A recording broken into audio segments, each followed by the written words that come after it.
Madam Clerk, are we ready to go? I think we have a quorum, so. Yeah, all right. So we're going to get started again. We are out from closed session and there's nothing to report at this time.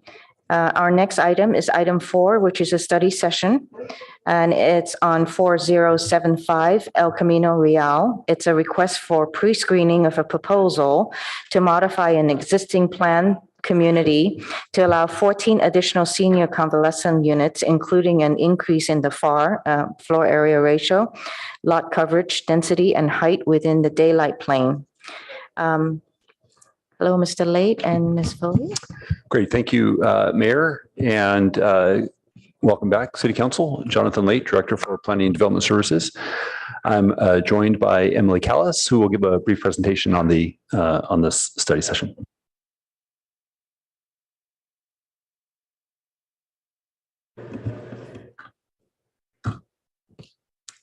Good evening. My name is Emily Callis. I'm the project planner for this pre-screening. This is 4075 El Camino Way, a pre-screening for an amendment to a planned community zone project. Next slide, please. A council pre-screening is required for legislative changes such as a PC amendment, and this is prior to submittal of a formal application. So tonight we are asking that you refrain from forming firm opinions supporting or opposing the project, as the project will return as a formal application and quasi-judicial item at a later date. Thanks. This pre-screening proposes to add 14 additional assisted living or convalescent units to an existing 121 unit assisted living and memory care facility. No change to the overall building height is proposed, but the proposed units would encroach into the daylight plane. And as a note, a convalescent use is considered a commercial use. These units do not have kitchens and therefore are not considered housing units towards our RENA allocation. Next. This map shows the location of the property on El Camino Way. There's also a small amount of frontage on West Meadow Drive. And as you can see, the project to the rear is adjacent to single family houses. Next. This is the site plan for the proposed project. The darker spaces on the footprint of the building currently exist, but would be increasing in height. So the 9 existing step back areas would be increasing at various points, either from 1 story to 3 stories or from 2 stories to 3 stories. The 10th gray area here, the one furthest to the right, closest to West Meadow Drive, would be a 300 square foot addition that is also 2 stories tall.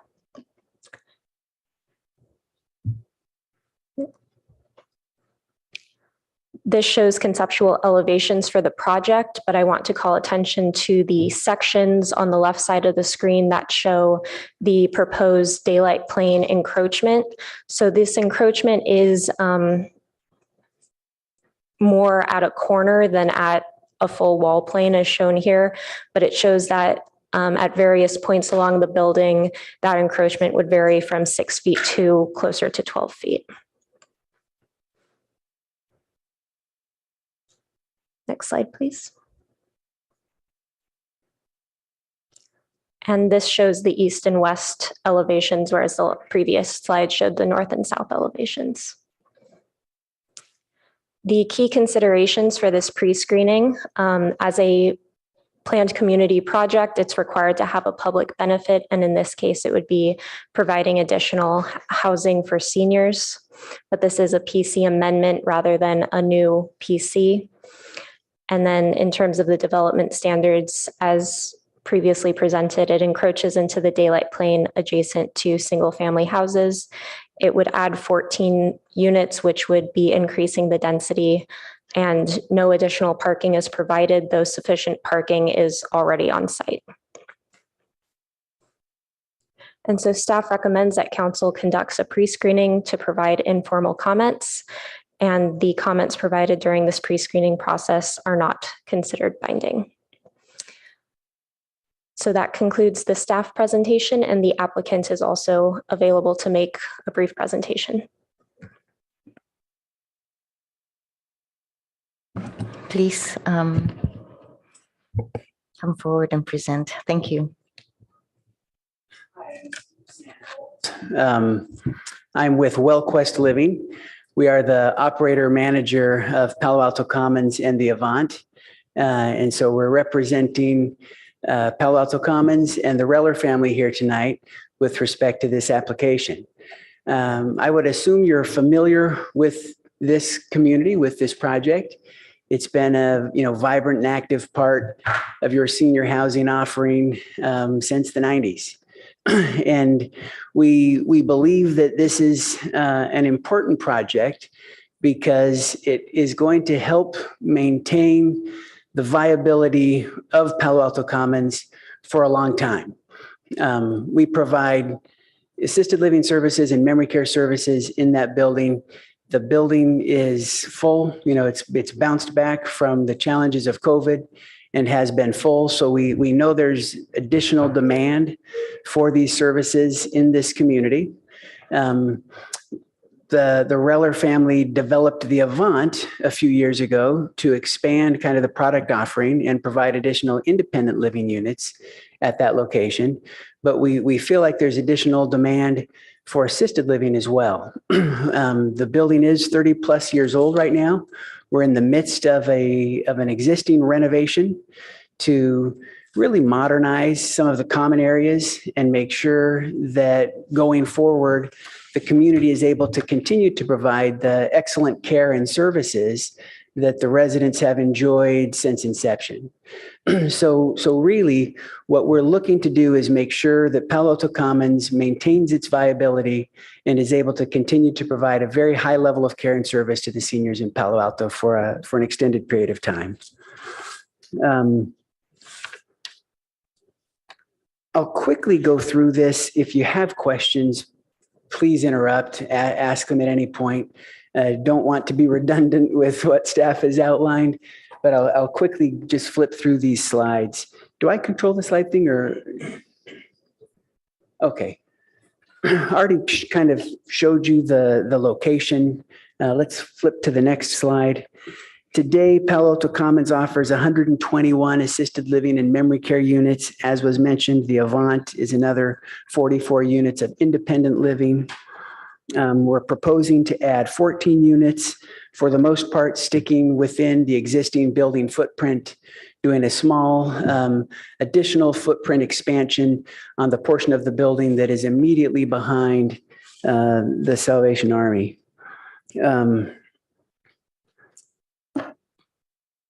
If we flip to the next slide showing the zoning map, the project would slightly increase the FAR. It does still stay within the parking requirement. And the reality is the level of care that we provide to our residents in Palo Alto Commons, they're not drivers. So we won't be adding an additional need by adding additional 14 units. We provide van and car service to take them to any of the needs they have in the community. We have been mindful of the daylight plane requirement, and we'll show you some slides of how that will play out and impact the neighbors. We try to be a good neighbor. We have reached out to all of the neighbors that do abut the property and have had a few comments come back and have tried to be responsive to those. If we could flip to the next slide, as is. And the bottom is kind of filling in some of those gaps where the building is 1 and 2 stories, adding units on the second and third levels to just increase the unit offering. If we flip the next slide, because this is a mature project, it also has mature landscaping. So there are a number of large trees all along the back fence between us and the residential neighborhood. Walked the property even this afternoon. there's pretty significant tree coverage between us and our neighbors along that back fence. The next slide just shows some existing photos of the back line of the property where we would be doing the expansion. And we've tried to superimpose in the red what the building additions would look like, kind of from that back fence, from the back area, looking up at it. The lower right is trying to also show where we'd be planting some additional trees to provide additional screening. It's clearly not any long distance view that is obstructed. We think it does have minimal view impact, but it does, provide further encroachment towards those back neighbors. We're aware and acknowledging that. The next slide is a tent diagram, kind of showing how the existing building fits within the daylight setback, and then what we're proposing, how it impacts, and where the additions would cut into the daylight plane.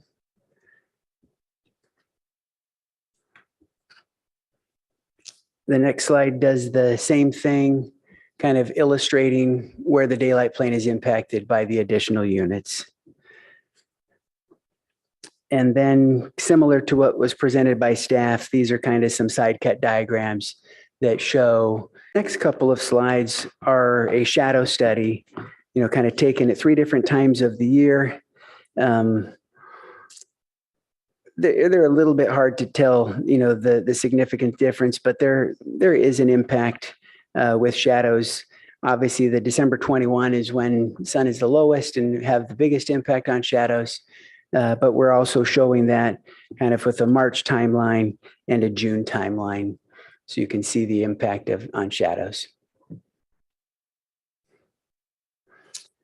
And then finally, the last slide is just showing that as part of this project, once we complete the construction, we're going to just give the building a facelift and, kind of proposing a new color scheme, refresh the exteriors. The current renovation that we're doing right now is modifying the common areas, the main lobby, the activity space, the central courtyard, and creating some additional dining for some of our higher need residents. So once we complete phase 1, we're hoping to work with you to then move on to phase 2, which would primarily be the unit expansion. And then at the end of that, we would do the exterior improvements that, would just make this building look good as new and maintain its viability for a long time into the future. Happy to answer any questions about this, but we're happy to be working with you and appreciate staff's cooperation as we try to bring what we think is a needed additional asset to the city of Palo Alto. Thank you. Will you stay at that first bench in case there's any questions? Sure. Thank you. Okay, so if any of my colleagues have questions for staff or for the applicant, well, not yet, the pre-screening.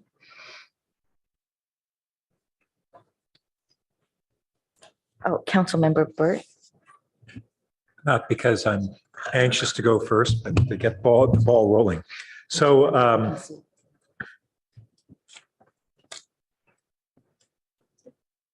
couple things. First, a general comment that I think both the Avant and the Commons are really valuable assets to supporting our senior needs in the community.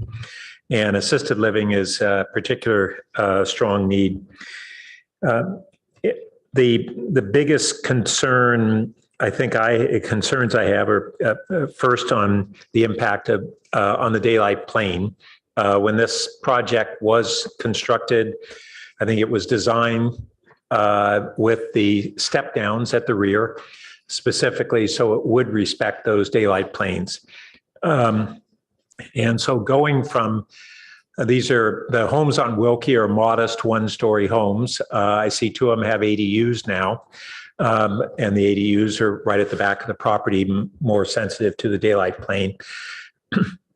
Going from 2 stories to 1 story is a transition that we typically allow 3-to-1. I wonder if staff can remind us, even though this is a PC, in our standard zoning for a circumstance like this, what transition would we require from a multi-density residential to what we used to call single family R1 zoning?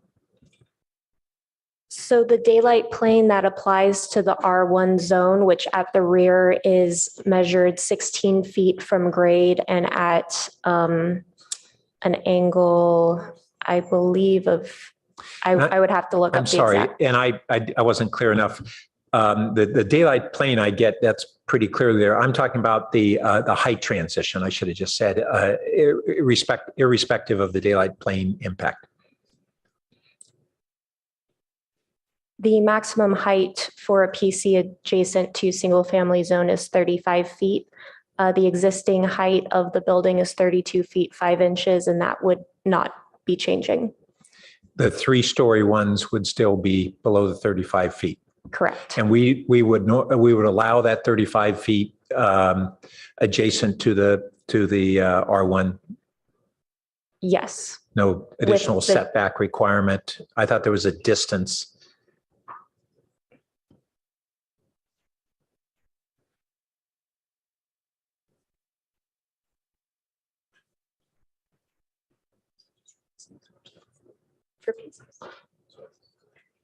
Yeah, so there's no additional step back per se, but because the daylight plane also applies, that would push it further back.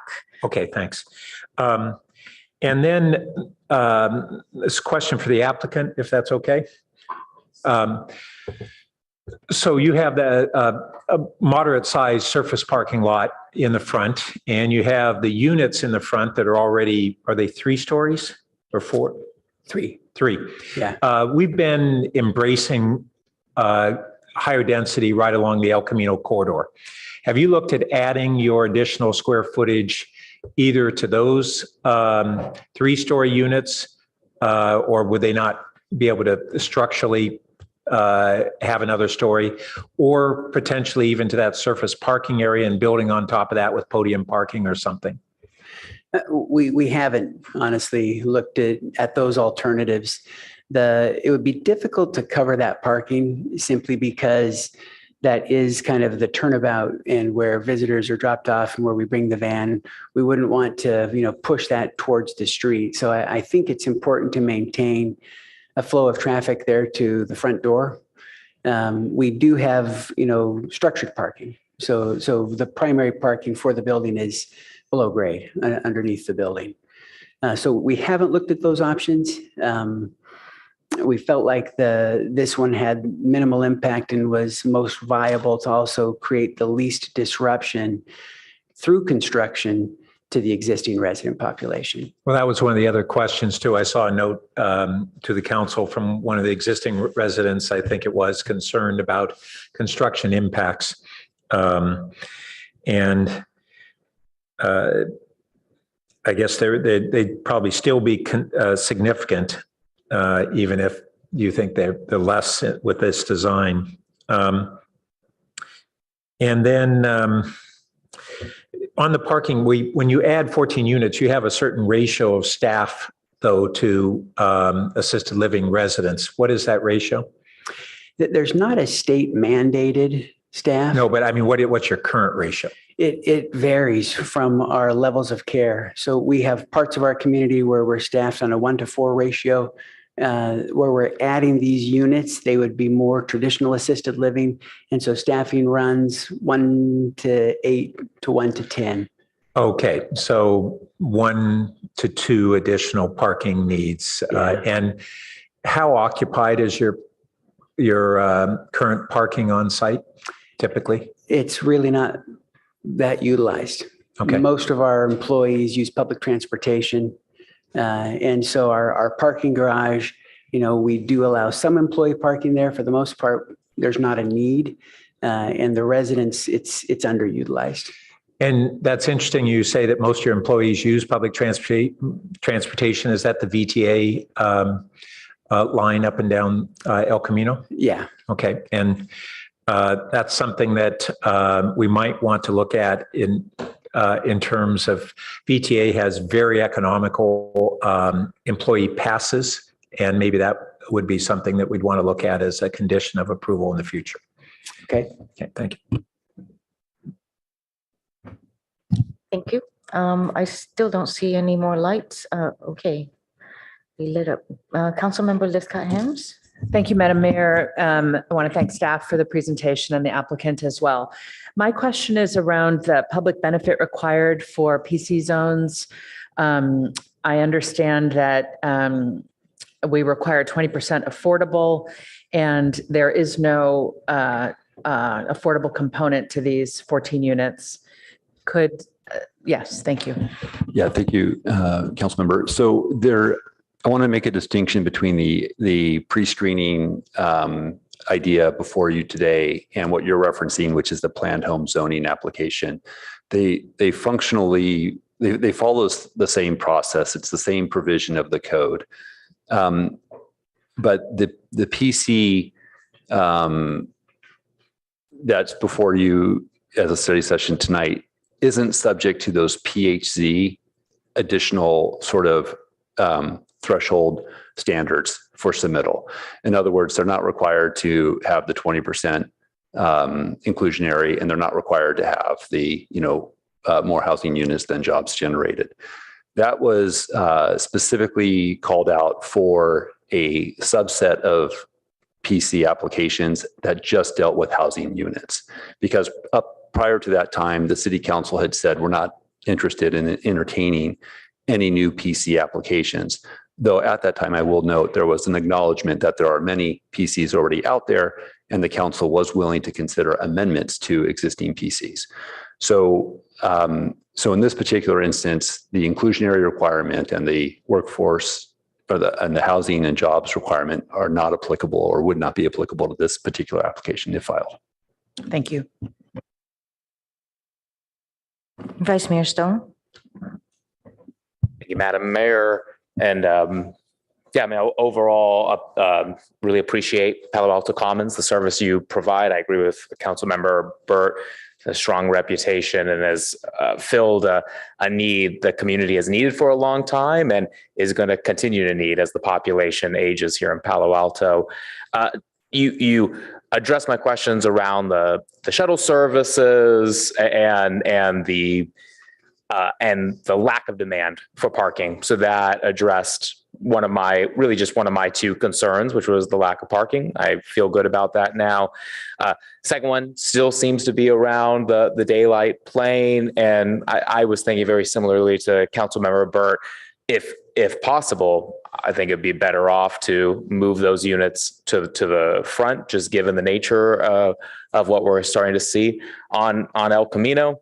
If that's not possible, as policymakers, we're always having to make trade-offs, and a trade-off here would be daylight plane.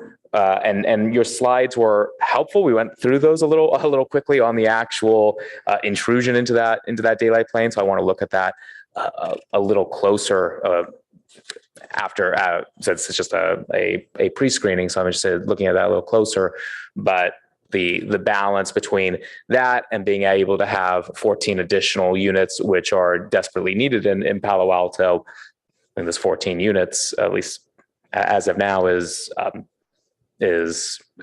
tilting the balance there. So glad to see that this project coming before us and those additional opportunities. I guess one concern I have is regarding the construction and possible displacement of residents during that time. So through the chair, can I ask a question of the applicant? Yes.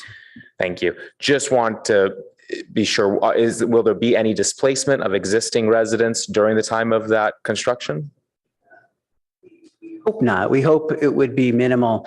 The construction that we're underway with right now to the community as a whole is actually significantly more disruptive, because we are completely redoing the center courtyard, and there's no way to access that except through the lobby. And so we've been doing demolition and now starting to do new construction, bringing wheelbarrows through our main lobby. There are residents that are bothered by it. There's residents that are thrilled by it to be able to watch the activity, and they're excited about what the eventual, finished product will be. The second phase, where we add these units, will have the luxury of building from the outside in instead of the inside out. So we won't have to come through the building and disrupt, the services and the activities and everything else that's happening within the building. It will impact certain units. If we're building on top of that unit, we're going to have to tear off a roof and we're going to be going up. It will be noisy. So there is a chance that a person would be displaced from their unit. We will manage so that as we lead up to that, we make sure we retain some vacant units so that we can keep them in the community, move them to a more suitable location while we do the construction, and then get them back into their home, into their unit when we're finished. So we're very mindful of that. I want to make sure that we impact our residents as minimally as possible. And so we'll take every opportunity to move them within the community and then get them back into their home. Great. Thank you. That was the answer I was hoping to hear. And the unit next to my apartment is being renovated right now. It is very frustrating. Nobody likes that. Nobody likes that additional noise, but for the betterment of everyone else to be able to get those additional units, I think everybody will be hopefully patient during that time. So yeah, again, overall supportive of this, concerns about those daylight planes. I'd be interested to see if you can get creative to either move the units or reduce that impact as much as possible. I really appreciate the addition of the additional screening trees. I think that will really help. And again, if you're able to possibly move those units to the front, be interesting to see too, can you get more units in there as well and actually be able to increase the number of units from 14 given that move. So thank you again. We will look at that. Most of the front of the building is 3-story. And so we couldn't add above that without, breaching the 35-foot height limitation. But we'll absolutely explore those options, and we'll work with staff to make sure we're viewing any intrusion into the daylight plane in the same fashion and trying to minimize that. Okay, thank you. Councilmember Venker. Thank you, Mayor Koo. And also thank you to staff and to applicant for your presentations. My parents spent more than 15 years in various senior living situations, 3 different ones, actually, 2 of which were local. So I've observed closely and cared deeply about senior residences, and I know they're not easy things to manage. There's all kinds of different care levels. That's something where, you're dealing with people's homes, but people who are in a vulnerable time of their life. So this is a very important conversation. And my instinct, like my colleagues, is that there is a great need in our community for additional assisted living beds, but I didn't hear that very clearly from you, from the applicant. You talked about it's full, so there's demand, feel like there's additional demand. I'm just curious, do you have waiting lists? Is this something, I don't know, through the chair, may I ask that? I'd like to hear a little bit more about the need in the community. Yeah, we do have waiting lists for certain types of units. We don't have, a waiting list. Assisted living in particular is extremely need driven. Yeah. So independent living, you can plan. You can say, I think I'm at the point that I don't want to maintain the yard. I don't think I want to cook my meals anymore. And you can make the plan to transition into independent living where you can have those needs met for you. Assisted living is a little different. We tend to admit most of our residents after they have had some change in condition. And whether that is a fall or just a deterioration or a hospital visit, and then they need to move in pretty quickly. So it's less common in our industry to build a long wait list for assisted living or memory care because it is so need-based. But we do stay full. Our vacancy tends to be the time that it takes to turn a unit after somebody vacates. And so, we feel confident that, and we're unique. We provide a very, very high level of care, more so than most of our competitors. We feel like that's the niche that we serve. Thank you. Okay. Thank you. I'll move on to a different topic. I joined my colleagues in concern about the daylight plane. I actually rode my bike yesterday down around the property just to see how it's situated now, and then down Wilkie Way to kind of look up and see what it looks like. It's a little hard to see because the fence is almost a wall all the way around. It's pretty tall, but it was it did help me sort of visualize it. And the added height on the back, since it's in kind of a sawtooth arrangement, there are some that it seems that I think the drawing showed that if they were 3 is negligible or no impact on the daylight plane. But I'm wondering whether it's, the others closer could stay at 2 stories. I know there's at least one, I think, that goes up from 1 to 2, and that doesn't seem to cause much issue. But that is a concern. I'm intrigued by the idea of putting the adding a 4th floor up toward El Camino. I know that would be cause us to deviate from the height limit, but I would be receptive to doing that were that feasible from a construction standpoint. I take your point about the residents while they're there having to deal with ingress and egress through construction up front, but the back seems like it would have the same kind of access problems as perhaps some of your courtyards. So it just, I don't know, I would be very interested were you to return to hear about some of those options and the impact on the residents as well as the neighbors from that. So that's quite interesting. There was one comment in a public comment just about HVAC structures on top of the 3 stories. It would seem like if those could be, even if it goes to 3, kept further away from the fence line, that would be helpful as well. I noticed just a random thing that there aren't any, there's no bicycle parking for visitors, and that would be lovely if that seems like a fairly simple thing that could be added as we're trying to get, really encourage in town the multimodal methods of transport.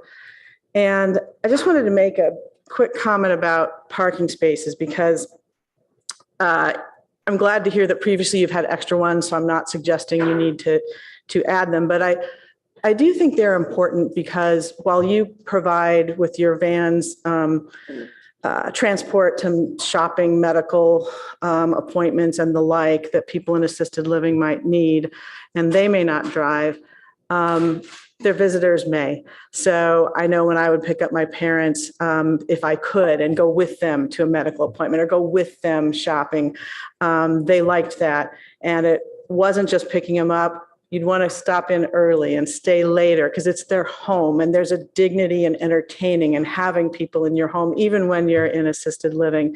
And I think making sure that we provide for that really enhances sort of the quality of life of the residents. So I didn't want to give that too short of shrift, although in this instance, it doesn't look like you need to add any. And I think that sums up my comments, but thank you. Thank you. And I just want to say we're going to go to public comments and then we'll come back to council for another round. So, Madam Clerk.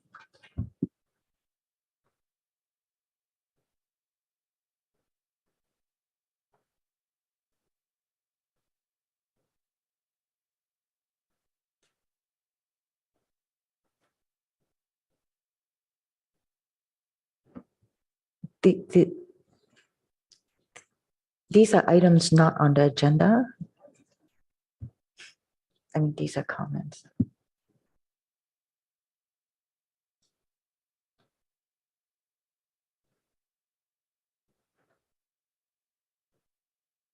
Our first speaker is Aram James.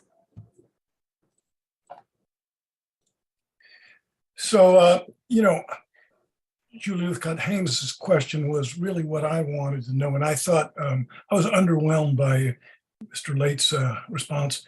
And I interviewed with my mom, my wife and I, to the Commons several times. They were always very, very nice to us. And my mother certainly wasn't a low-income individual. She was a very successful businesswoman.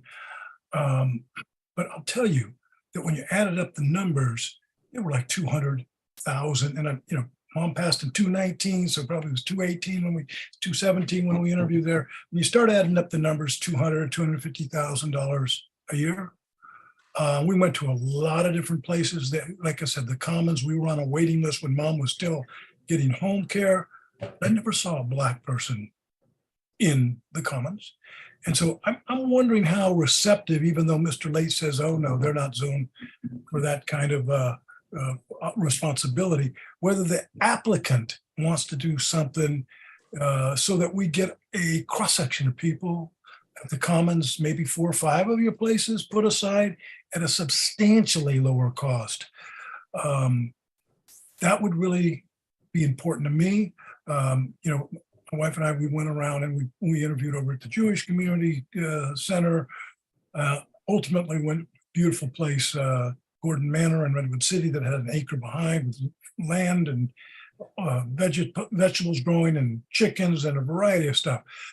But in the best of circumstances, it's still a very stressful situation. And Evenko made the point, you need to have parking to visit as well. The importance of those visits to Mom and to me, my wife, my family was absolutely critical. But, Julie, maybe you can follow up, since they're probably not going to give me a chance and just a mere citizen, Julie Lithcott-Hames, to the applicant to see if they would be receptive to some lower income.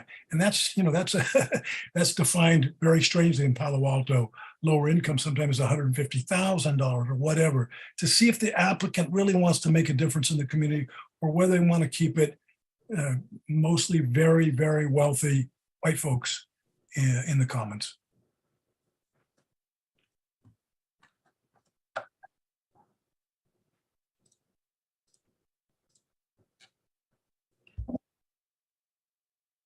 Our next speaker is Mona He.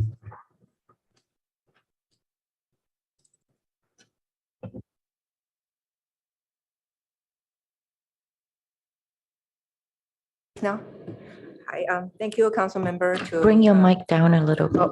Thank you. Thank you, council member, to hear my feedback. So I am the property owner on the corner of the new proposal on the left side of the corner.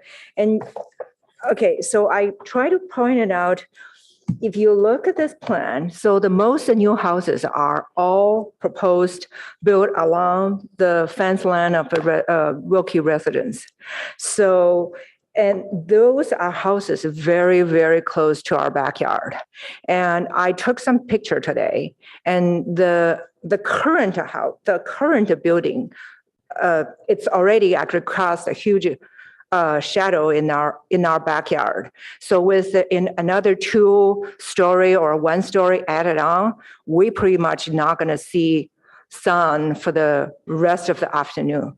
And our yard going to be died, and then our property value is dead. It's going down, and we're not going to be able to really enjoy our privacy because I'm going to always constantly feel like someone looking over my head, because right now the current plan is really a kind of a reset. From my house behind this corner, there's a 1st story, and then after that 1st story is reset back as 2nd story. So their current proposal is at that 1st story with 2 more stories, so that I will be directly seeing the tower over my property and with that huge building. And so if you look at this plan, it's only this piece are in the front of, next to the El Camino. The rest is all along the Wilkie. It is, I feel like it's very, very unresponsible for a corporation just for the profit need or whatever their need to have the expense of our Wilkie residents. We lost our enjoying of our property, and we lost our property value. And, we're not going to be able to, really enjoy our own property. And then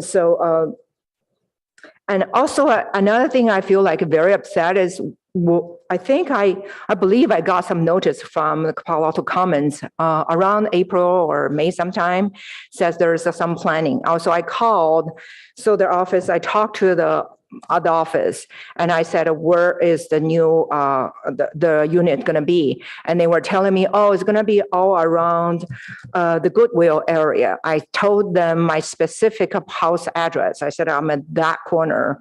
You know, there is, what is the impact? They said, oh, they're pretty much not impacted. It's gonna be all toward to the East Meadow area around the, you know, around the Goodwill. So actually, I feel like I've been deceived. And I kind of like, okay, I said, well, if there's a more tour to El Camino, I wouldn't be really objections. But then when I, you know, today I look at the map. Thank you itself, for it's like, your comment. Your this is time really is up. over. Okay, so I just feel like this is very unfair to, you know, Wilkie residents. There are 10 houses about there. So there are 14 units they're built. It's going to be on the expense of our 10 houses. Thank you, Thank Ms. you. He. Our next speaker is Shawshank Devakar. Hello. Thank you for the time. Thank you for listening to my comments. So I'm on the single family residence on 405 for Wilkie Way, right behind Palo Alto Commons. And I echo Ms. He's remarks and concerns. The loss of property values and privacy are the two most pressing concerns that we have. We don't want 14 units coming up right behind us. And it will not only increase the traffic density, and the biggest concern we have is our loss of privacy and the loss of property values. So we strongly oppose this expansion of 14 units by Palo Alto Commons. Thank you.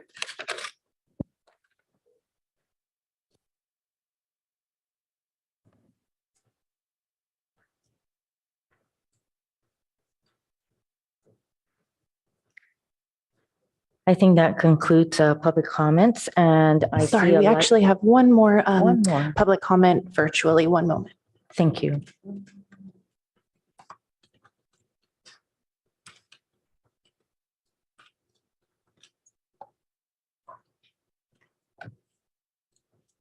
Our next speaker is Bert Davies. Hi, hello. Can you hear me? Yes, we can. Okay, perfect. Yeah, I'd just like to sort of follow on back to what the previous two speakers were saying. Really just more of the same, you know, privacy. I'm living on Wilkie right now as well. And I feel it's just like a huge tower behind our where I live. And it feels like, you know, as Ms. He said earlier, that people can always see me if they have their windows open.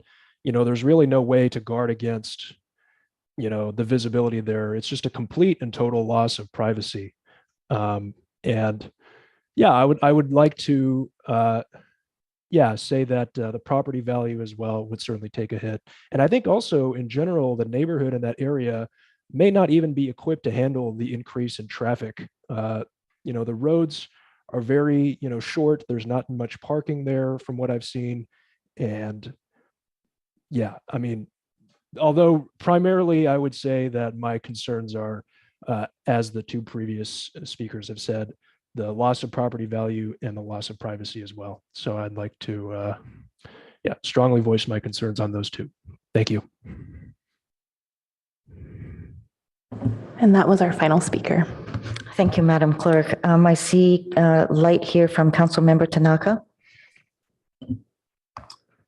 Thank you to staff and thank you to the applicant as well as members of the public who came out to speak about this topic.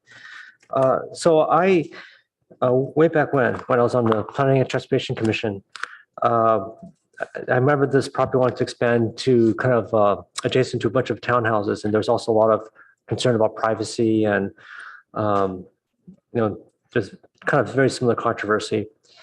And I remember we had a meeting with the developer and the property owners, the adjacent property owners, I think the townhouses. What surprised me was that actually, I think that was the first time they actually talked, was at that meeting. And even though the meeting, I remember, was a little bit contentious, at the end, I think common ground was found. So I'm hoping that if the developer hasn't, that you do go talk to those neighbors so that you could hear the impacts and maybe there's a win-win solution. Does staff know what kind of outreach has been done so far?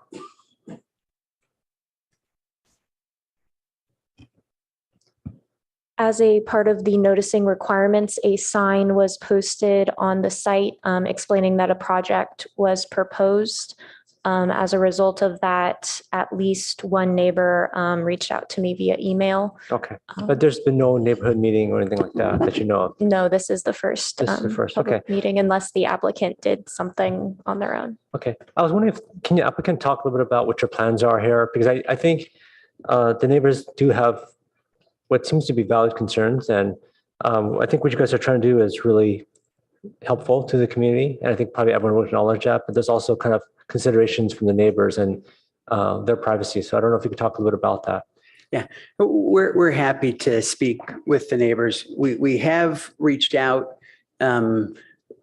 Charlene Kushner, member of our team, went and knocked doors, tried after sending notice of what was planned to talk to different neighbors. A couple did reach out to the community. We're happy to, host an open house in the building and let people come in and voice their concerns and talk about it and see how we can address it. So we have done some outreach now. We haven't done a group meeting like a town hall type setting, but we want to be a good neighbor. We're happy to communicate further and try to find, win-win situation. Okay. And while you're up there, my colleague mentioned about, perhaps putting those units up front, maybe perhaps even a fourth story. What's your thoughts about the feasibility of something like that? Because I realize that the foundation may not be capable of handling it, or even the construction feasibility. So I don't know if you could talk a little bit about that potential. We hadn't explored that, in part because, we would have to change the height limitation that exists, but it's also significantly more expensive. Right now we have elevators that service the building that go up 3 stories. And so the kind of the building systems infrastructure required to add a 4th floor is very different than adding additional units on an existing floor.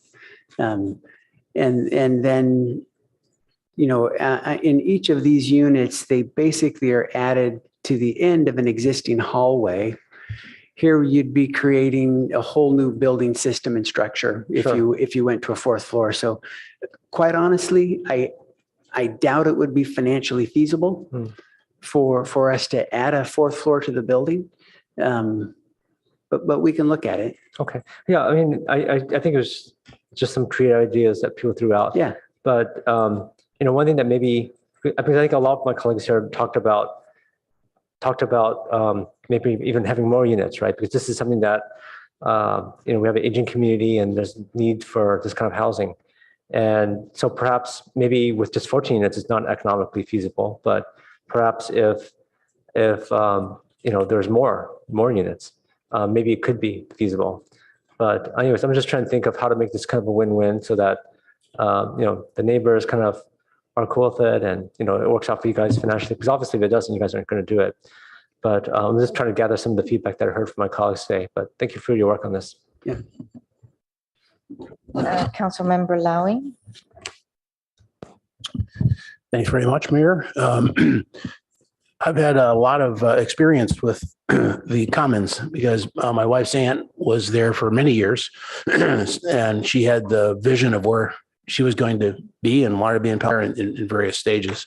And overall, I think the experience was quite good for her. I was there a lot because I had all the legal and financial responsibilities for her.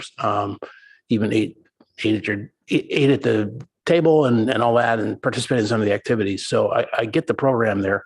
Also 6 months ago, campaigned in both of your units there with some of the residents. The high density in the area is the first thing that comes to my mind from all my experience, and the congestion. And as we're discussing parking here, I think we need to shift our direction not to resident parking, but to visitor parking. And of course, if you're adding 14 more residents, then you're going to have a lot of visitors. And of course, in our case, we were visiting her a lot. Never, ever in, 8 years or so, were we able to park in front, which is the only guest parking.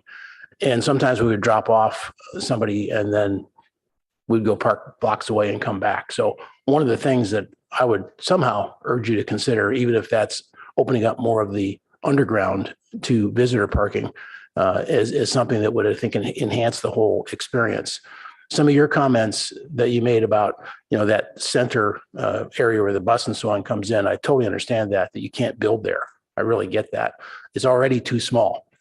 So, but that's I think that's almost a crisis proportion kind of issue that you ought to take a look at in terms of as you look at expansion. I had the exact same words written down that Councilmember Burt used, which is you have a lot of, on Wilkie, a lot of modest one-story houses, and it is really backed up against there. So I won't go into the light plane issues because you're already aware of those, but that's a pretty important aspect of living here in Palo Alto, and that's why the step downs were there to begin with. So I don't see anything that's changed in terms of how people want to live now versus when this was put up. And so the same issues that when it first went up that were brought up by the neighbors are they there again today. We're working with a PC, so I think there's some flexibility here. So to the extent that I was going to bring up something that one of the public commenters came up with is that you don't have to put up affordable housing in any of these 14 units that you're proposing, but we would like that. So to the extent that you can address that, maybe there's some other considerations that would be of interest to the city. Maybe 14 isn't the right number. It should be lower because you need more space downstairs to get people in and out of the building. So some of those flexibilities, I think there would be a willingness to take a look at. Didn't quite understand what you meant on the tree loss. I just take the point that you're going to be very sensitive to that, but it sounds like some of these bigger trees have to come down. No? Okay, great. Glad I asked that question. A big salute on exterior renovation. That needs to look like it's in 2015. I mean, sorry, 2025, not 2015. So that would be a good plus for the whole neighborhood. So I would encourage you to be, flexible in the numbers of units you want. I would encourage you to be helping our community because, as has been stated, these are not homes. And we are very focused in the city on building homes. And part of that is because we want lower income people here and lower income seniors to stay here. So that would be an enhancement as you think about this going forward. Thank you. I see we're going for Councilmember Vinker. Thank you, Mayor Koo. I made most all of my comments previously, except for one, because my colleague, Councilmember Scott Hames, had asked about why is there no affordability proposed here or BMR units. And I heard Director Late's answer to that. But I wanted to do a +1 to the people who have said that would be very well received. This, it is a unique situation you're in, but generally our planned communities do require a public benefit and 20% affordable. And I understand that may not technically be the case here, but it is something that is a crisis amongst seniors. It's something where we all know assisted living is very, very expensive to start with. And I just wanted to add to my prior comments a +1 on that issue. Thank you. Councilmember Lithcott Hames. Thank you, Madam Mayor. And I'm going to just add a +1 to the idea of 4 stories on the El Camino side. I appreciate what you've said about it making the project that much more expensive because the current elevator only goes to 3. But I like what I'm hearing about the possibility of going up that additional level. We need it. Would also be excited about more than 14 units. Would also be excited, obviously, based on my original question about some of those units being affordable. This is my neighborhood. I live just a little bit west of this project. So I'm deeply interested in, as I know we all are, but this is where, when I exit my house and try to go anywhere, I come El Camino Way. And we need such a facelift in this part of the city on El Camino and El Camino Way. So it's just super excited about the exterior remodeling you're doing and whatever we can do to, make this project one that we can point to and say, look at what we've done. Aren't we proud? Thank you. Councilmember Burt. Yes, I just wanted to follow up on the issue of whether we can as an amendment to a PC, require that there be some level of affordable units. So even though it doesn't fall under a PHZ zoning, don't we have discretion as a PC amendment to put a condition like that on? Yeah, absolutely. I mean, it would have to be, an agreement of sorts, but just my comments were maybe a little too focused on our application processes and not so much the public benefit component. So I want to recognize that. I will also say the project itself is a commercial project and not a housing project, at least by our zoning standards. But absolutely, Councilmember, if through this process there were some affordable housing units that would certainly qualify as a public benefit for the council's consideration. Okay, I just want to make sure my colleagues understood that. Thanks. Thank you. I have a question. So for the PHZ, the benefit is the affordable housing component, right? But then the PC, it was the public benefits. Yeah. So that was the different. One's defined. The PHC defined the public benefits, and for the PC, it was proposed and the council deliberated. What kind of public benefits to get? Okay. Correct. So I'm going to say mostly that I align with most of my colleagues here, and I do thank you for the proposal that has come forward. One of the things I would like to see is, so this is considered as commercial. Would there be an opportunity for a TDM plan where there is accounting and seeing the having the reports about how many employees there are, how many are actually taking busing? So would there be that opportunity too? Yes, there would, as a condition of approval and monitoring. Yes. Okay. I do look forward to be invited to a town hall or a community meeting if you do have one. I do think it's pretty important to involve all the nearby neighbors as well as your own residents. And it'll be nice to have a visual to see what the room sizes are, sitting areas, public areas, and how close it is actually to the neighboring properties. And with that, I actually, if there's no other comments, then I think this is it. And thank you for bringing this forward. So this concludes this study session. And we're going to go to agenda changes, additions, and deletions. Mr. City Manager. Thank you, Mayor. No changes to the agenda. One, I'll say change, then never mind, that I wanted to bring to your attention is on item number 10. Staff had issued a supplemental report modifying the recommendation, but then subsequently reversed and wanted to go back to the initial recommendation. So apologies for any confusion that causes for the council and members of the public, but wanted to put that on the record. And that covers the only variations on your printed agenda. Thank you, Mr. City Manager. And we're now going to go to public comments on items that are not on the agenda. Madam Clerk, could you tell me how many speakers we have? We currently have 18 speakers. One of those speakers is speaking on behalf of 6 people. That was 1-8, right? 18. Yes, 1-8. So 18 total speakers, but one of them, our first speaker, is speaking on behalf of 6 people. Okay, so let's go with 2 minutes for individual speakers and 7 minutes for the group.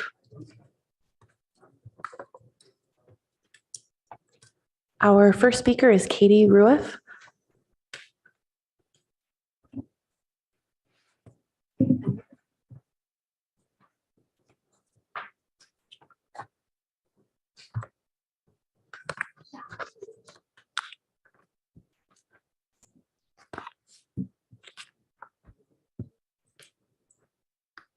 Thank you.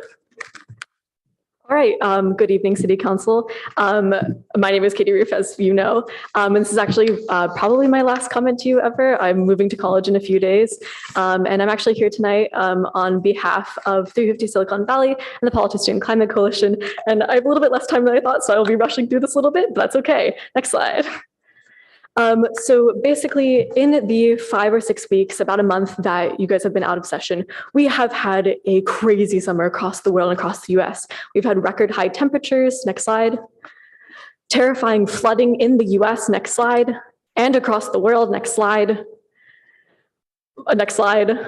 We've had horrible Canadian wildfires that infiltrated the airs in the US, next slide, damaged many, many crops and forests, next slide, and infected our streets, next slide. We had a record-breaking summer across the world, across the US. The climate is telling us that we are in a crisis, next slide. And through all of this chaos, I have one question for you. What motivates you? I ask this question because personally, all of these headlines, they're terrifying, but they don't motivate me. What motivates me is the feeling of community that I get when I am around my chosen family, my climate activist family. The second I get off a Zoom call with them, I'm filled with this kind of electricity, the spark of just hope and of motivation and a feeling that I'm compelled to help them and to help those I care about. Next slide. What I care about is these people. They're standing behind me today and they've been with me for 3 years. Many of you have also been there to support us, and I appreciate you so much for that. And I think that we all in this crisis need to find what personally motivates us to continue acting. I know that we all come from very different life situations and backgrounds. We all have our own goals and our own plans for how to get to those goals. But through that all, we need to have a shared vision for the future. I know that my team has that shared vision, and I'd like to share that a little bit with you today. Next slide. Before I do that, though, I want to acknowledge that I know that you guys are only 7 people, but you guys are 7 people that we have chosen to lead our city. And our city is not just 7 people. I know that you guys cannot solve climate change in our city alone, but you have the support of your entire community with you in this shared vision for the future. Now, I know you guys have heard this before. You guys have seen the headlines. I know that you guys have heard from us, but I also want you to realize that the rest of the community is speaking up too. These are actually a couple of photos from an art exhibit that was up in the Palo Alto Art Center. I don't know if any of you got a chance to check it out. It's from Engage On. And basically, this is from a woman named Claudia who asked residents of any age across Palo Alto to share what they wanted the future or what they thought the future would look like. Some people had beautiful visions of the future. You see those on the left. And some had terrifying futures. You can't really see it, but there's a zombie apocalypse going down there, and I personally do not want to see that. Next slide, if you will. Thank you. So again, through all of this, you can tell that our community is thinking about it. They are feeling it, and it's not just the climate activists that you hear from all the time. And because of that, it is all the more important that we are taking climate action. But I know that you guys have heard that too before. You guys hear all the time, take faster action on the climate. But what you really need is more support, I think. I think that we all need to have a collective shared vision and shared goals and shared actions for how we want to reach said goals. I think we need to take a little bit of time to do that. And we actually have a suggestion to help you kind of accelerate that. You'll see on the right kind of our vision for what we want to see as the next steps in Palo Alto Municipal Climate Action. On the left, you'll see ways that we'll get there. I don't have time to read the left out loud, but essentially we are here to help you continue to help our cities and our residents. And in order to do that, we need to not only be engaging with them through canvassing and education efforts, but we also need to start listening to them. We actually have an HRC presentation this Thursday where we go over some of the listening that we've already started to do. I also know that some city council members are working on listening sessions and different town halls and stuff like that to further these listening, but we need to be active in our community to make sure that the policies we're making are supporting these citizens that we don't typically hear from. I know you typically hear from us, but there are also many citizens that we care about that we don't often hear from. Thank you, by the way.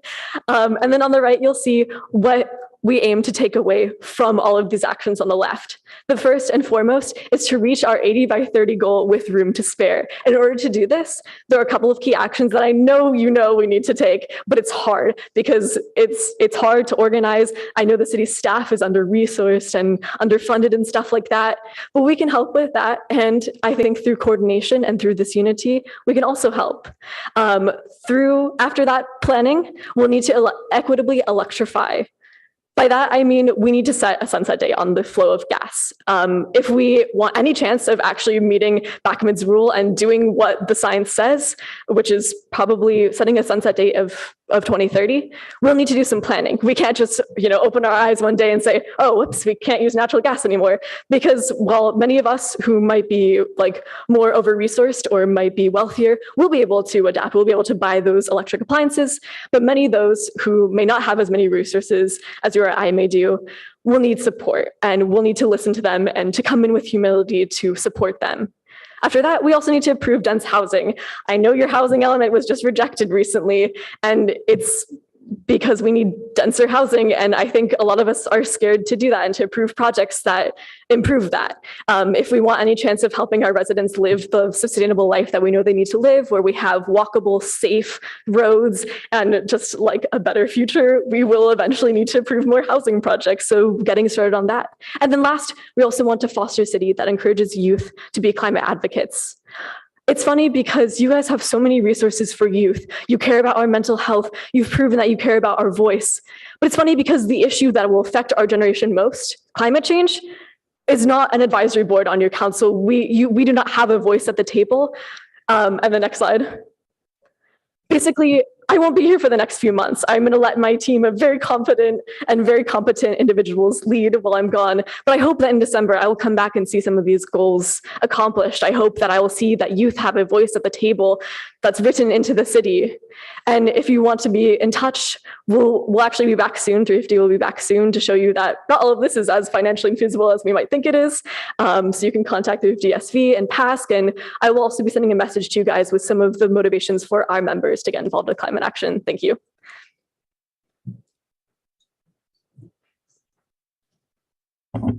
Our next speaker is Leland Francois.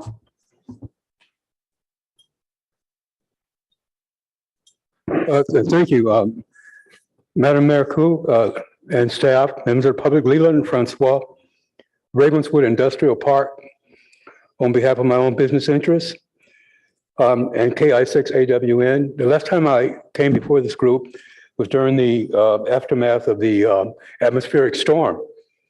And what I just heard from the young lady speaking about climate action, as a responder, there's a noticeable difference, a very visual, noticeable difference among the emergency service workers and responders to the climate change. The emergency service workers throughout the United States are pretty much saturated now as a result of post 9/11 activity and all the other, let's just say, low profile disasters that has come along since then. From the Loma Prieta earthquake up until here we are, 2023, we're experiencing 3-digit temperature changes. Something good is happening to me because I've been attempting to incorporate Bay Area radio operators to help meet some of the local municipalities' demands in the areas of transitional response. In other words, responding to the plight and the causes of the homeless. With 30,000 homeless people in San Francisco, 25,000 in Oakland, 200,000 in Los Angeles, something on a high precedent level is going to have to be put together. So hopefully, on behalf of my efforts as radio operator KI6AWN, I can help mobilize some of the local radio operators. And if you're in the, let's just say you're in receiving this in my voice, KI6AWN out of Mountain View, or I have an online presence, ki6awn@aol.com. And one other area that may be satisfying you to hear, recently I contacted the United Nations Global Marketing Program. I'm the owner operator of Ravenswood Garden Kits Products, and we had an item that was actually issued a procurement number Thank you for An your official comment. procurement, thank you. Your time is up. An official procurement number from the United Nations reflecting the fact that this item here is going to go global in hopes of addressing some of the United Nations high priority concerns. And the procurement number that the UN issued me is 947141. Now, we're hoping to start manufacturing up to 10,000, 20,000 Thank you for your comments, but your in the time is community up. of East Palo Alto, Ravenswood. And we're looking for mutual aid support from the municipalities that surround us. And if you want, this is a very serious effort. If you want more information, like I told you before 6 months ago, get back with me because we've got to act seriously on this. Thank you.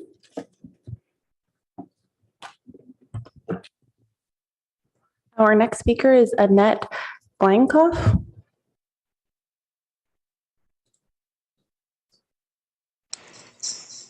Hello, good evening, Mayor Koo and Council. Can you hear me? Yes, we can. I am still planning to speak next week about the Economic Strategy Report in Midtown, but as you have heard, Midtown has an immediate and pressing need to help keeping Mike's Deer Bark open and not have him be evicted. Midtown residents have circulated a petition to show our support to the owners in the city, and as of tonight, we've received over 670 signatures asking the city for help to work with the owners to negotiate so that Mike can stay in business. Our efforts, the petition, is really CPR for a dying business. We need your help to breathe life back into the patient. The key problem not adequately addressed in the Economic Strategy Report is the insatiable demands for increased rent, as well as the increasing operating costs and the inability to get adequate staff. I feel the city needs to be more aggressive in its actions to preserve and revitalize retail. The city needs to work with owners and property managers, seek out and encourage the right retail for the right location, assign an ombudsman for new small retail businesses, and have a more lenient approach to building permits. Until that happens, the Economic Strategy Report recommendations are just putting lipstick on a pig. I ask, what business is going to be next? We all need to work together to preserve local serving retail. Thank you for your support.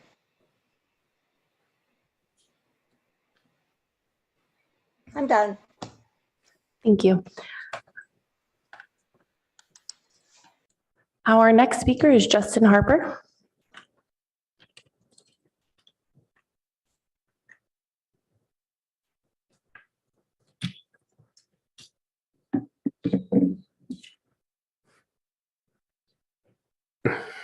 Sorry, I'm not much of a public speaker. So today I stand before you, not just as a speaker, but as a voice for the homeless community, living on the streets in RVs and tents, cars. I'm also one of them.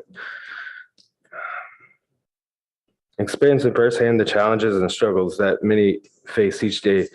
Our society often assumes that homelessness is solely caused by drugs or unemployment. But I'm here to shed some light on the realities and advocate for humane solutions. To truly understand homelessness, we must look beyond our own borders. There are countries that made significant progress in combating homelessness, offering valuable insight and inspiration. By analyzing these success stories, we can learn about strategies, policies, and investments that have led to tangible results. It is crucial that we recognize homeless individuals as fellow human beings deserving of respect, dignity, and compassion. They are not statistics or inconveniences to be brushed aside. Each person living on the street has a unique story, dreams, and potential. By extending a helping hand, we can empower them to rebuild their lives and contribute to our community. Homelessness is not a reflection of personal failure, but a system a symptom of systematic shortcomings. It is our collective responsibility to extend a helping hand and work towards creating a society where no one is left behind. One of the challenges faced by the homeless community is the issue of proper trash disposal. We have been confronted on this issue many times due to limited access to affordable waste management options.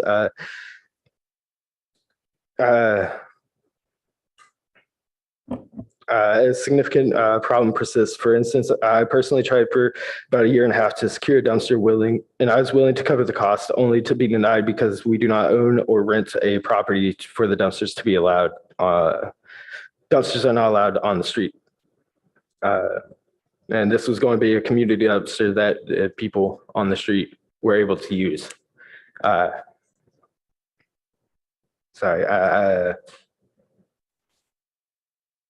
However, let us not overlook the issue, but strive to find solutions by working together and engaging with local authorities, organizations, and individuals. We can explore innovative ways to address this challenge, ensuring accessible and convenient means for homeless individuals to dispose of their waste can improve cleanliness, hygiene, and overall well-being for everyone involved.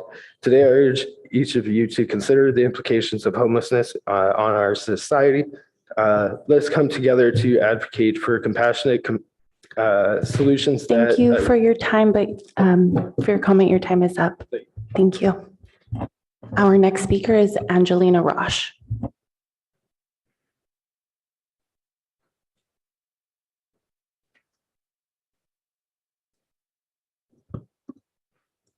Good evening, City Council members. I hope you're doing well. My name is Angelina, and I'm a member of PASC, the Palo Alto Student Climate Coalition. We are here today on the Monday night of our first day of school, the first day of my senior year, to demonstrate the importance of the climate change issue to us and to highlight the even greater significance of proactive climate action. I stand in City Hall this evening to ask you, as City Council members, to declare a climate emergency. Passing a resolution declaring a climate emergency will show the community that the city recognizes the imminent threat of climate change and will further its pledges to commit to mitigating the impacts of this emergency. We have seen cities across the Bay Area, such as San Francisco and Hayward. The state and the world set this declaration. As more cities make this declaration, we hope that the message will spread to a national government, such as the Biden administration, and will do the same. Palo Alto's endeavors in sustainability have caught the attention of political leaders, drawing recognition for our leadership. However, we are capable, and indeed compelled to, reach even greater heights, surpassing the benchmarks we established in previous years to fulfill the ambitious goals we set long ago. Thank you.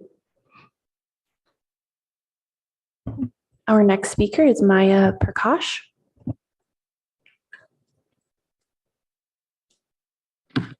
Good evening, council members. Thank you all for being here today. My name is Maya Prakash, and I'm a rising senior and a member of the Palo Alto Student Climate Coalition. I wanted to echo first what my peers have said thus far today. This summer, I worked on a research project about the way that different states have handled the transition from gas to electric appliances, focusing specifically on Hawaii.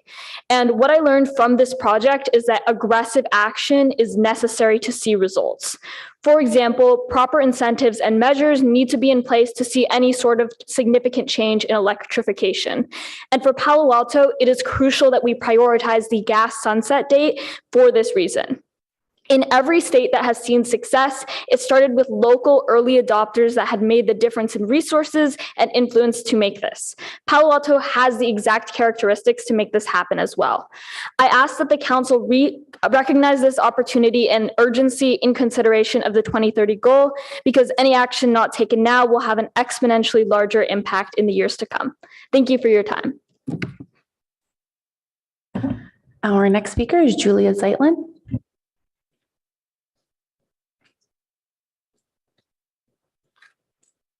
Good evening, City Council members. I hope you are doing well.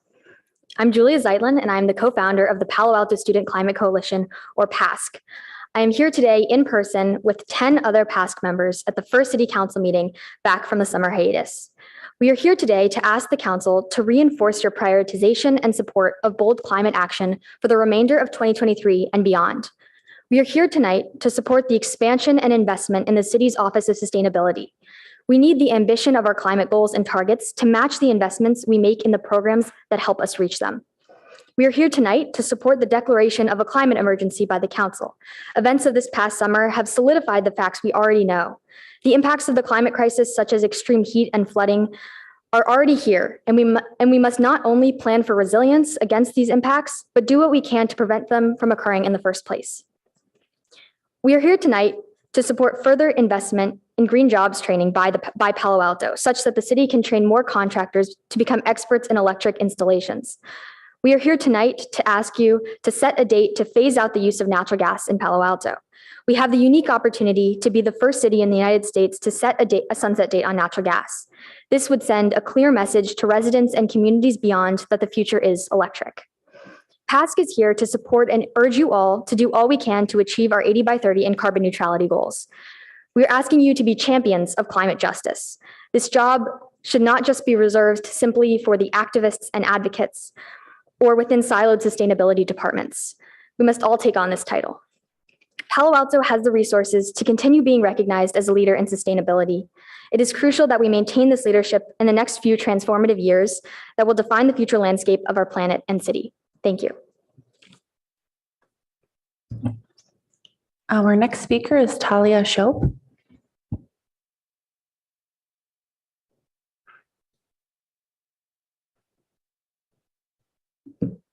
Good evening, council members. My name is Talia, and I'm a junior at Gunn High School and also a member of the Palo Alto Student Climate Coalition, or PASC. First, I wanted to take a moment to express my support for Palo Alto's Sustainability and Climate Action Plan, especially its push for electrification.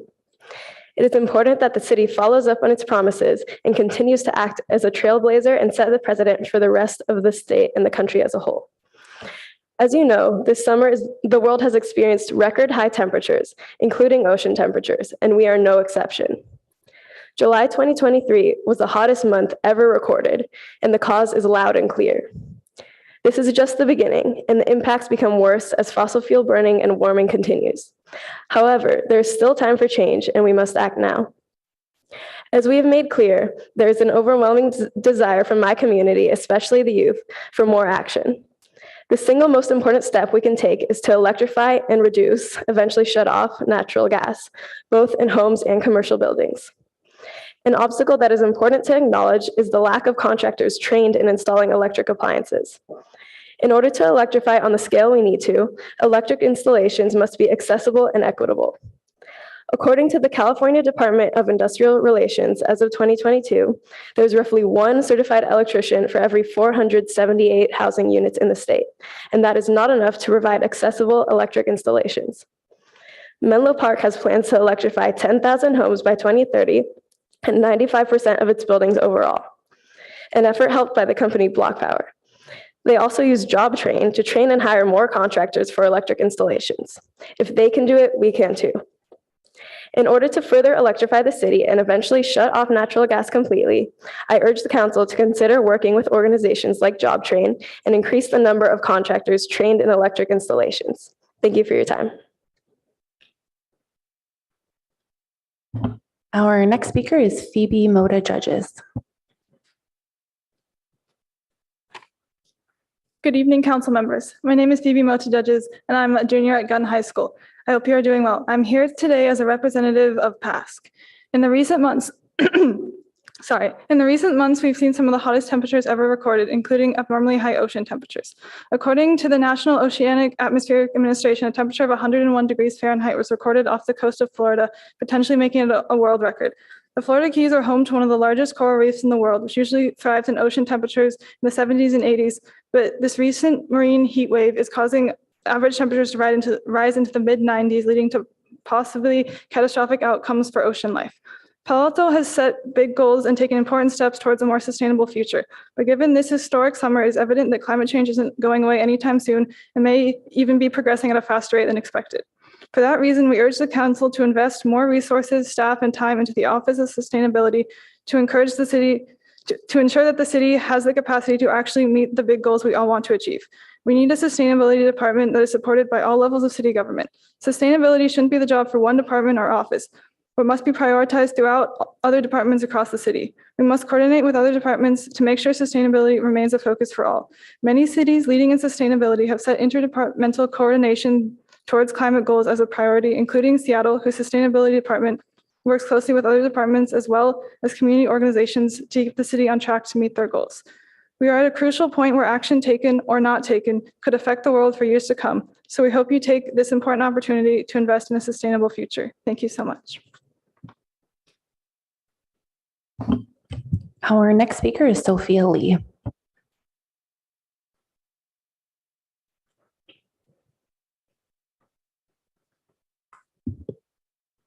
Good evening, City Council members. My name is Sophia Lee. I'm also here today as a representative of PASC.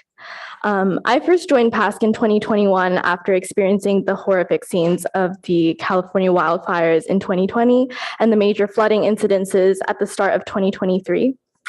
As a young person viewing these climate disasters unfold at such a rapidly quickening pace, I'm beginning to become more attentive to how exactly Palo Alto will address and prepare for the prolonged and more frequent damages of climate change.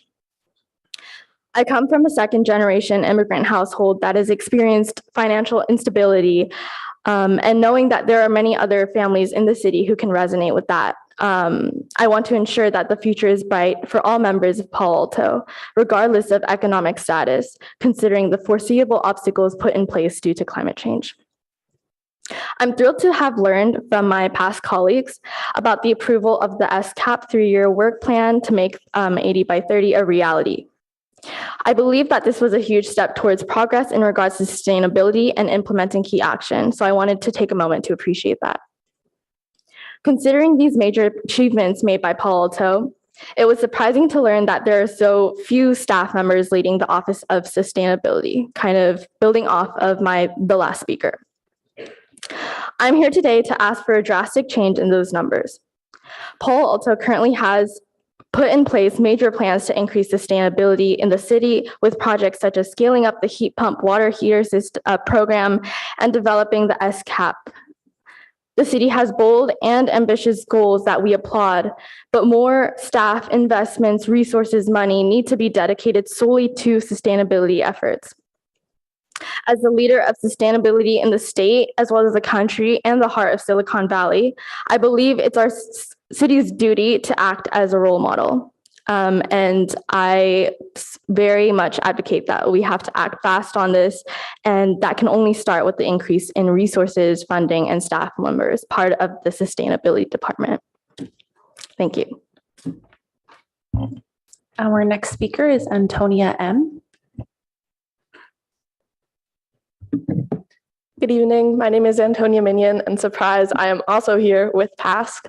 I am a senior at Gunn, and I'm here to share some research that I've conducted over the summer. As Angelina mentioned earlier, over 30 cities in California have adopted official climate emergency declarations, and it's imperative that Palo Alto do so as well, especially after the flooding we faced last winter. For those of you who don't know, declaring an official climate emergency means that we're telling our residents, other cities, and state agencies that we're taking sustainability seriously. In addition, it can help us make progress on our SCAP goals. In total, it's an important step in making sure that our city becomes truly sustainable. For instance, if a public work department is repaving asphalt, they are typically choosing the cheapest pavement available. But if sustainability becomes a priority across all departments, they're then choosing asphalt that would minimize the urban heat effect and help with flood prevention. For example, a public works department in a nearby city started a solar initiative for low-income and middle-income households so that they have access to solar energy. And Chula Vista, a city in San Diego, passed an organics program. That is a municipal program that is helping to ensure that organic materials don't end in landfills. All this to say, declaring a climate emergency allows us to do things because we're making sustainability a priority, and it's a critical next step in our sustainability process. Thank you for listening. Our next speaker is Caitlin Hopkins. Good evening, everyone. My name is Caitlin Hopkins, and I hope summer has treated you all well so far. I am also here as a representative of PASC.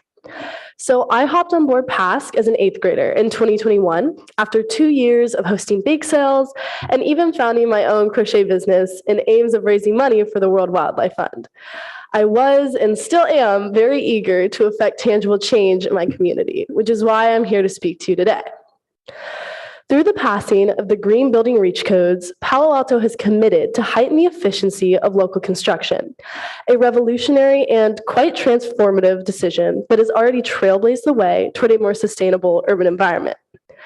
However, with the promise to increase citywide electrification, as outlined in the newly adopted regulations of the Reach Codes, the need for workers trained, willing, and excited to make electric installations is bound to increase. As such, we ask that the council expand on the existing heat pump water heater program by establishing a partnership with a job training organization such as Job Train or Grid Alternatives that will prepare contractors to work with electrical appliances and instill a principle of knowledge regarding green construction. Through this partnership, newly trained contractors will have the opportunity to contribute to the heat pump water heater program and all future electrification initiatives of the city that will further Palo Alto's 80 by 30 goal. Palo Alto has set an ambitious precedent for sustainability, but without an adequate system to ensure the implementation and longevity of our goals, they remain susceptible to failure. We want to carve a feasible path that will bring these plans into reality, but we cannot do so with a lack of properly trained contractors to work on our bold construction objectives. As such, we humbly urge that you invest in much needed green job training. Thank you so much for your time. Our next speaker is Emily Linder.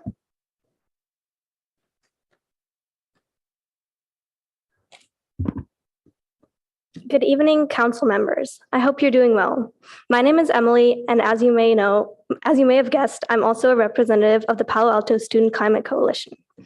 Over the last year, I have seen the City Council make progress towards reaching the 80 by 30 goal by implementing the heat pump water heater program, which has a goal of electrifying 1,000 gas-powered water heaters in Palo Alto homes.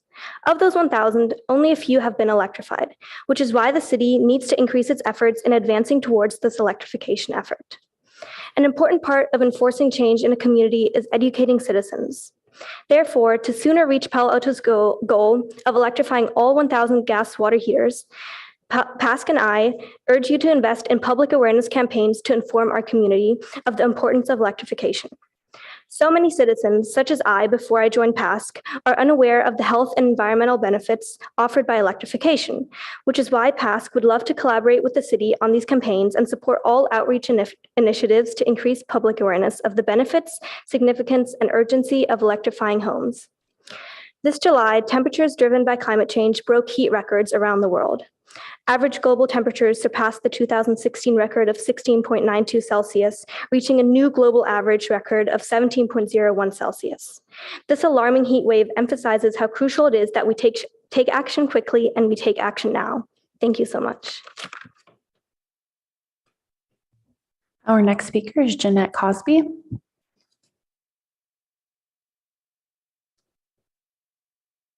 Good evening. Let's see.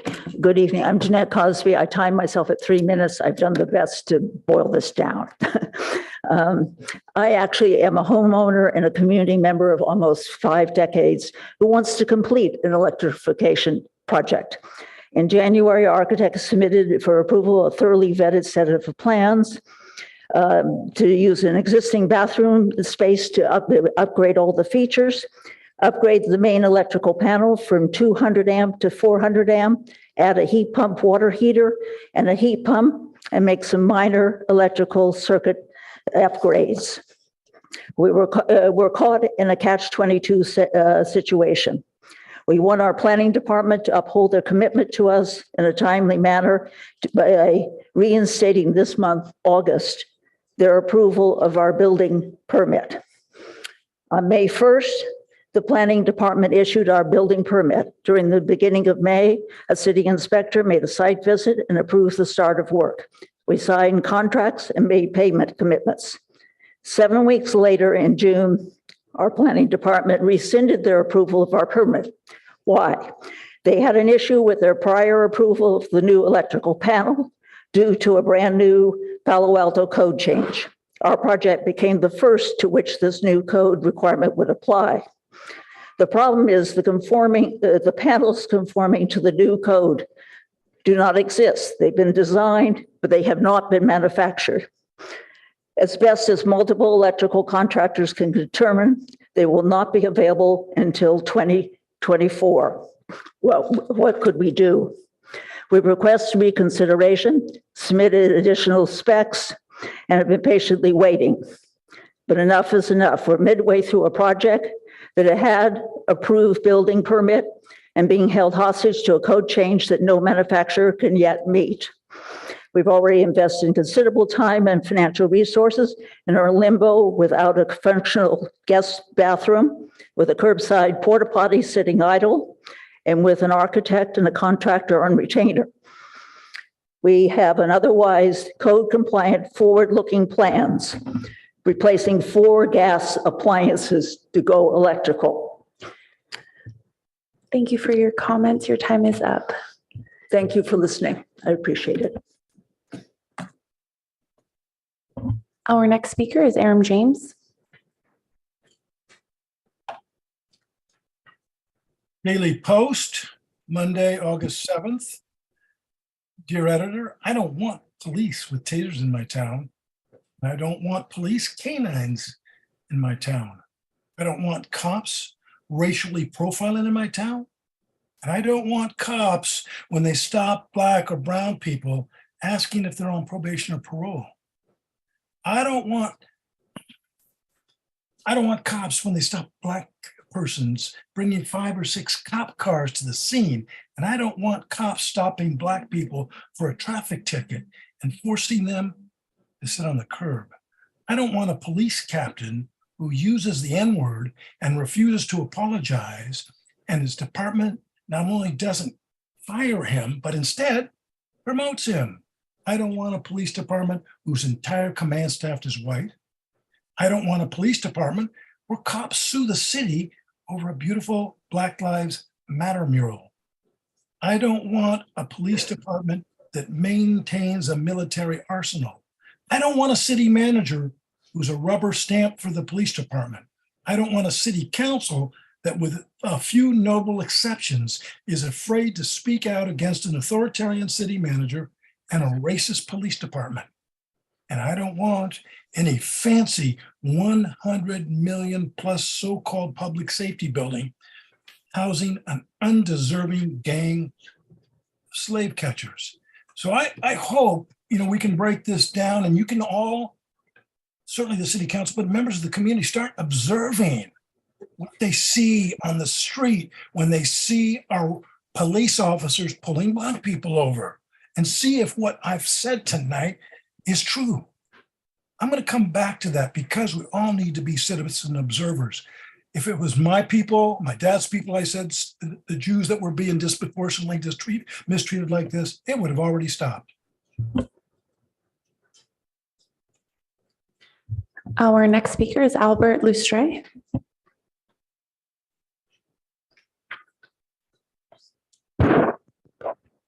Good evening, City Council. Thank you for letting me speak. My name is Albert Lustre with the Carpenters Union, Local 405. And it's great to see future development in the city of Palo Alto, but it'd be better to have labor standards in the future projects in the city of Palo Alto. Area standards include apprenticeship, local hire, healthcare, and a livable wage. Earning a livable wage ensures that construction workers like myself can afford rent in our city and be able to afford his family to provide the basic needs and not leave them check by check. It also gives the construction workers the opportunity to provide a higher education to their children and promote a better future for family and not just a dream. Livable wage also prevents wage theft, tax fraud that happens more than often in the construction industry. Having a responsible contractor that provides healthcare ensures that all construction workers have healthcare for the workers of family and not become a burden to the system, since 80% of the construction workers depend on some sort of program, government program. Apprenticeship programs educates and train our risk youth, minority women into a 4-year program. For some of us, the only opportunity that we have to be successful and be able to learn a livable wage and getting trained at the job sites. This gives a shot to the American dream. Local hire promotes quality of life for the construction worker and be able to spend more time with his loved ones and be part of our community. It also benefits the environment by reducing pollution and not pushing a local workforce away from our city. I would like to ask the elected officials of the city of Palo Alto, please adopt area labor standards of the city, which include a livable wage, healthcare, apprenticeship, and local hire. Thank you for the time. Our next speaker is Tim Lynch.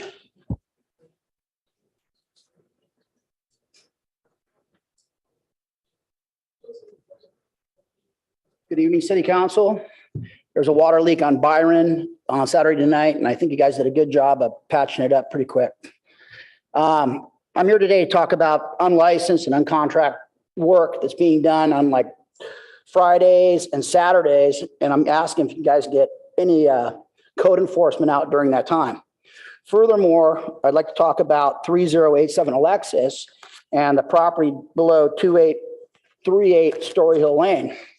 Evidently, in the last year, they've been dumping a lot of spoils on that property, about 3,000 cubic yards without a permit. So I know it's being dealt with, but I want to make sure that you guys look after and make sure it's being dealt with correctly. Thank you. Have a nice evening. And our final speaker is Cedric. Good evening, council members, staff, and community. Justin Harper's prior comments inspired me to chime in. Justin had noted some of the needs of our local homeless community, which reminded me of a program I had heard about for providing laundry services to homeless people. A quick search reveals that a program in LA led by a group called Hope Vibes offers a mobile hygiene service for its homeless population. Basically, it's a big truck which has showers and laundry and which comes out to where the homeless people can be found. It'd be really helpful if cities and counties of Santa Clara County were to cooperate to offer such a service. Perhaps Palo Alto could take the lead, get a grant, and start a pilot program. The ability to be clean is essential for people to be respected and to get hired in jobs, whether permanent or just odd jobs. Another issue faced by homeless people is the loss of their possessions if they get arrested or hospitalized. I heard a story, for instance, of an older person who lived in his car, who had a medical emergency that landed him in the hospital. And while he was there, his vehicle was impounded. Once a person's car is impounded, the fees are in the hundreds, even the thousands of dollars, and they prevent people who have zero income from retrieving their vehicles. And that puts them living on the streets, in the hedges, under stoops, they're not in the car anymore. And this can also happen with non-vehicle possessions, which get cleaned out. Like I was seeing a big pile of stuff with a warning by a bike lockers that it was going to get cleaned out. So it'd be really helpful if police and code enforcement were to coordinate with each other and with the jails to try to identify where people's belongings may be when they're arrested, and try to put seized and cleaned out items in holding with some reasonable method for people to retrieve them. It is difficult enough to be homeless without run-ins with the law or medical issues to cause them to lose what little they have. Thank you.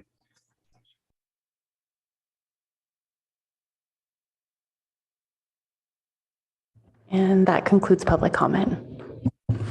Thank you, Madam Clerk. Next, we move to the consent calendar. Let's take public comments for items on the consent calendar. Thank you.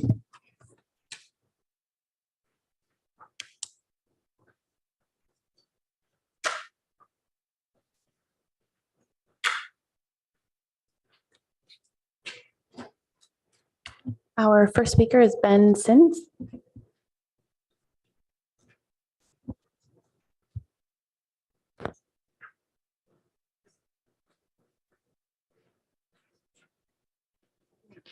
Good evening, members of the council. My family moved to Palo Alto when I was about 1 year old. I've lived here most of my life. I've lived in a house that My wife and I own in Midtown area, Palo Alto, for about 12 years. And we kept the house we lived in previously on Alma Street in Palo Alto and the house next door to that.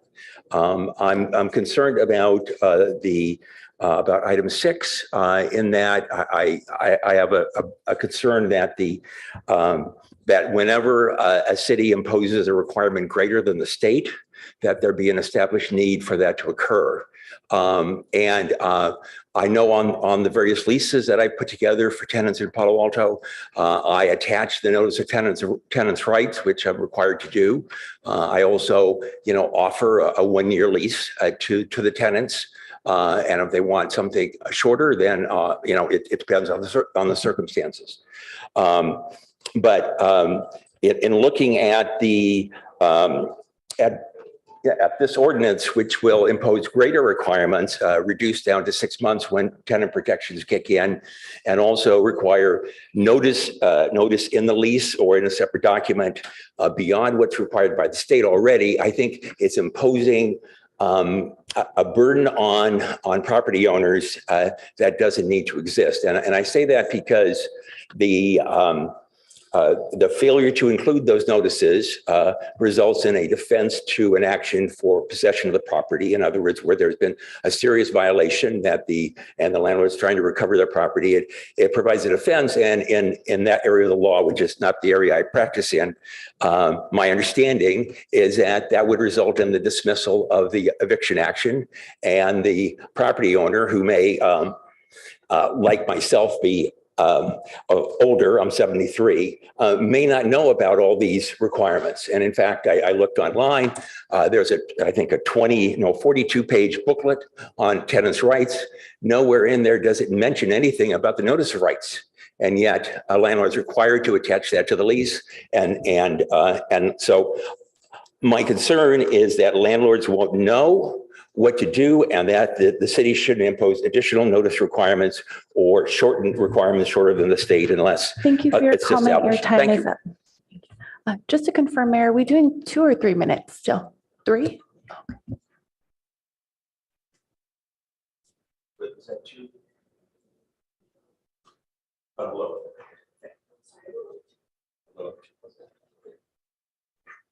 If I could just make one final comment. I saw in the study that was done when this issue first came up about this ordinance that half of the people who had been surveyed didn't even know that there was a mediation process that the city requires. And I think it would be important to look at, has that mediation process been used, and what has been the success rate? Because I don't think additional requirements should be imposed on both, rights and responsibilities imposed on property owners and on renters unless there's a need. Thank you. Our next speaker is Anil Babar.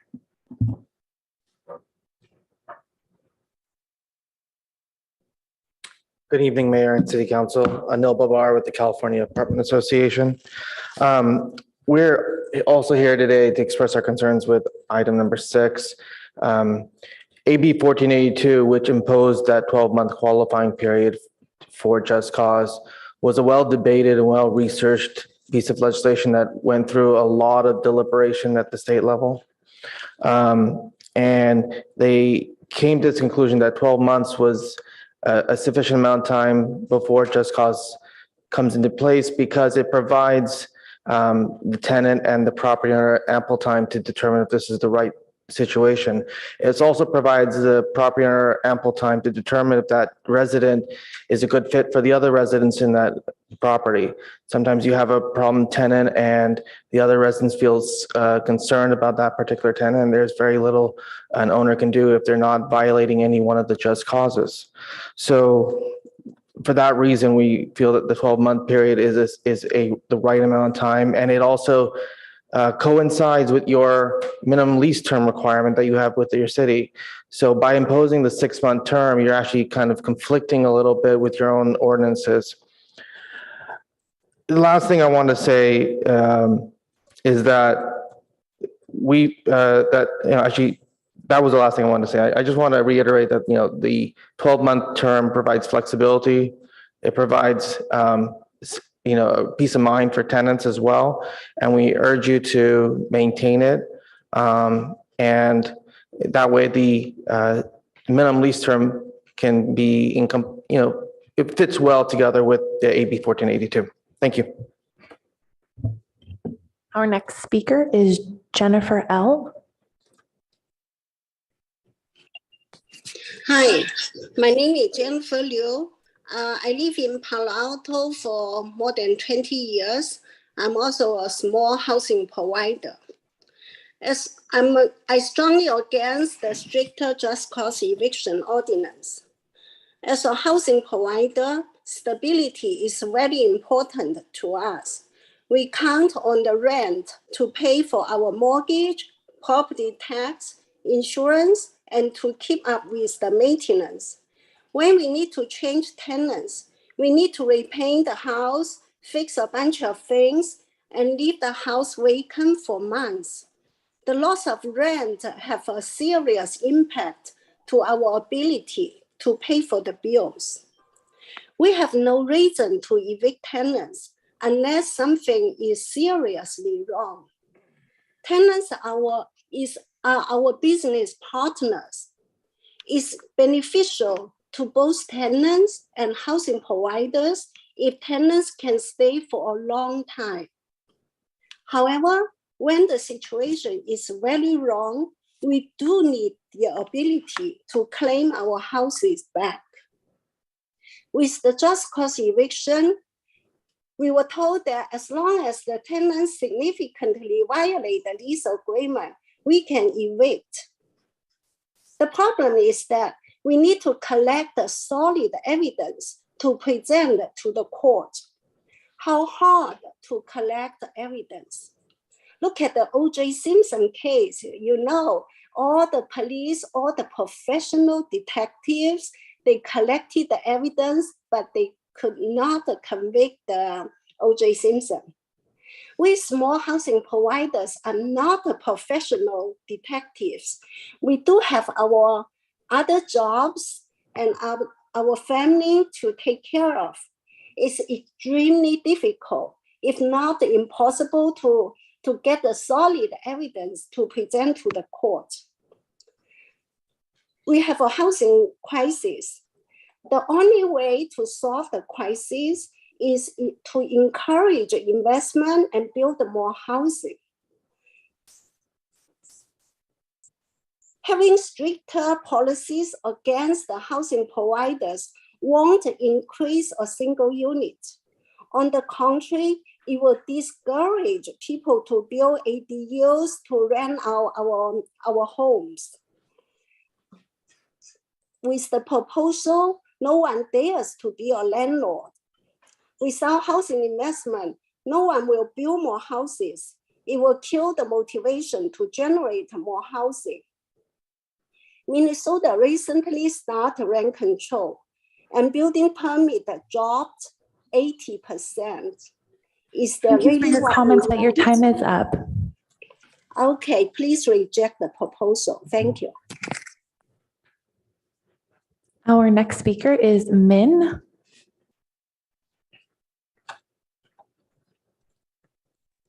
Hello. Hello, we can hear you. Hi. I am, strongly opposed this JCE with the stricter than state of California already placed.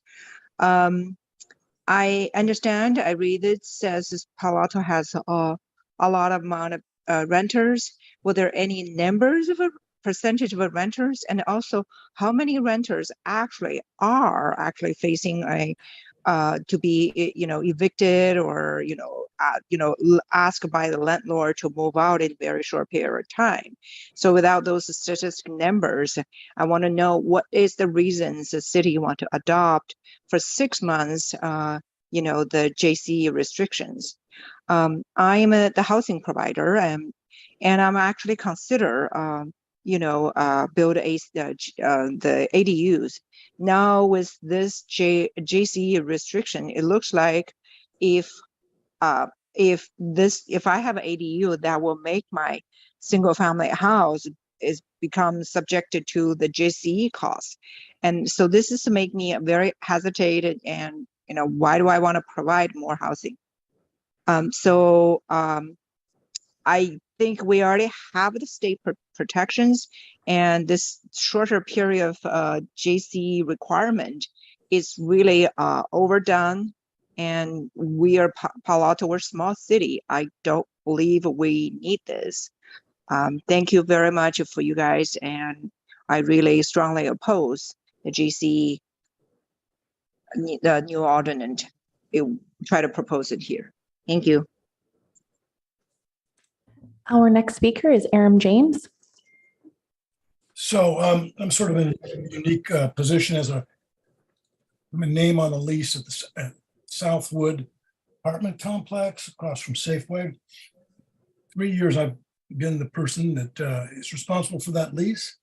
And over those 3 years, a 750 square foot apartment with a new rent increase, they're asking for 9.5%.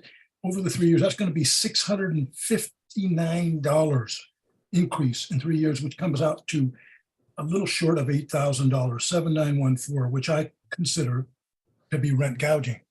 On the other hand, and by the way, I've worked really hard with the city, with Minka, and now with Project Sentinel, but it took me 5 days.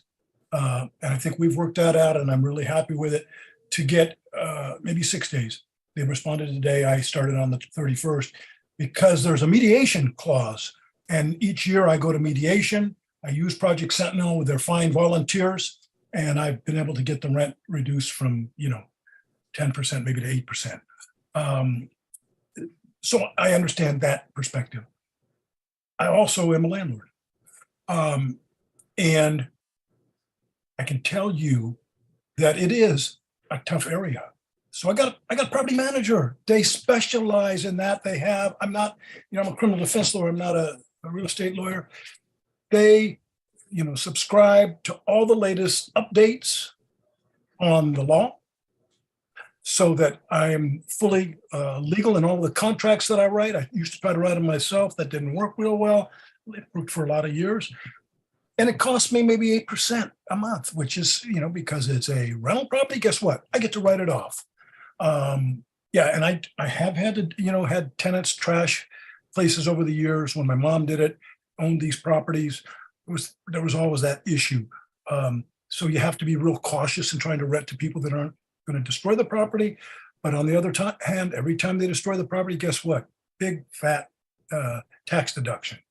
So it's really hard for me to whine from the landlord's point of view. From the tenant's perspective, we got rent gouging going on, and I don't know, even with a decent income, that's good. That's hard to deal with, that kind of rent increase, 10 every year. So I really believe that we have to sit down. We have to have really good tenant protections,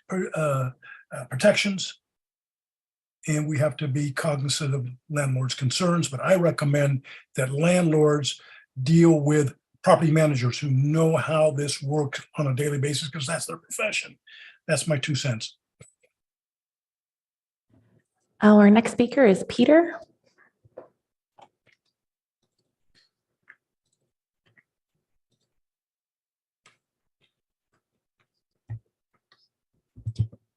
Peter, you should be able to unmute yourself. Okay. All right. I'm going to talk about item number 6. There's a saying that the path to hell is paved with good intentions. It is so true with just cause eviction and rent control laws. Nowadays, people don't talk about the fun short time. Crime rate shoots up, business close and leave. But now what you guys did, you just passed a law to defund housing. People have little incentive to build anything or rent out their house if they can evict bad tenants, or if they can get it back when they need it for themselves. So the end result is that these bad housing laws will defund housing, create housing shortage, and inflict great harm to our community. Just to look at all these cities like Oakland and San Francisco. If rent control law are so great, the cities should have be doing better. But San Francisco has 60,000 vacant units. At the same time, they have the highest number of homeless people in the entire United States. Because people just tired of all this government control. And if you have a house that you want to just say short-term rental or whatever, you want to put it in the market, but then end up that you have a tenant for life and you cannot get it out if you want to sell it or do whatever, and you have to pay the big rent sum to it, people will say, forget it. I'm not going to rent it. I'm going to keep it. People are not going to build ADUs. Palo Alto is going to see reduced housing units. And now you try to do even more, to have 6 months, tenant moving there 6 months that you cannot, they become long-term tenants. You cannot evict them at all. It's going to make it even worse. So I hope you stop right there. Think about the consequences. Don't do it. It is a failed policy. Thank you for listening. Our next speaker is Cedric. Good evening again, council members. I just wanted to briefly speak in favor of item 11 on your consent calendar. The viaduct's kind of back up as an option, suggested to be back up as an option under consideration. I think that's a really good thing. The underpass alternative, for all its good intentions, is really terrible for bicycle traffic, and it's causes all sorts of problems even for drivers. It's eminent domain. The trench is crazy expensive and has permanent impacts to the hydrology and the ecology of our creeks. So the viaduct is really a good option. I'm glad to see it back. I hope you will support it. Thank you.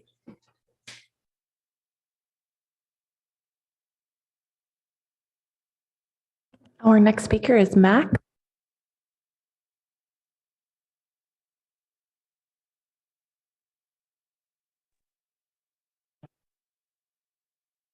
Hello? We can hear you. Okay. Hi, good evening. Thank you very much for the opportunity. I have a question to begin with. At this moment, does the city council have the eviction data of last year? I didn't hear anything about it. If no, can city spend more resources to collect it? And so then we can postpone the proposals. And also, if yes, but the number of eviction cases are small, why we need a blanket policy for it? Palo Alto has been known for innovations for decades, if not centuries, not a copycat, just like the rest of Silicon Valley is known for the innovations. A few of the cities on the north, named San Francisco, Oakland, and such, came up with the draconian eviction policies, and some others. See what their rents, how many homeless people on the street, see how divided their communities are, see how those cities have been in downward spiral. The city of the Palo Alto want to follow their suit. Palo Alto has a unique place in the nation and beyond. Please show the courage and the vision to the world, but not a copycat. People in Palo Alto, tenants and housing providers alike, deserves much better. So please stick with the existing principles of eviction clauses in AB 1482. Thank you very much. And that was our final speaker. Right, thank you. So we'll come back to City Council members. Would anybody like to make a motion for the consent calendar? Or does anybody have any no votes? Councilmember Vinker? I was just going to move approval of the consent calendar. Second. Okay, Councilmember Vinker moves the consent calendar and Councilmember Lifcourt-Haynes seconds. I would like to register a no vote. I would like to register a no vote on consent item number 11.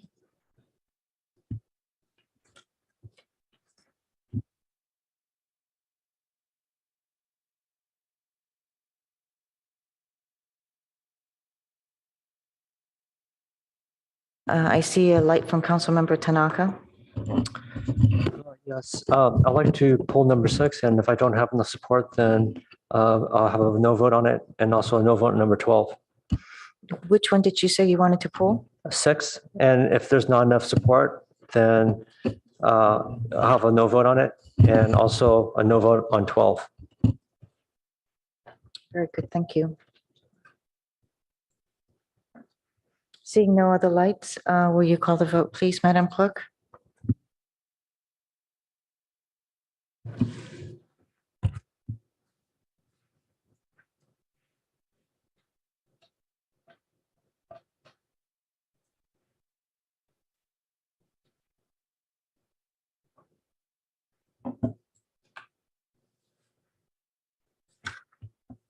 Vice Mayor Stone, Yes. Councilmember Burt, Yes. Councilmember Vinker, Yes. Councilmember Lithcott-Haynes, Yes. Mayor Ku, Yes. Councilmember Tanaka, Yes. Councilmember Lowing, Yes.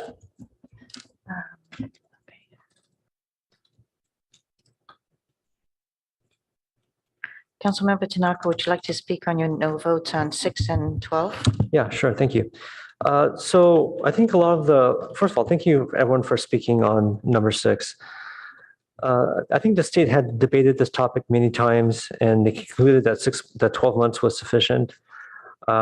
This 6-month requirement actually conflicts with our 12-month requirement of having a 12-month lease, and I think so. This conflict causes is a bit problematic, and then I think the second issue is. I think that when I remember this was done late at night, so I'm not sure there was proper notice for a lot of landlords. A lot of people didn't know that this was happening. And the other thing I've heard is that some landlords, because of the burden, are actually taking their properties off the market. So this is actually going to hurt tenants. And some other landlords, because you have to hire professionals now to actually manage the properties, especially the smaller landlords, are going to be passing the cost of this extra cost to their tenants, which is going to raise the cost of housing to our tenants. So I think while 6 is maybe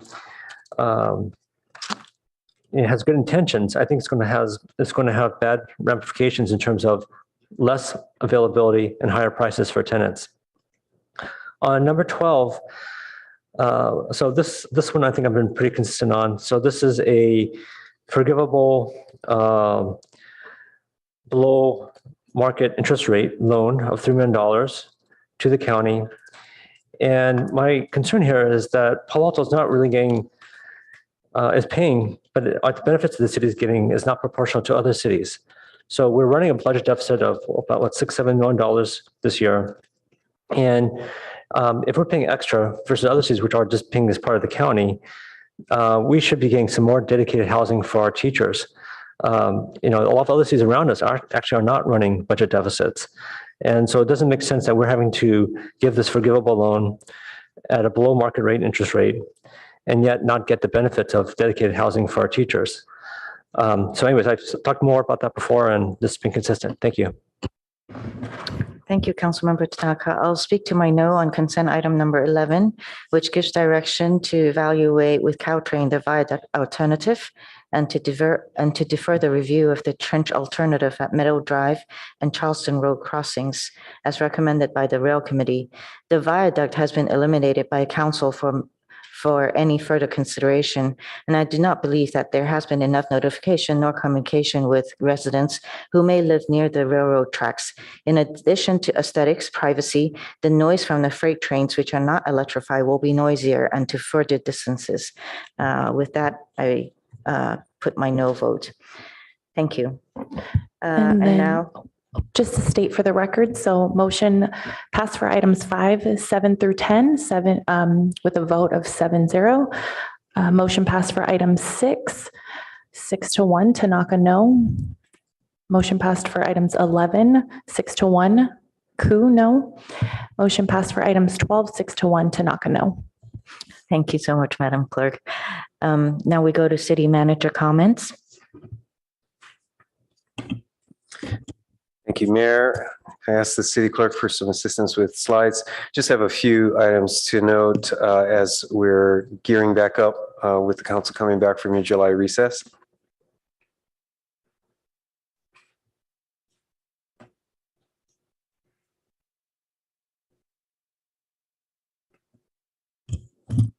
Thank you very much, city clerk. Next slide, please.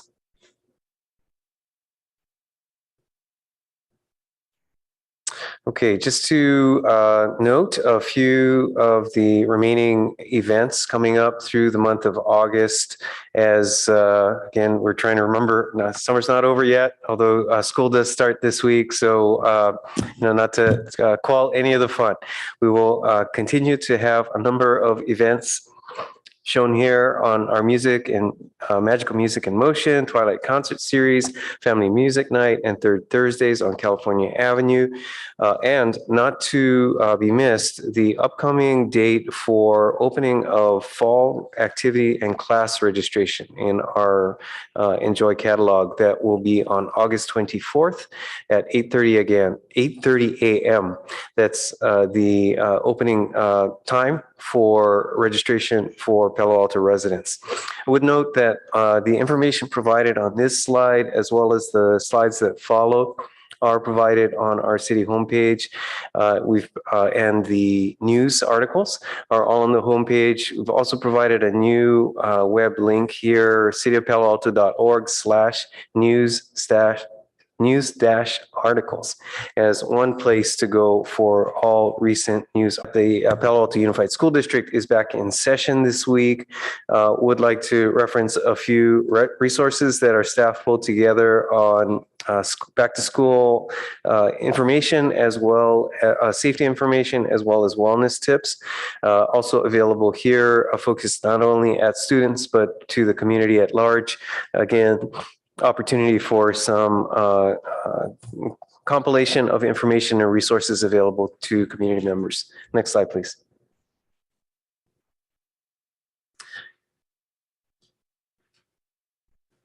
Then from the opportunities to the challenges, we have gas-powered leaf blowers.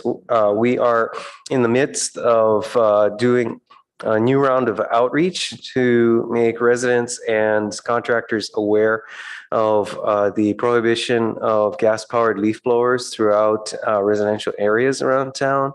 So you may see these now appearing in your utility bills, as well as a number of other media that are available for really neighbors to share with neighbors. Awareness, including the fact that fines on violations of this ordinance will begin early next calendar year. Next slide, please. And then finally, just noting upcoming council dates and items. Here we are on August 7th. Next week, August 14th, we will be discussing the draft economic development strategy. You'll also have an opportunity to discuss with our lobbyists state and federal legislation, as well as get an updated term sheet with pets in need for the operation of the Palo Alto Animal Shelter. The following week, on August 21st, you'll have actions and updates related related to the regional water quality control plant. And we also have a new date on September 5th. This is the Tuesday after Labor Day, in order to hear the report following review by the Planning and Transportation Commission on 340 Portage. Unfortunately, due to the time involved and follow-up related to the PTC's hearing on that proposed development, it will not be ready for council hearing on the 21st of August. So again, we're recommending this new date of September 5th in order to hear that item in a timely manner. And then just want to flag for community and council members that as a part of your packet for next week, we have an informational report we call the Council Recess Report. It's kind of what we did on your summer break. It includes a variety of operational program updates from departments throughout the city. So kind of a treasure trove of information on ongoing activities through the month of July. And if we could go to the next slide, please. And that concludes my report. Back to you, Mayor. Thank you, Mr. City Manager. And with that, we'll go on a 10-minute break. So we'll return at 9:47. Thank you.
All right, it's 9:47 and I'd like to get council started again. We have 3 more action items to go. So council members, please return.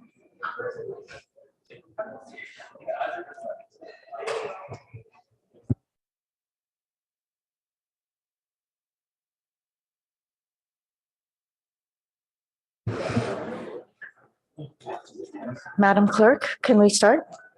All right, we're going to go to item number 15, which is an action item, and it's public hearing, adoption of a resolution confirming the weed abatement report and ordering abatement costs to be a special assessment on the properties specified in the report. Staff, do you have a report?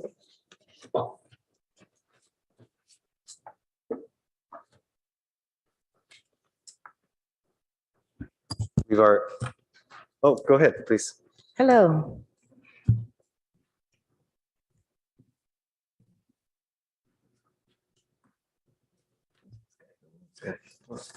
My name is Chris Roach. I'm a weed abatement inspector for the Consumer Environmental Protection Agency.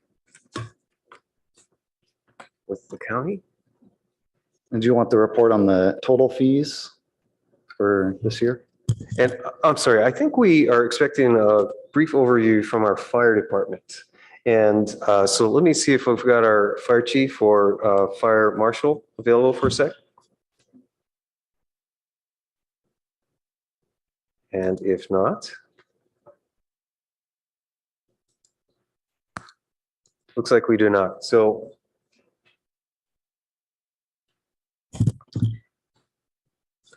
I'm sorry, you're here on behalf of the county of Santa Clara, is that correct? Part of the weed abatement program. Yes, yes, thank you. Okay, so our point of contact is here in terms of our administration of the weed abatement program. And so Mayor and Council, happy to go forward with it, as this is a fairly routine item that the council receives each year.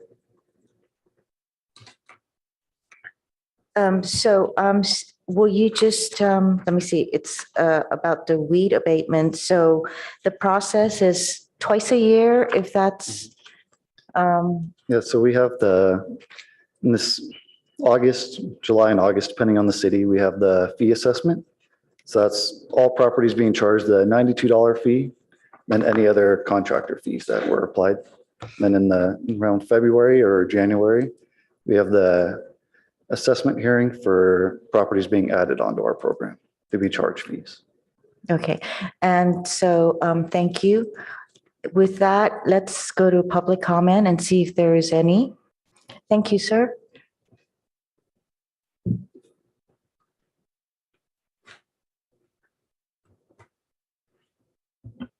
There are no requests to speak and no hands are raised. Thank you. We'll come back to council. Does council members have any questions or comments? If not, then I'll take a motion to adopt this resolution. So move. I hear Councilmember Lowing has made a motion. Second. Councilmember Burt seconds. And when you're ready, Madam Clerk, you can call the vote.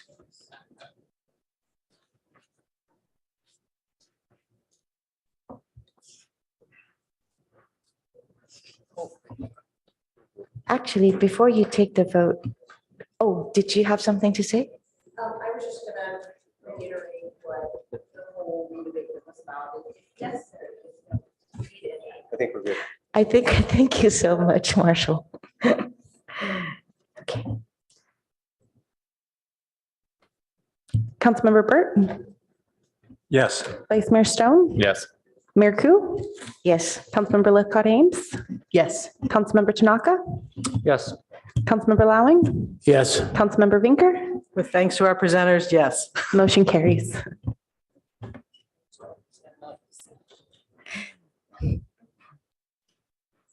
Thank you for attending today and really appreciate that.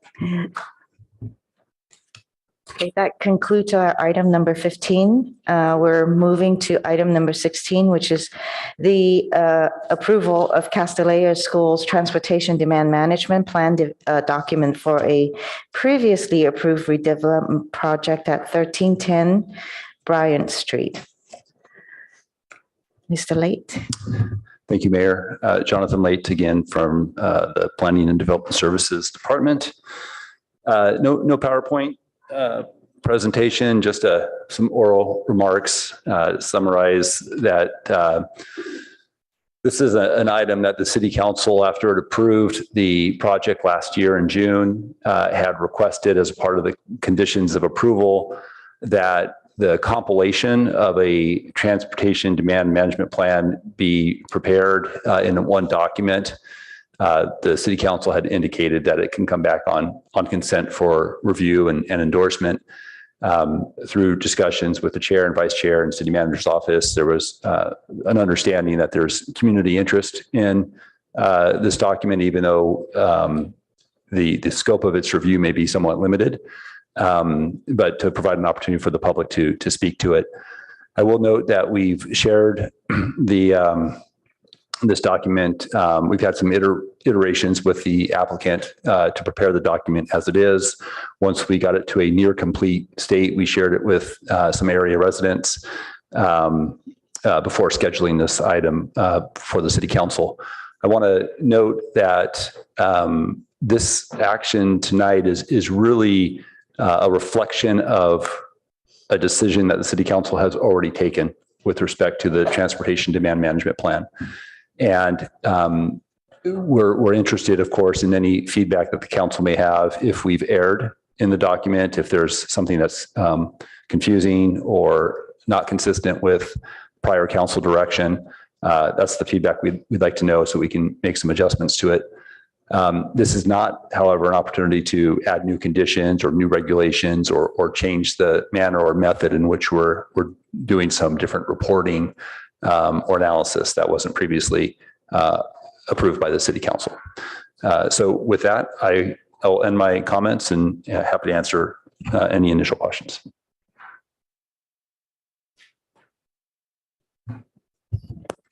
All right. I think council can go ahead and if there's any technical questions for staff.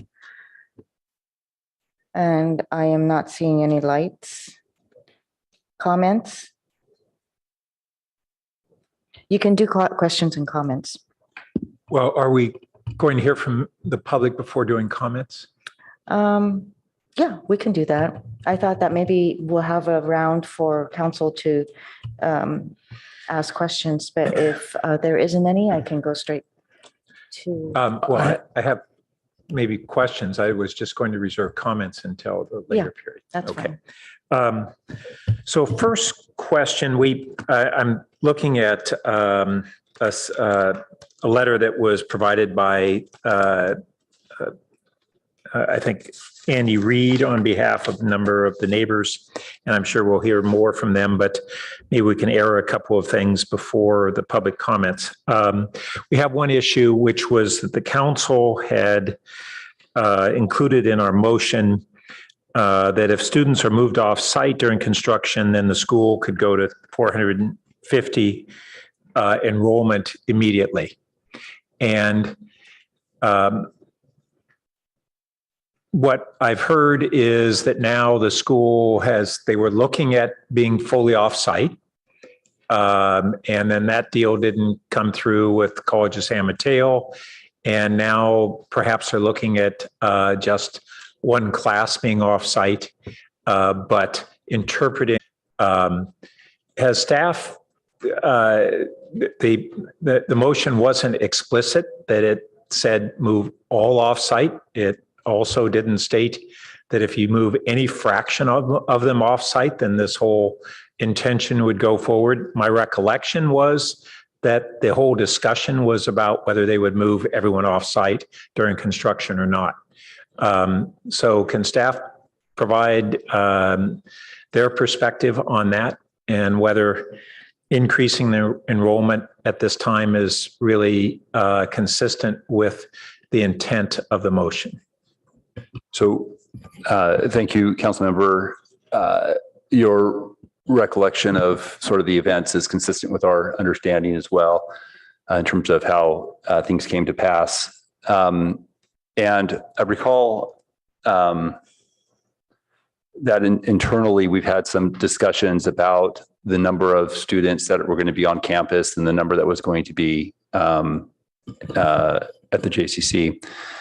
And I believe, and others can correct me if I'm misremembering this, but we acknowledge that the condition is not explicitly clear to address this issue, but landed on that it was not a violation of the condition. That's my recollection. Okay, well, I'll look forward to additional discussion on that. I'm not quite following how it's not a violation. And then one of the methods of counting trips was apparently is being adopted, which is the electronic driveway counters. Is that the only method of counting trips that's being used, or are there other methods as well? So I'll bring it to the item that's before the council, and that's the TDM plan, which is a reflection, of course, of the conditions of approval. As far as ADT, it is measured through those trip counters at the driveway entrances and exits. That was the condition.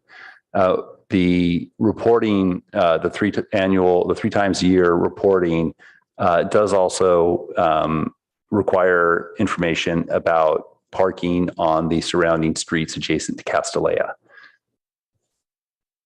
So that would be monitored as well? It will be reported on. And I think there's, I'd have to take a look again at the specific condition of approval to see how those two factors come together to determine ADT. But I want to also note that, the language of that condition is, has been approved. And I would look to the city attorney to. Well, what was the language of the condition exactly? I believe it was condition, let's see here. So condition 20 begins with the transportation demand management plan, and it's 24. Let's see. Actually, 22 says the following additional performance measures and requirements shall be incorporated into the TDM plan. A is average daily trips standard. The school's average daily trip standard is set at 1198 trips. Data from permanent driveway counters shall be placed at all entrance and exit driveways and will be used to calculate ADT. And then there's a referral to condition 24 for the monitoring and reporting and what constitutes a violation. The next letter C talks about AM peak trip standards and how the school's AM peak trips shall not exceed 383 trips. And then data from permanent driveway counters, this is letter D, placed at the entrance and exits will be used to calculate AM peak trips. So the condition, as I've read it there, refers to the trip, the monitors at the driveway entrance and exits as the metric for assessing ADT and AM peak. Okay, thank you.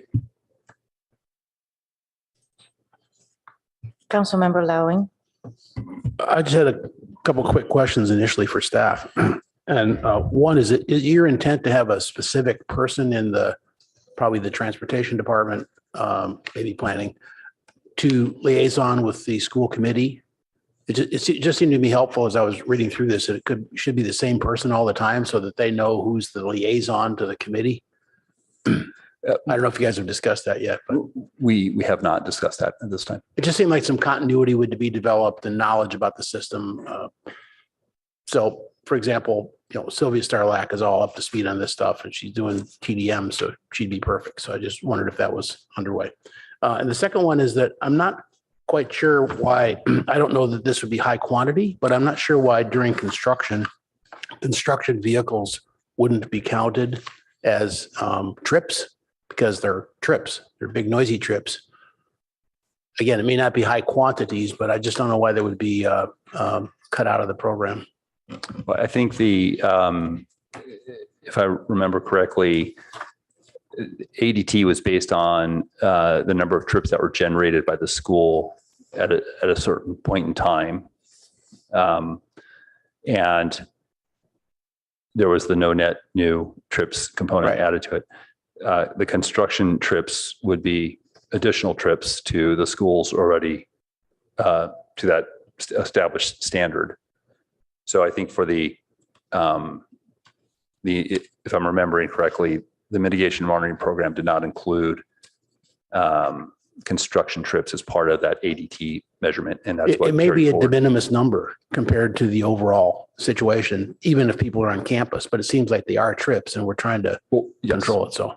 So they are trips for sure, but they're just not counted toward ADT or AMP. And that's just the way the condition was written. Explicitly, it excludes construction trips. That's why it was written by the council motion? Yes. Okay. I obviously was not here for that. So yeah, the record of land use action, not the council motion, but the record of land use action stipulates that construction trips are excluded from the calculation of ADT and AMP. Okay, that's the only questions I have right now, Mayor. Oh, thank you. I wanted to ask also, I'm sorry, Vice Mayor Stone. Thank you, Madam Mayor. Just a couple questions then for this round.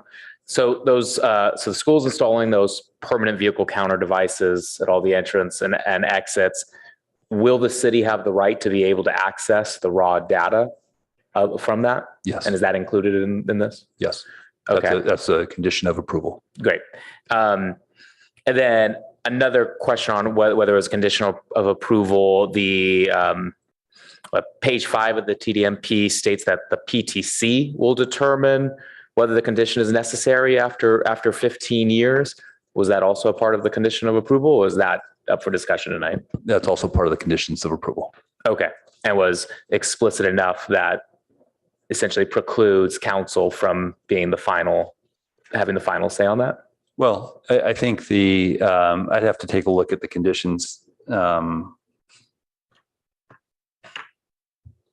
you have the condition? Okay. So I'll recall the condition, and maybe you can give us a moment to look at the specific language on that. Okay. Thank you. Yeah, maybe you can come back to me then on the next round for that.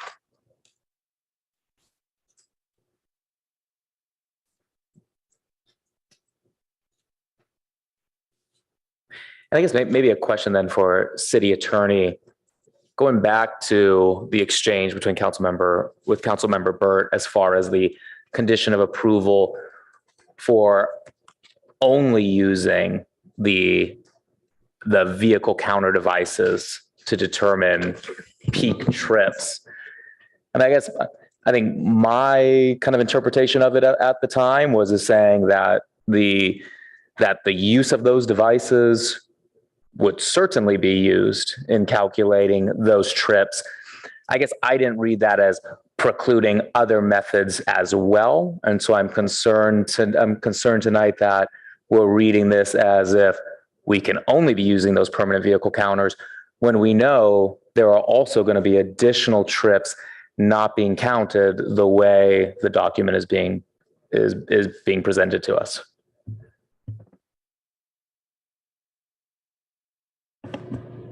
Appreciate the comment.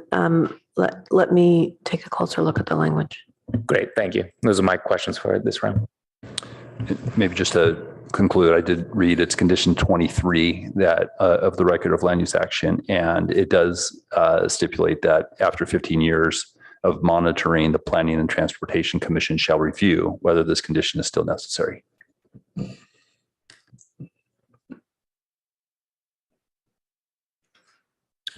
Thank you. Councilmember Lithcott-Hames. Thank you, Madam Mayor. My question for staff is simply about the neighborhood committee and what role they have played in getting us to this point. I know they were recently constituted, and I wonder if they've played any role, if they've met, and if we know what they think about the TDM plan. So if they've not met in a capacity that responds to the conditions of approval. It is they meet when the monitoring reports come in, and so those come in 3 times a year, and it's not clear in the procedures how that happens, but internally we've been talking about how we would receive those reports from Castellea. We would review those reports, and then after we've reviewed them to check for errors or omissions, if we were satisfied with the report, we would then send it to the neighborhood committee, and then they would have 30 days to submit a recommendation. That has not happened yet. We've not transmitted anything to them yet. Thank you.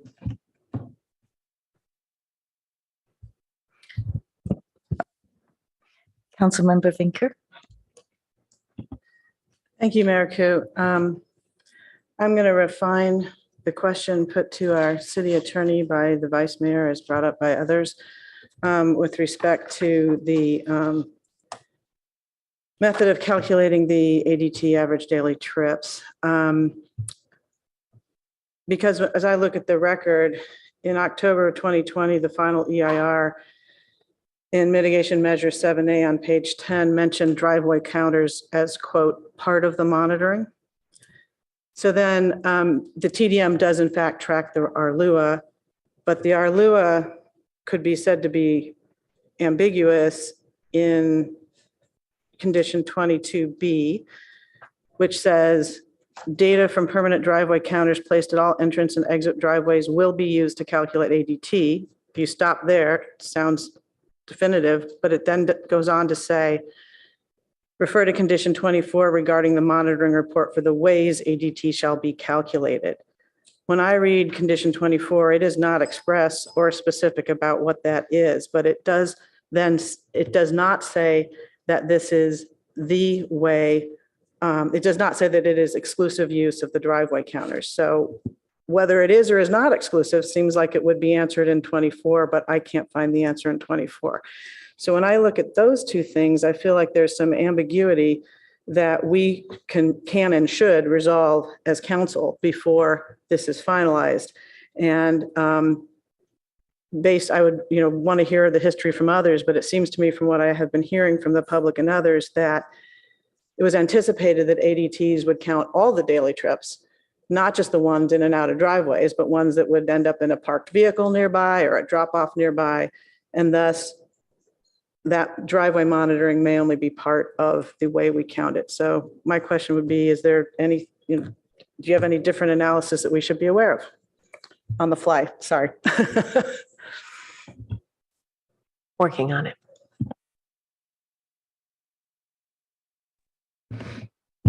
I would like to also add to Councilmember Vinker's question. So it's just the driving through the driveways that are counted, but then also why are the parked cars as well as people who are just coming in and dropping off and picking up not counted as well? Those are all considered trips as well. So if you could add that to a response. My other question is, on packet page 209, I'm not really understanding where it says that the bullet point that says the following descriptions of TDM strategies, and then it goes into identify scope and breadth of TDM measures utilized and other programs provided by the school. What are those? I'm sorry, Mayor, I just found the page number. So which bullet are you referring to? It's the second bullet, the following descriptions of TDM strategies.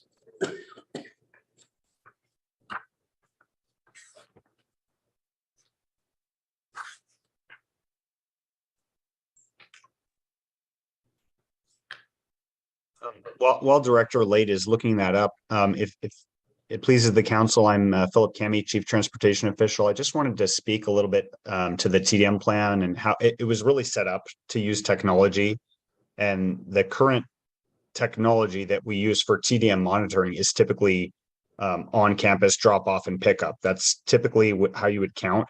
When you get into the concept of monitoring a neighborhood and really I'm not sure what the boundaries of that neighborhood would be.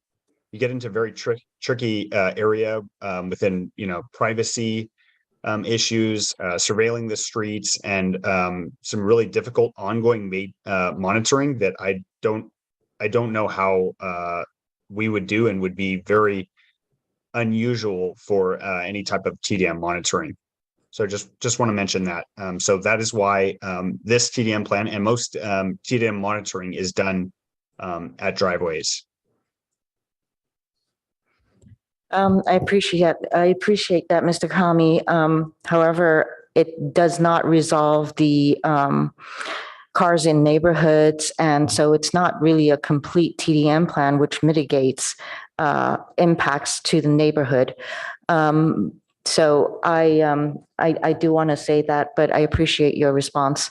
If there's no other questions, we'll go to the public for public comments.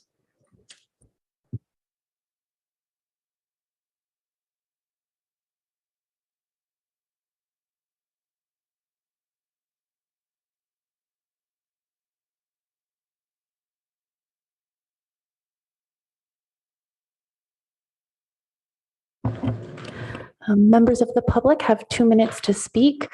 And please note, if you wish to speak on this item, raise your hand or submit a speaker card prior to the first person finished speaking. Thank you. Our first speaker is Mary Sylvester. The mayor and city council. First off, 2 minutes is completely inadequate for my comments and my colleagues from the neighborhood. We've spent over 6 long years and many late nights and tens of thousands of dollars and close to $100,000 in legal fees on this matter. And I feel this is very disrespectful to the neighbors. I'm going to start off with 2 very specific comments about the TDM, and I believe highlights just 2 of the many problems that exist, and I think are illustrative of city staff's inability and unwillingness to consider neighbors in a respectful and inclusive manner. And I'm happy to talk to you further about that. First of all, as to mitigation measure 7A, on the TDM, page 3, bottom of the page, bullet 2 states that the TDM incorporates all applicable mitigation measures from the certified final EIR, particularly MM4A and 7A. Number 1, mitigation measure 7A states that the driveway counters are part of the monitoring. Doesn't state that that's the only monitoring, using the term monitoring for car trips. Yet the school interprets this to mean only driveway counters can count car trips. This is confusing in that some car trips are counted and others are not. And monitoring car trips doesn't appear to include counting car trips. Please review this and make corrections.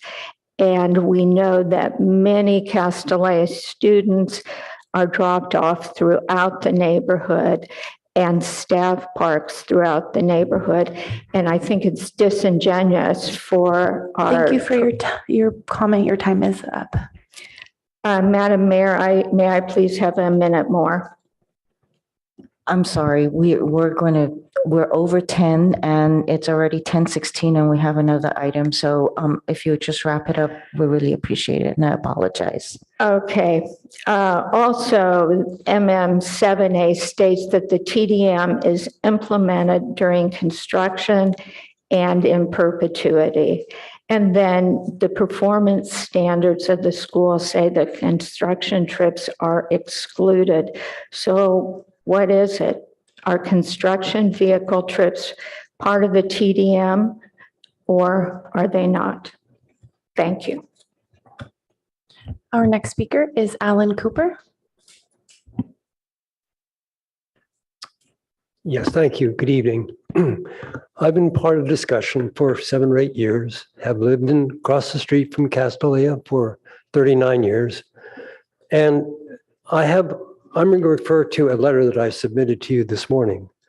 And that refers to what Councilman Burt was speaking of, that Castalia has, in my recollection of the compromise that was reached, and that the very good suggestion that as an incentive for Castalia to move off campus, save a year in construction, save the safety of the girls or make it safer for them, that the council made a very clear and explicit statement that if you do something good like moving off campus, then you can go right to 450 students. That is not what Castalia did. Neighbors accepted that compromise.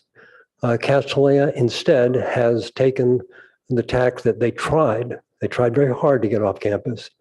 But since they couldn't do it, they then chose the option of taking a legal course of a 7-page letter to the city, a legal letter saying that we are indeed entitled to do what we want to do, which is to go right to 450 students because we did send some students off.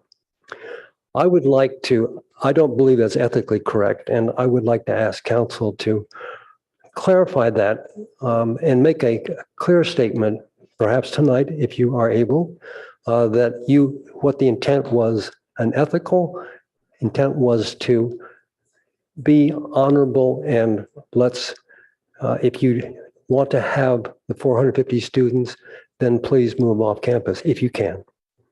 That's all I have. Thank you very much. Our next speaker is Rob Levetsky. Good evening, Council. The TDM was supposed to be worked out between the community and the city and the school. I thought we earned that after 6 years of working on this project, but no. Did that happen? No. The city gave Castalia carte blanche to write the TDM. Classic case of the fox guarding the henhouse. Fuzzy, ambiguous phrases such as, the school will use best efforts to, ... Here's a glaring inconsistency regarding the neighborhood RPP, residential preferential parking. As you know, there are criteria that must be met for initiating an RPP. There are also criteria that you have to meet to exit an RPP, to get out of an RPP. But there are no criteria for individuals to be excluded from future RPPs.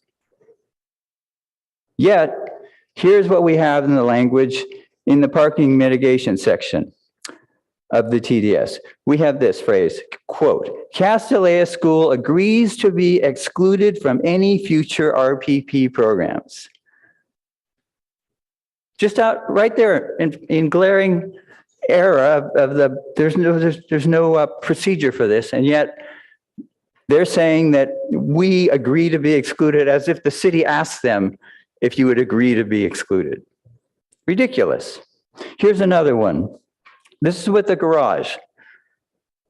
The school will coordinate with the Director of Planning, Development Services, and the Chief of Transportation official to identify a traffic safety warning device to be used at the garage exit that will not generate excessive noise audible at the neighboring residential properties to the greatest extent feasible.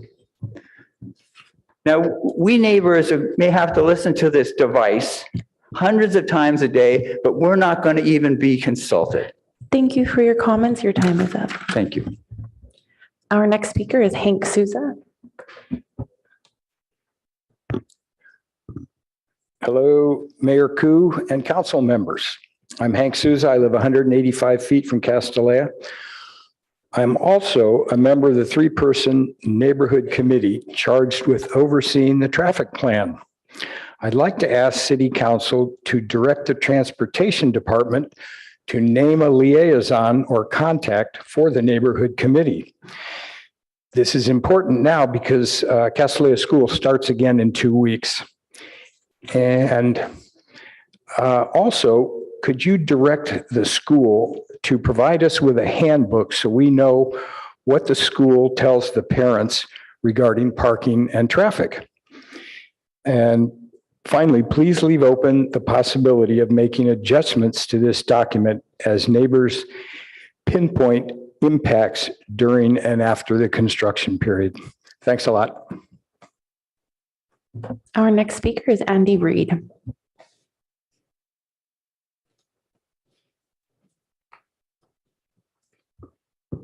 Thank you, Mayor Koo and council members. I'm Andy Reid and I live near the school. Tonight, I'm addressing traffic impacts to the neighborhood.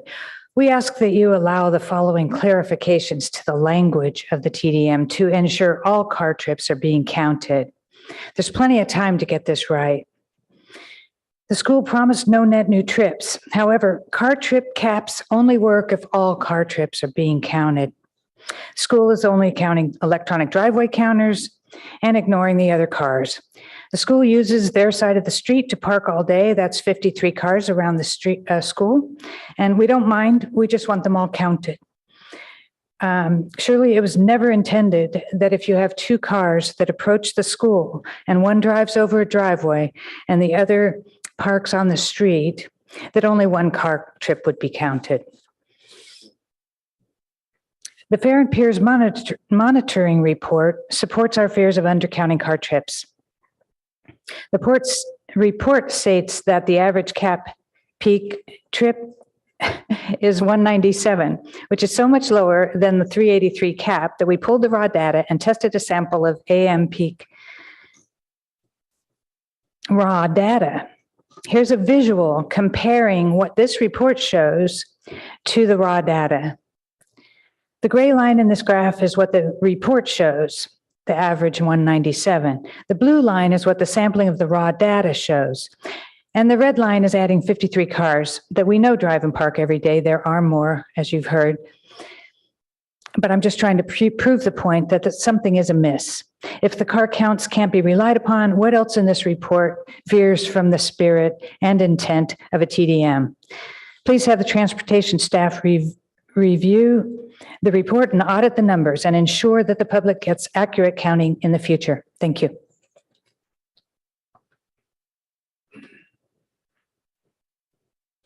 Our next speaker is Neva Yarkin. Neva Yarkin.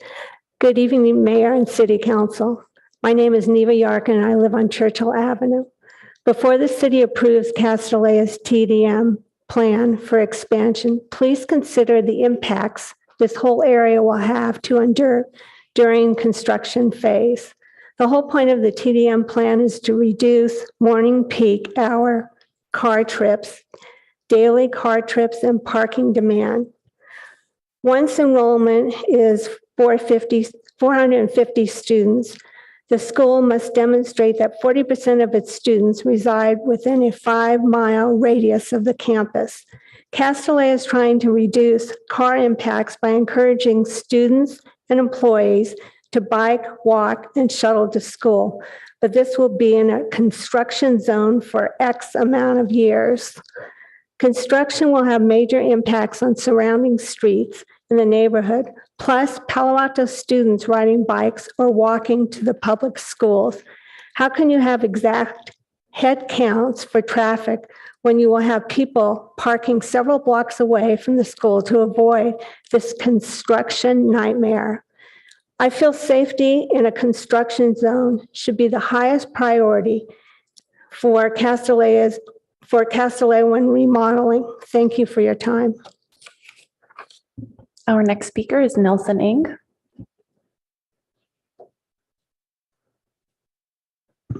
Good evening, City Council. My name is Nelson Ng. I have been involved with the Castellia issues for the last 7 years. I first started with my son graduating from Poly, and now both of my kids have graduated from college. So this after 7 years, this is the last things I want to do is spending the Monday night at 10:30 evening to speak in front of City Council. But I feel the duty to make sure that this TDM is really guarding against the Castilleja's traffic impact to the neighborhood. I hope this is a very simple goal for the City Council to share as well. Listening to some of the question you guys asking, I hope I have a glimmer of hope that you guys might be trying to push for that. However, when I was listening to the staff answering some of those questions, I really wonder what their goals are. Is it really just to push that whatever it is down the throat of the neighbor? I would really like to understand that the TDM just counting the traffic going into the garage, their parking lots will count 100% of their traffic. Really, unless Castellia has a tunnel that will drive all the traffic to their driveway and then come up into their parking lot, I really seriously doubt that will count 100% of those traffic. So therefore, I really would like the city staff to really work with the neighbor. There are two parties in this, Castellia and the neighbors. How come only the Castellia has the opportunity to work with the city staff to come up with this report, while the neighbor are not part of that conversation? Thank you. Our next speaker is Mindy Romanowski.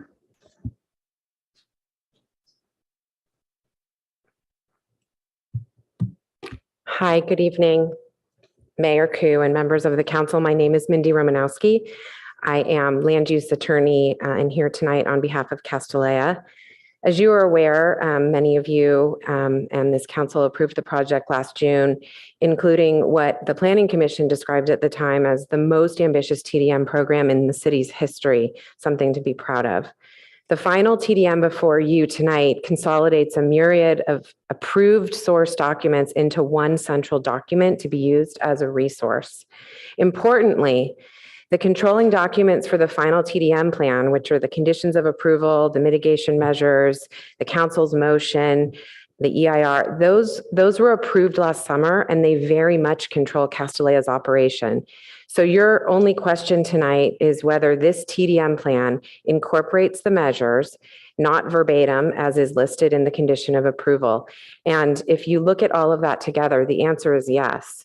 And with due respect to those tonight bringing up comments about various aspects of the project, the decisions were made last summer, and now we are memorializing all of those decisions and those documents. I would like to highlight that this TDM plan, in addition to counting driveway trips, there is monitoring in the neighborhood, and my co-counsel is going to speak about the specific conditions that control that.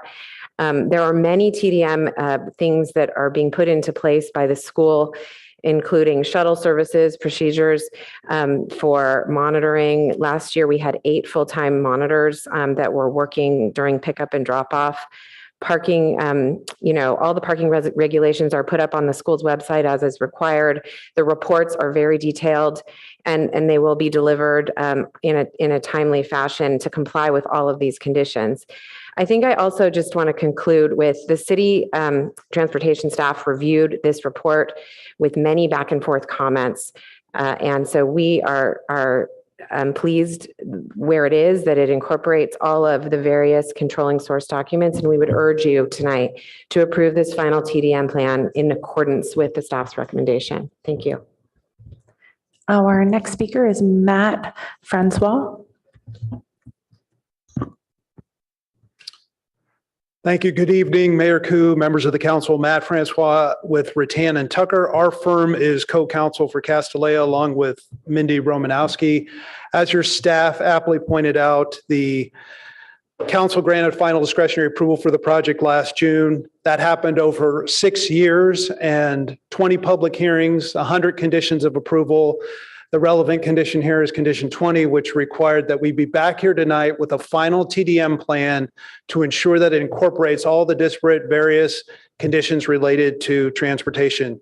It does that. We haven't heard a single comment that there was some condition missing or some requirement or mitigation measure wasn't included in the TDM plan. So that's your focus tonight, the time to have the debate about what the conditions should be or the mitigation measure should be.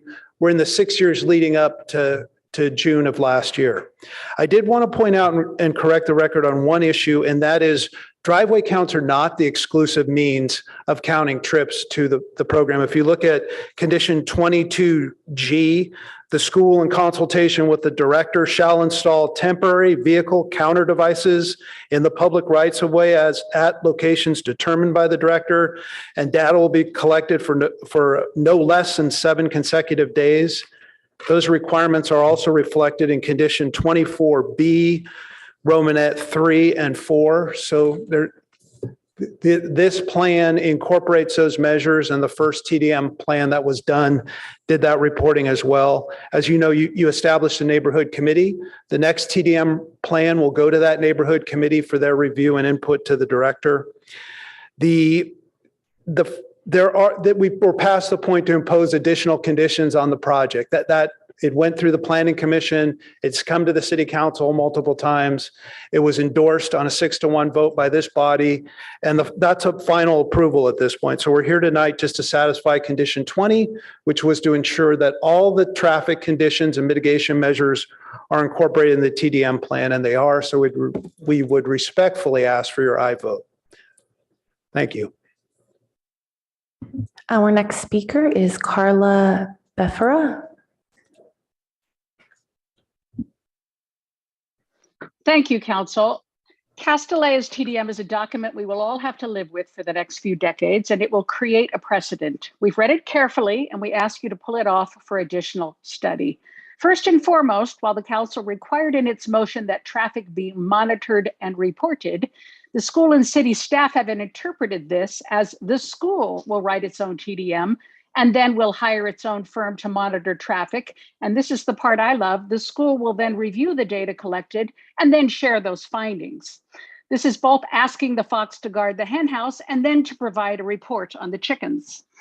We asked the TDM to be rewritten so that an independent traffic monitoring company hired by the city of Palo Alto and paid for by the school will track and report its findings directly to the city and the neighborhood committee that has now been set up to review it.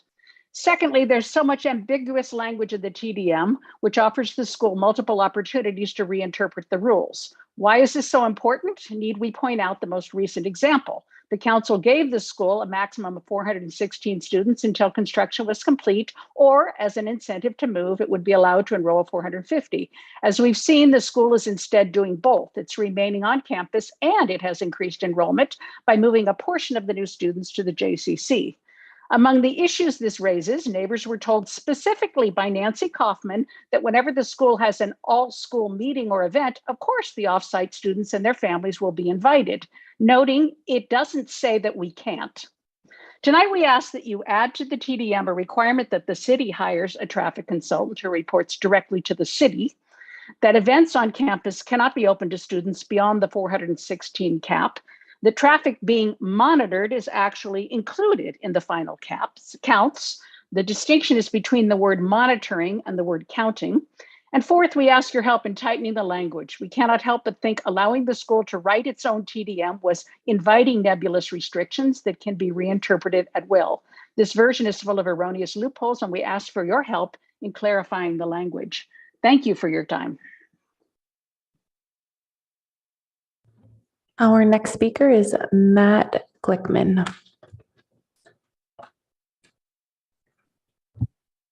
Hi, thank you for including me. My name is Matt Glickman. I'm both a neighbor and a parent of 3 Castellea grads, so I'm a supporter of the school. We had a great experience there. And I would just ask you to include the neighborhood committee, but actually include them, listen to them, rely on them as a resource. As you can hear from this, they have information that they can bring to help do something that works for the school and for the neighbors. I heard a lot of good questions from Councilman Birdstone, Lift Hutchings, and others. that I think were echoed by what the neighbors would bring to the table. I heard Mr. Late say, we're going to include the neighbors later, and we're going to make interpretations based on what the school tells us. So I just like to equalize it so that we can not have to stay here till 11 o'clock and push off other topics that you have. I think we can come to a really good resolution if you include both the neighbors and the schools equally in the process. Thank you. And our final speaker is Bruce McLeod. There we go. Thank you, Council, for listening to us tonight and giving us the opportunity to speak. I have a couple things to add to this.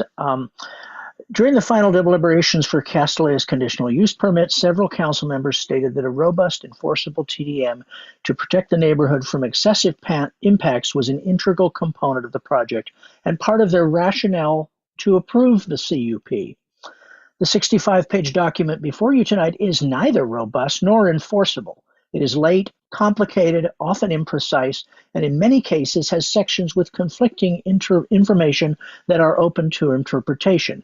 Even tonight, we have heard Planning Director Late and Castellea's legal counsel offer differing interpretations of the traffic counters in the driveways. We've already seen problems with the current monitoring process.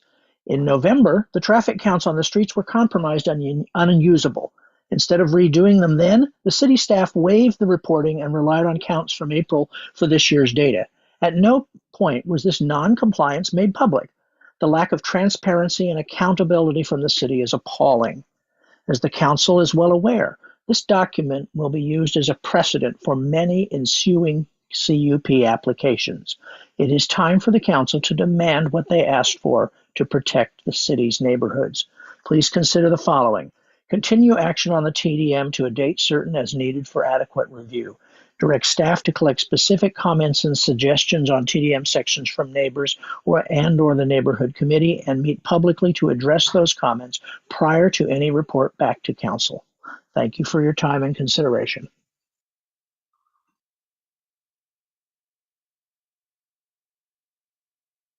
And that concludes public comment on this item. Thank you, Madam Clerk. And we'll bring it back to council, but if staff has any responses to the questions that were put forward, please go ahead. Thank you, Mayor, and thank you, Council, for the opportunity to think through some of those initial questions and to hear the public comments. With respect to the first question about enrollment, that is, we're recalling that we had a conversation and we were leaning, toward not following through with a code enforcement action, but it may be that we haven't completed our thoughts on that, and we need maybe a little bit more time to sort of work through that. But importantly, it's not really an item for the council's deliberation this evening, which is not on a potential violation of a CUP, but rather the TDM plan. So we're going to request that we table that item. Ms. Reed spent a fair amount of time going through a lot of data, and we heard a moment ago some errors with that data. There is a report that we received from Castellea, the first monitoring report, and the first monitoring report had some errors with it. It turns out that one of the driveway counters was faulty, and we did not have the proper data for that. And that's the report that's posted online, and presumably the report that Ms. Reed has run some initial analysis. We've asked for an updated report to correct the information, and we've received that report, and we're reviewing that now. This week and into next week, we'll be reviewing that data. We do get the raw data as well as the summary from the consultant. We went through this in the public hearing process of why their consultant would go through and prepare an initial report to us and submit this data. And then our team in the Office of Transportation would scrub that data and look for inconsistencies or problems with it. And that's the review that we're doing. So we are not just accepting the report from the consultant, from the applicant, we're also doing our review as well. And so, I think there's one thing to just sort of acknowledge is that this is a really extensive document, the record of land use action. We have not had a transportation demand management plan like this previously approved in the city.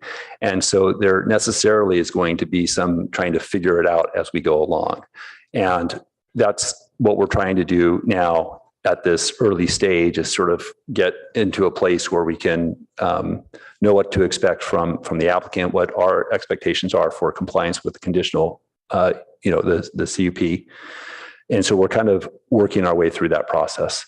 So no intention to be, not transparent. We've shared some information that we've had available. We're happy to share more with the committee and be engaged in that process. I want to come back to the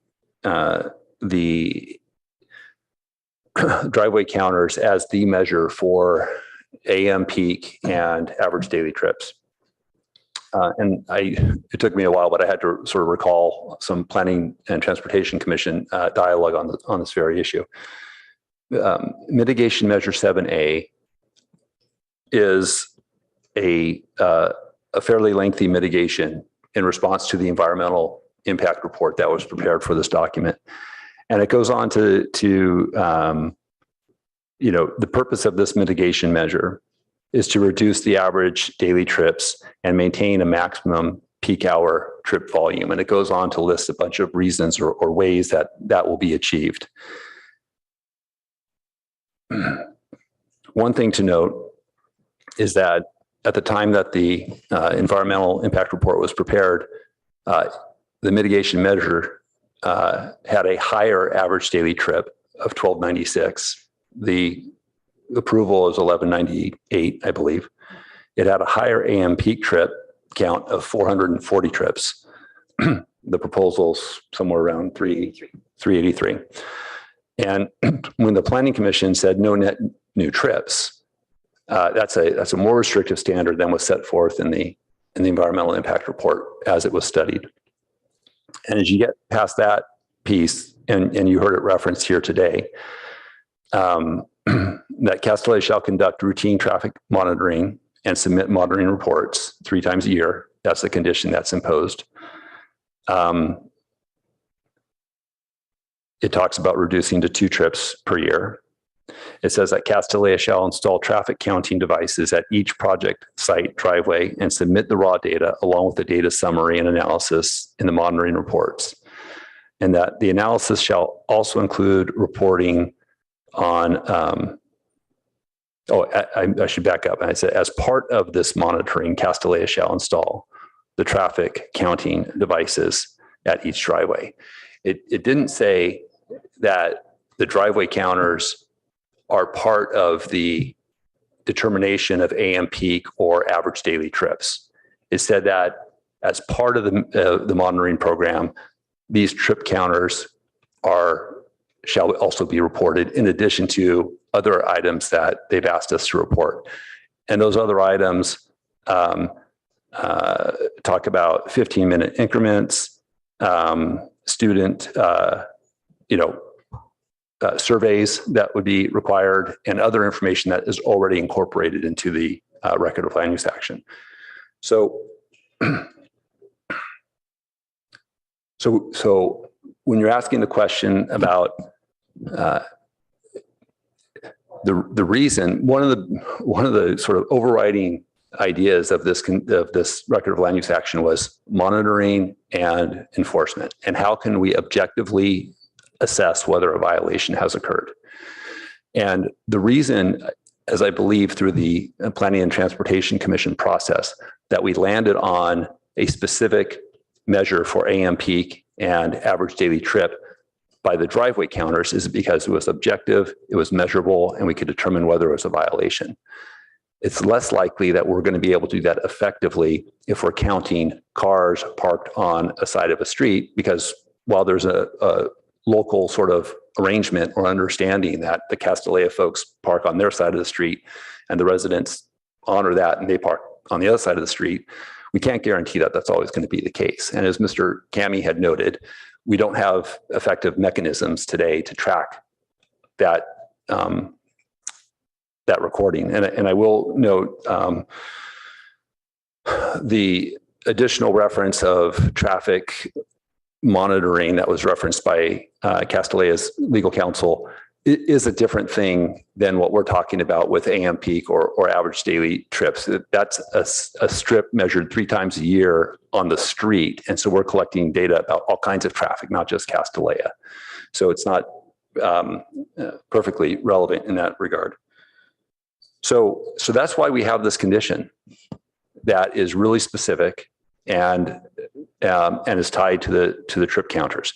I will note that we are collecting a lot of other data where we ask for data about who's parking on the side of on the Castelea side of the street. We ask for data about how people are getting to the school. There's a survey that's performed and the students complete that survey and they detail how they got to school. And so it's the compilation of all of this data, the trip counters and all the supplemental information that we receive that allows us to determine whether or not, helps us inform whether or not we have some issues with the ongoing operation of the school. This data, this report is transmitted to the neighborhood committee. The neighborhood committee reviews it and it has 30 days to give a recommendation to the planning director. If we have problems, we try to resolve those, or I would anticipate that we would try to resolve those. This hasn't happened in actuality yet. And where we have issues, if we need to flag an issue, something's not working and we're not getting resolution, we always have the opportunity to go to the Planning and Transportation Commission and say, here's what the condition says, here's what's been observed, here's the challenge that the neighbors are complaining about or concerned about. And we need your help or guidance to, maybe figure out a solution. So there are mechanisms in place to help address these issues. I apologize for the long-winded sort of opportunity to respond. I'll just look over to my colleagues. Anything further to note? Okay. Mayor, thank you.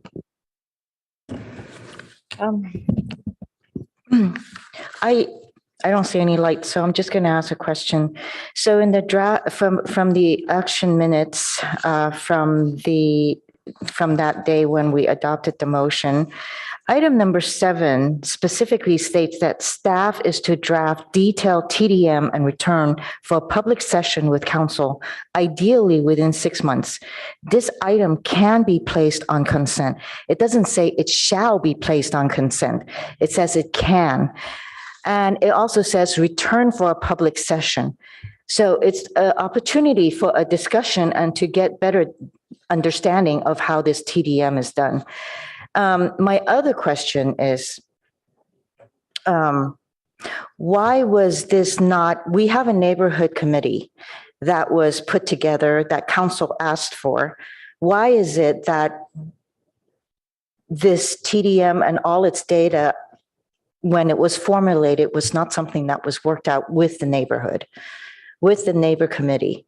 Why was it so late that the neighborhood committee was formed or given permission to form, only for us to have to now review this TDM, draft TDM, without their consideration or their involvement?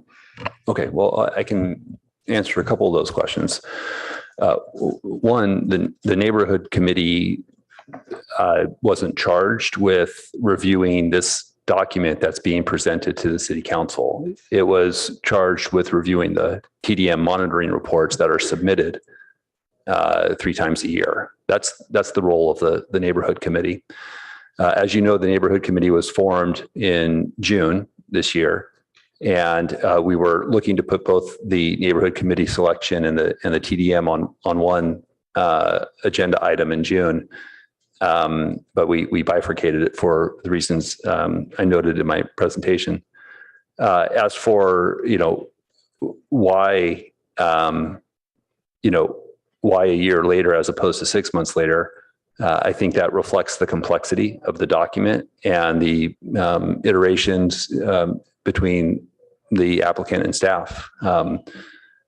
There was nothing binding about the 6 months. And so we took that as a target, and we recognized and we shared it with the residents that we were not going to be able to meet that target.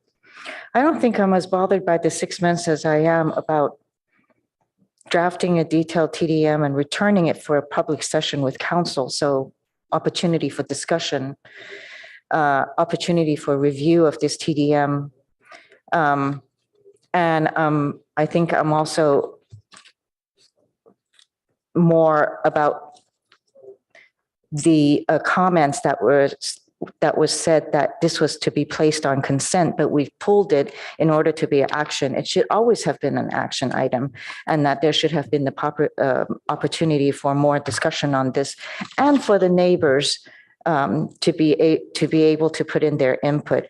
I understand that we weren't specific in specifying that the neighborhood committee should be part of the discussion and part of working on this TDM, since they do know their neighborhood the best. And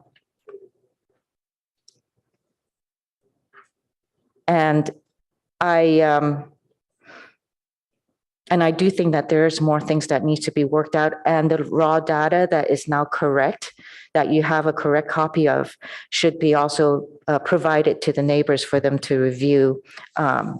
Since my understanding is that the raw data that they used was not the correct data. So there should be a more of opportunity for them to review. Then I do want to say that what would trigger, and how would the process be for a planning, if something is violated, if there was a violation or there's reporting that is not kosher, how would they report it to you as the planning director, and for it to get onto Planning and Transportation Commission for review? What would trigger it?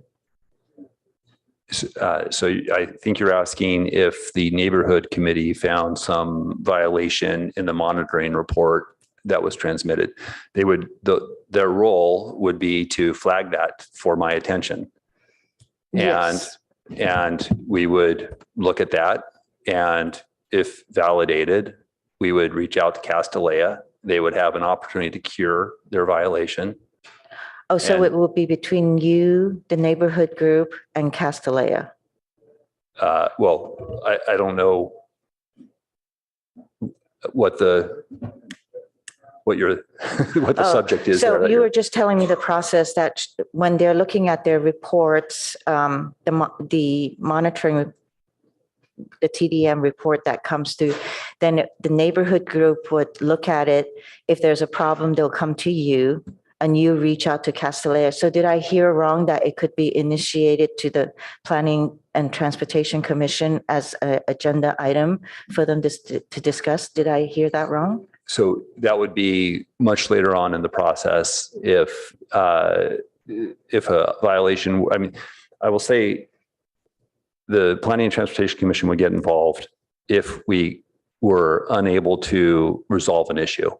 But before that time, there's an iterative process where the record of land use action actually stipulates the process of what to do in the event of a violation. The council's approved it, and applicant gets a chance to cure the violation. If they don't cure the violation, we can issue a citation and pursue our administrative remedies through our code enforcement program.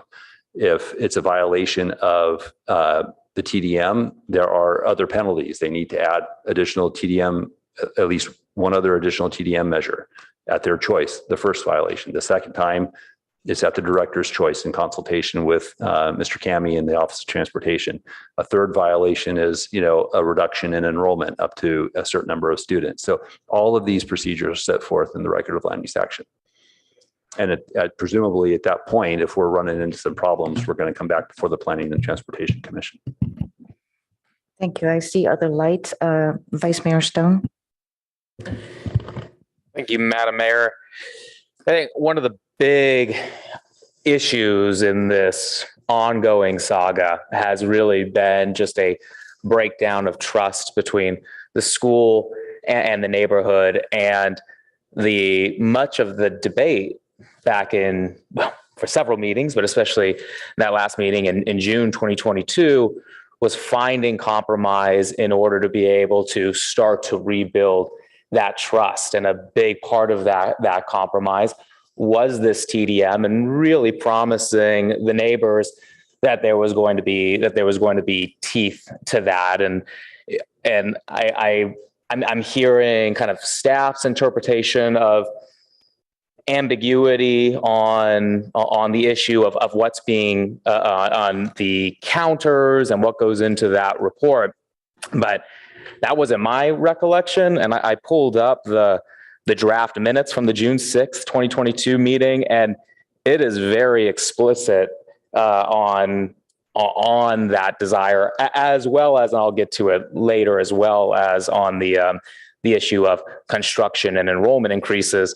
But just to quote real quick 2 lines here, many of the council members were interested in making sure that all trips are counted, not just the trips to campus. Dropping off or parking in the neighborhood and then walking to campus undermined the intent of the TDM plan. And then a few lines below, it says, applicant Kathy Lamdacker supported monitoring the neighborhood. In the conditions of approval, the school was required to monitor the parking in the neighborhood daily. So, and my kind of interpretation of what you were saying, Director Late, as far as what we then can do tonight seems consistent. I mean, it seems clear to me that we are able to modify the language here to make sure that we're not just focused on trips onto campus, but also the surrounding neighborhood, just as council had promised and included in our motion, just as we promised to the neighborhood, and just as the applicant accepted in their response to council member questions during that meeting. So I don't really understand. I mean, I get the issue that Mr. Kami raised as far as this is a more burdensome way of making the count. I don't think that should stop us. I mean, this has been a complex matter for a very long time. I mean, is there any issue with us sending out a counter, an employee out 3 times randomly a year who's going to count the cars along the edge of the campus, monitor drop-offs, count? There could be a member of Castellea at that, verifying their own counts as well. I mean, I think there are ways that we can get around it, so that we're not just relying on those traffic counters, those stationary traffic counters. So thank you, Vice Mayor. So appreciating that we can pull up minutes and look at, some of the language expressing individual or a group of the council's perspective on a particular topic. But it's through the course of the deliberation and, positions changing or being refined in order to address the compromise. What I have to react to is the conditions of approval as they were adopted by the city council. And so that is the source that I need to look to as far as how do we measure ADT. But I will also acknowledge there's a couple of things. The council was clear that it did not want students parking in the neighborhood. That was reflected in your motion. And I blanket on it right now, but we can pull up the motion. And I think there was some specific language about not parking in the neighborhood. And in this document, and I can find the page for you, in the TDM plan that's before you today, there's some explicit language that reaffirms Castellea's commitment and obligation to park on site, on street adjacent to their property, or in satellite parking. Those are the only areas where Castellea is allowed to park. And they acknowledge that in this plan that's before you.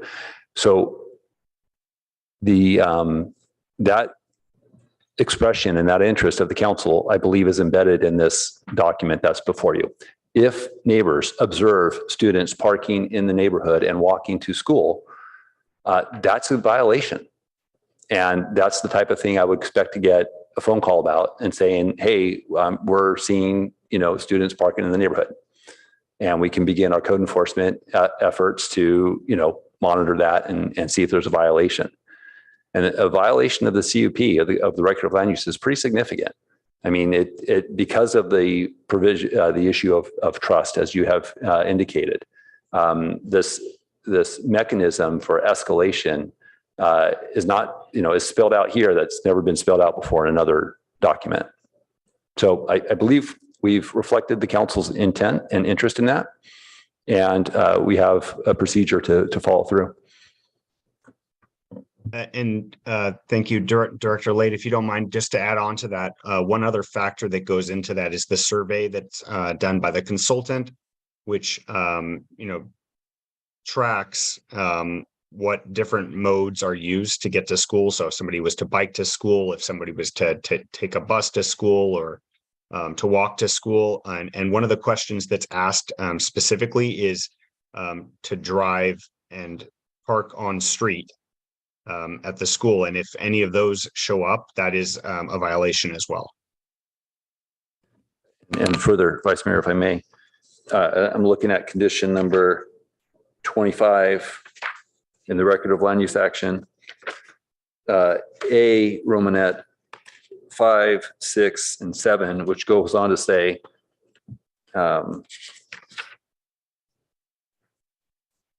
as a part of their handbook and implementation of their TDM plan, that once per day, school personnel shall monitor parking on site and on surrounding public streets. The school shall notify any violators that they must move their cars. Romanet 6, Castellia students, faculty and staff and parents shall be instructed to park exclusively either on campus at designated off-site lots made available for school use, or on the school side of adjacent streets where parking is permitted. Daily monitoring of parking shall be conducted, and offenders shall be instructed where to park. Romanet 7, the school shall develop clear disciplinary consequences for students and parents who do not cooperate with the parking requirements. Any of those, I mean, that's exactly the kind of thing that you're talking about. It's embedded in the record of land use action. It's embedded in this TDM plan. And, we have code enforcement. If we become aware of this, we will do this. We'll go out and we'll investigate it. I know there's a challenge, right? To catch violations. And I don't want to give you the impression, because I see some of the smiles about, code enforcement and how that's not going to, solve the issue. I understand that. But I will note, you've authorized additional position in code enforcement. We are going to shift toward more proactive enforcement, and we have $15,000 on, deposit from the applicant for ongoing monitoring and enforcement during construction and during operation. So we actually have a steady funding source to follow up and get additional staffing resources to help us enforce this TDM plan and the record of land use action. I'm not saying we're going to solve every issue, but we have resources for this one that we don't typically have for other projects.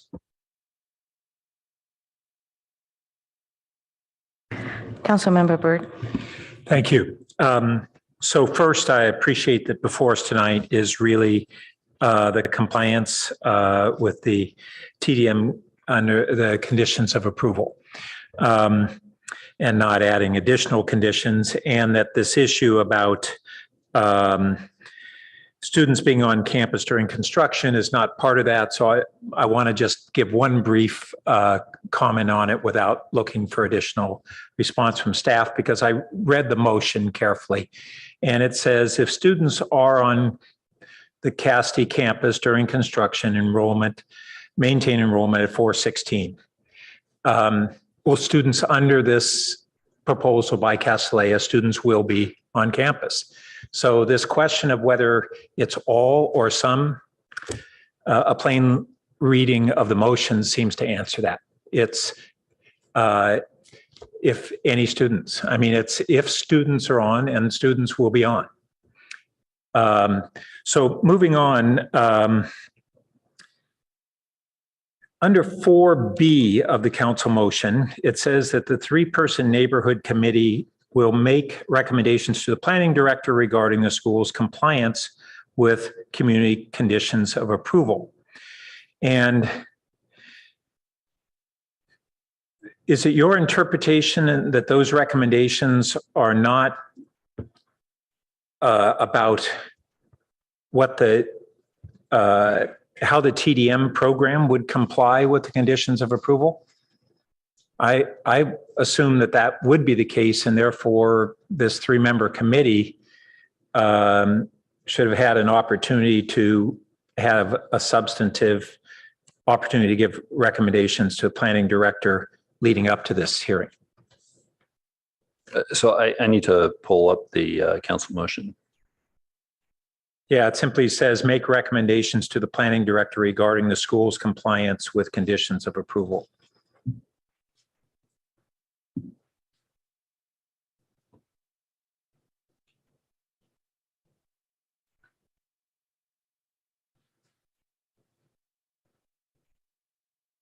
And are you looking at the action minutes from that? It's in the action minutes, and it's the final motion. So you're on page. It was approved. This is page 23 of 35. Okay.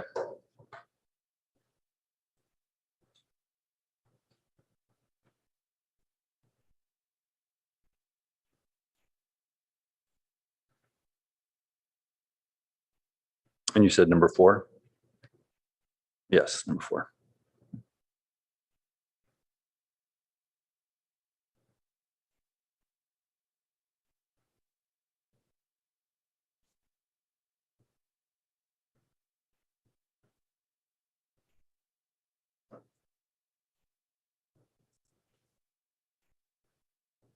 Oh my! Okay, so my clock. Sorry, just want to. So I've read A through D, and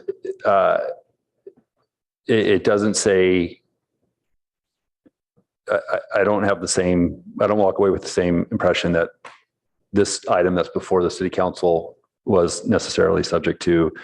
Was subject to the neighborhood committee. It talks about reviewing TDM reports.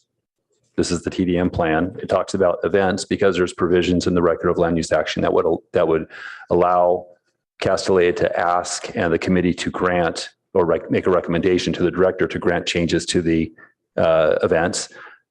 We know that if there's violations of the record of land use action, that's something that's available to us.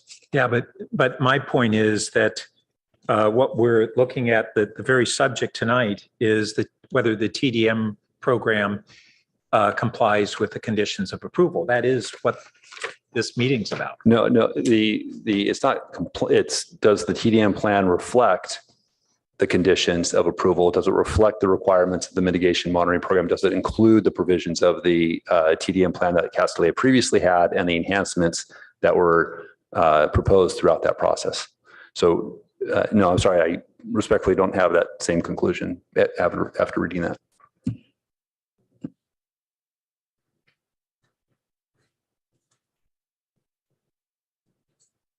In that section, what does 4B mean then? Make recommendations to the planning director regarding the school's compliance with the community conditions of approval. The conditions of approval are the record of land use action.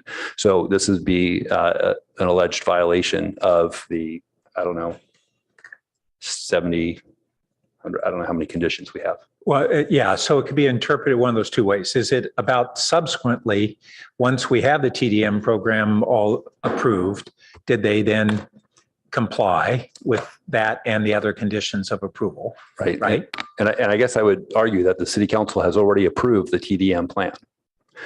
It was part of your action in June. Granted, it was referenced in links and it was compiled in different areas, which is why we have the condition of approval that says we want to bring forward a compilation, a summary document that in and of itself is non-binding, but a reflection of the requirements of the different components of the TDM plan that had been reviewed through the public process. Again, those components were Castellea's existing TDM plan that they had been operating under. It was the Nelson Nygaard Enhanced TDM plan recommendations. It was the mitigation measures, and it was the conditions of approval. This document that you're endorsing tonight, should you choose to do so, is a reflection of all of these requirements into one compilation. Well, is it simply a compilation? Isn't it also a refinement? It's intended to be a summary that is accessible to the public, to Castellea and staff. But there's also a note that, where there's areas of disagreement or ambiguity or question, you revert back to the source documents. And those are the documents that I had previously listed. Okay. So the other thing that was confusing earlier was when we were talking about how the monitoring would occur, and this question of whether it's going to be this black and white standard of the driveway triggers. And then our transportation official noted that it would be very difficult for us to have staff to be able to go out and do all those other things.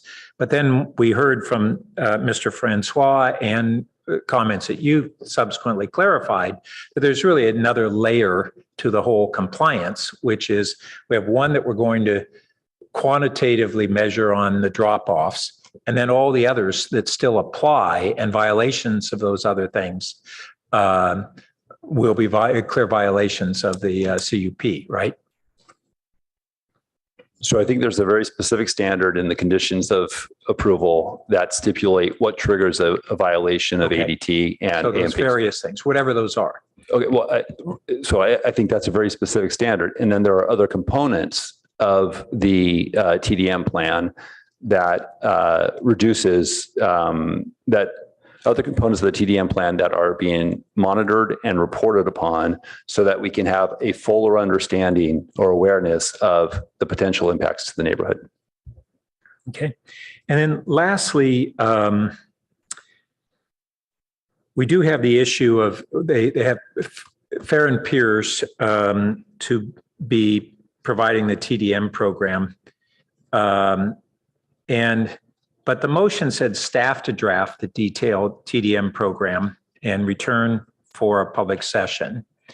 So the question is both, are you saying that we've done that? We took Fair and Pierce recommendations and then we drafted the TDM program, or did Fair and Pierce really draft the TDM program, or Castellea really draft it? So Castellea prepared the document that's before the council this evening. And it is a document that reflects, through the many public hearings that we've had on this topic, refinements to a TDM plan based on initial recommendations by, first the existing TDM plan, refinements by Nelson Nygaard, and these other improvements, again, as refined through the Planning and Transportation Commission meetings and through City Council. So staff did not write the specific elements. They are components that were existing, components that were added based on other suggestions on how do we reduce trips, and the compilation is what the condition required and what the applicant prepared. Staff reviewed it for consistency and compliance with all of those source documents. And at that point, when we felt like it was accurate, and it wasn't accurate the first time around, first couple times around, it wasn't, we got revisions made, and then now we have transmitted to the council for this public hearing. All right. Well, my time's over for now. Councilmember Vinker. Thank you, Mayor Koo. I guess I want to start with the observation, much like that of Vice Mayor Stone, that it's unfortunate that the relationship between this prestigious girls' school and our prestigious city is so broken. And until that trust is rebuilt, we can expect to spend a lot more time in the weeds of the Castellea campus, I expect. You're at the beginning of what will undoubtedly be an even more stressful period for both parties, as every construction project is. So I hope that we can get the neighborhood committee up and running and informed, and that both the school and its neighbors going forward try really hard to hear each other's concerns and work out as many issues as possible. Because I can't help but feel that if we're having this much trouble over the mechanics of how one counts cars, that we're going to take a disproportionate amount of time of all of yours. And you've already spent 6 years, as you mentioned, so from the school's time and council's time. So I hope we can get to a place where the relationship improves. I thank you, Director Late, for responding to many of our questions. And I think you made a good point about the driveway counters on the issue of whether or not they are the measures of cars.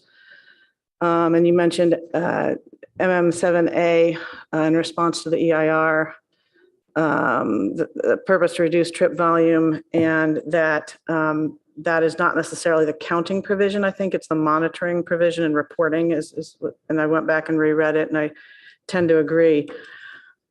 However, in condition 22, I still struggle with the average daily trips. This is 22B, where it says data from the driveway counters will be used to calculate ADT. So they will be used, but it does not say they will be the exclusive thing used. And in fact, it says, refer to condition 24 regarding the ways ADT shall be calculated. I don't see in 24 how ADT shall be calculated. Now, maybe you can show me, but if not, I would suggest that this TDM is ambiguous. And the staff report says that in the case when the TDM is ambiguous, that this council can provide direction. Now, we can't add stuff. We can't add new requirements, but we can do something about it. So I guess my question is, where in 24 does it show the ways that ADT shall be calculated?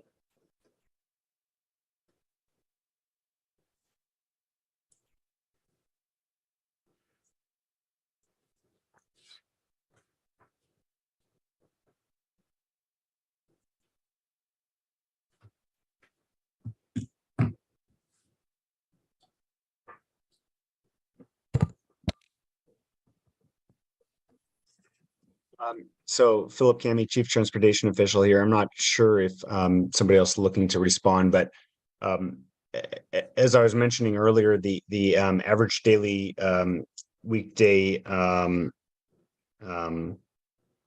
sorry, getting a pop-up here, but the average daily weekday traffic volumes, you get it also from item 6. I think it's 24B6.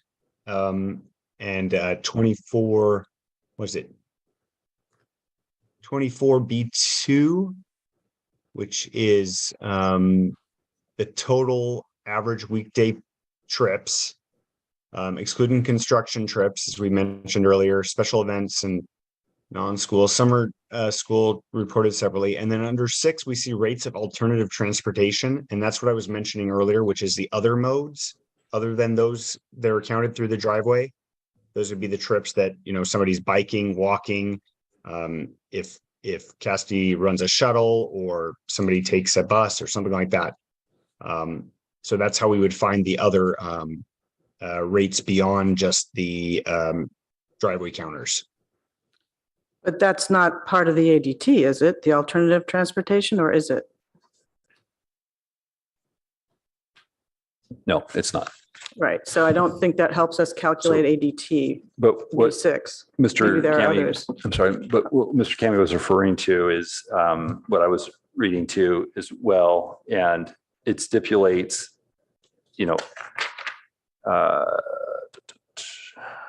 refer to 24 for how, let's see, regarding the monitoring report and ways ADT shall be calculated upon Mr. Kami to explain that to us.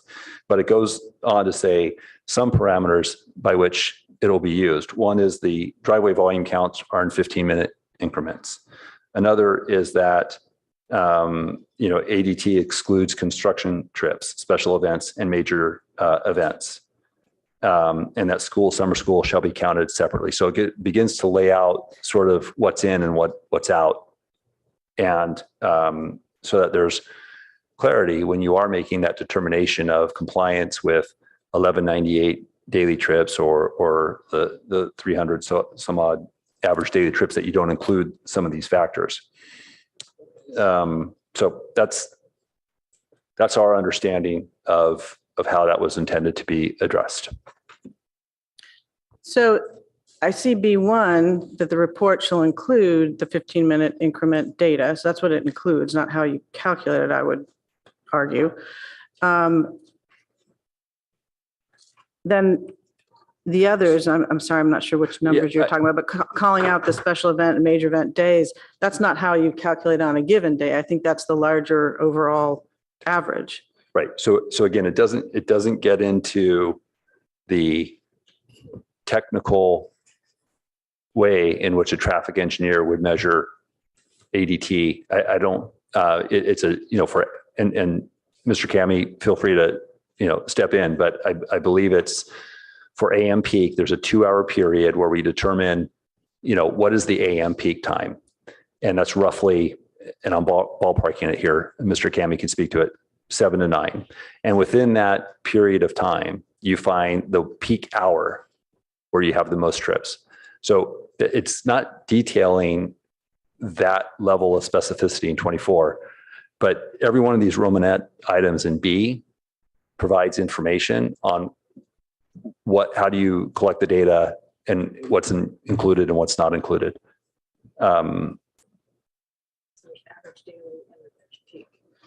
Well, but AM peak time is different than ADT. True. So why is that relevant to calculating ADT? I was using that. I'm sorry.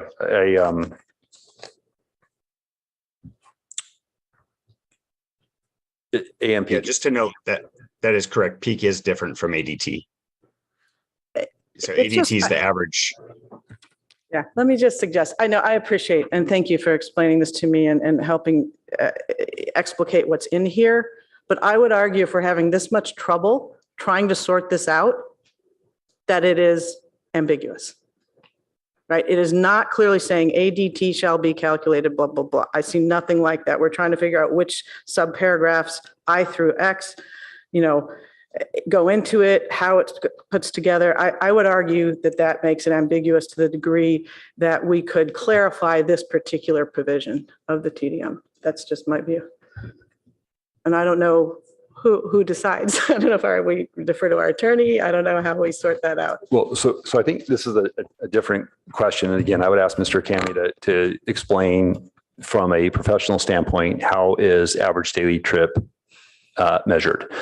Throughout this whole process, we've had so many consultants engaged in this effort, and we would have brought a consultant here this evening to go over the details of average daily trip if we thought that was going to be a discussion point, but we didn't, and we thought it was a reflection of that. So, Mr. Kami, can you explain the professional standard for how ADT is determined? Yeah, so it's the total traffic volume during that time period divided by the number of days. So it's the average daily trips over the period, excluding the days that we wouldn't want to include. Okay, thank you. I'm over my time. I just wanted to finish on this point.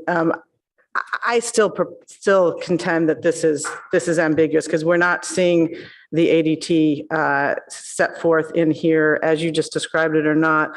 I mean, that said, I appreciate that having a bright line way to count so that we can assess a violation or not actually makes some sense to me. But it also makes sense to me that if it's average daily trips, all the trips divided by the number of days to get the average daily trip, that we should still count all the trips. And so perhaps, you do that, the traffic engineers can tell us, but maybe you say on average, there's 53 cars parked around plus another 10. And so let's subtract 60 from 1198 and have the counters be the bright line, but let's make it 1138. I don't know, but I would argue that this does not give us sufficient clarity. My time is over. Thank you. Councilmember Lowing. Yes, thank you, Mayor. I think at this late hour, it is important to sort of define the problem. And I appreciate Councilmember Vinker for getting that direction, because we just had two council members that were there explain what they thought that they said on June 6th. And it was very unambiguous, and staff didn't agree.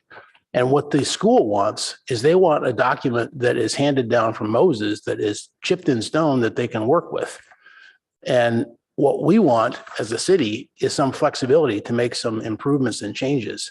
This is never going to get to PTC for years if there's any problems because of the way we've got this set up, which is the way it's set up. But I think we need to focus on the fact that we in these few people are not agreeing on what this says. And how do we hand this over to the community and the school and say, now you understand it, right? So somehow this needs more work. To me, the draft minutes of the 6th, where it says the school is responsible for traffic control and enforcing no parking or drop-offs in unauthorized streets is very specific. Now, how you measure that might not be such a bright line. And so that's very clear. And yet we're disagreeing on what that is. So we don't have concurrence on that. And I think this was to direct the record of land use. So, and there's other phrases in this document. I'm going to try to be brief here. On the packet page 208, we say information on compliance with parking and drop-off requirement, including parking or drop-off in the surrounding neighborhood, which is condition 24. So it's compliance. It's not just, let's check on it occasionally.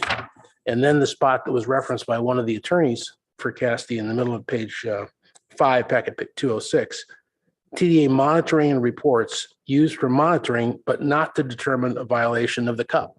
That was with the electronic things. So what we're all trying to get to here is to make sure that the number of trips doesn't go up.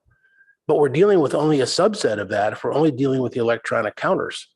And the vice mayor suggested, maybe we have to do it manually. We got to be out there sometimes with little clickers counting the cars. That's been done before. And if that's the only way we can do it as opposed to come up with nothing, it seems like that's what we have to do, because otherwise we're saying, well, we've discovered that there's being some drop-offs. We don't know how many. Probably the school doesn't have a lot of incentive to present the number if they know it, because that's going to raise the trip number. And so we're not really measuring the traffic. And so we can't make a decision. And everyone has said for about the last 3 years, at least, the TDM is the linchpin of the whole success. And everybody hopes that it works, but we're not counting all of the traffic. So how can we evaluate whether it works? And one last thing coupled with that is that I'm feeling that this is too restrictive in terms of how we can make adjustments.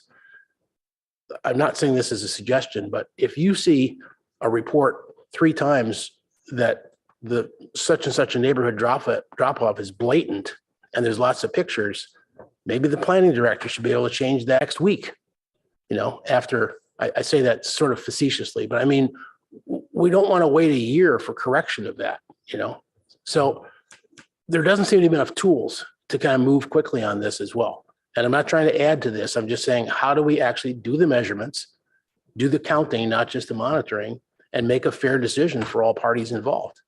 The wording is at the very least ambiguous. I agree with Councilmember Banker, and quite associate myself with comments from the vice mayor on both the community interest and relationship, as well as the fact that I think that was clear direction in that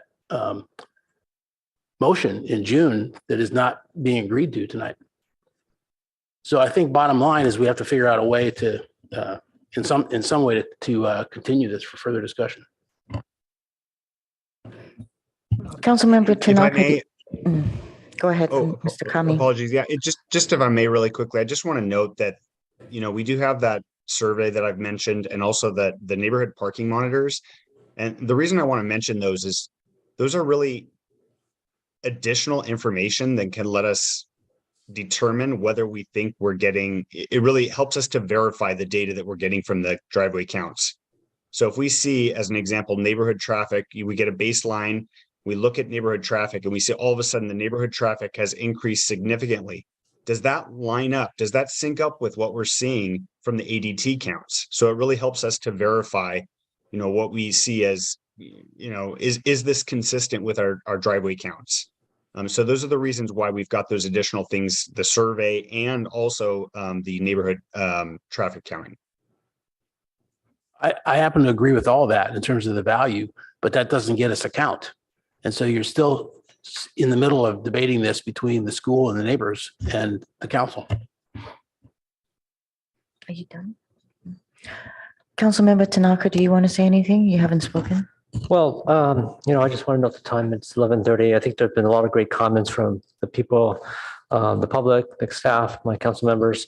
But it is 11:30 and I'm wondering, how do we come to close on this? So I'd like to make a motion, which is basically the staff recommendation, approve the transportation demand management plan as consistent with the conditions of approval for the Castellia School redevelopment project, and then we revisit it in 6 months. Second. I'd like to make a substitute motion. And that is to continue this agenda item. And meanwhile, that staff reaches out to the neighborhood committee and provide all the correct reports, accurate reports to help them make the determination of the raw data as well as all relevant information.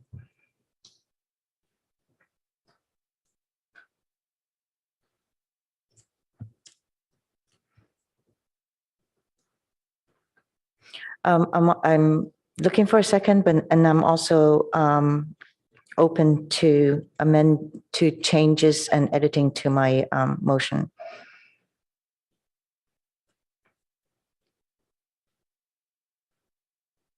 I will second that to understand exactly what you want back. I want, before it comes back to council, a staff member should go and discuss this and take comments from the neighborhood committee, working with them on a TDM that can be that has more teeth. I don't know what's a better word than teeth.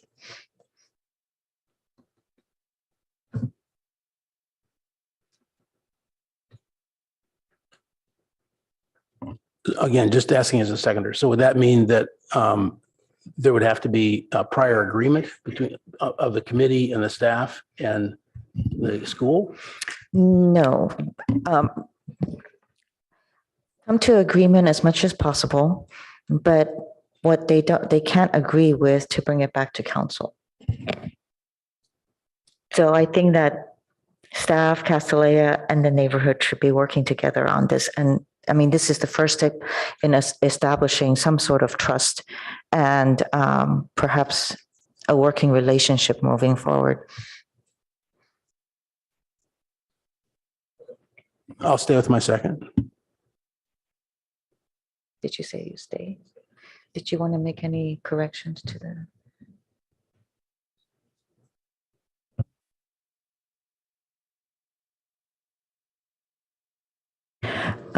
Madam Clerk, if you could say, reach out to the neighborhood committee and stakeholders. No, and? Well, I was just going to say with the school as well.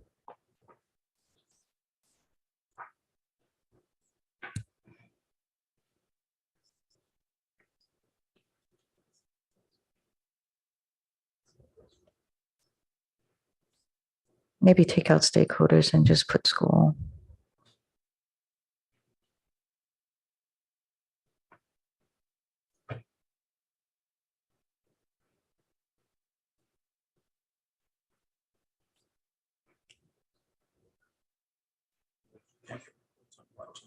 Yeah, I was going to say remove and provide accurate reports. So it'll be neighborhood committee and school to formulate a draft TDM plan to bring back to council.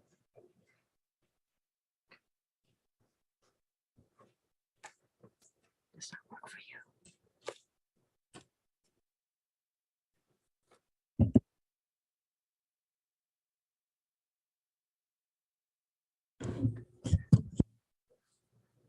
Mayor, if I might, just for you and council's consideration, maybe worth reminding the council that the committee, as formulated by council, makes it subject to the Brown Act. And so both the meeting will need to be established consistent with the Brown Act, as well as presumably, since they're now advisory to the council as framed here, you can't have two members of that committee speaking to each other outside of that meeting. I think it's somewhat problematic.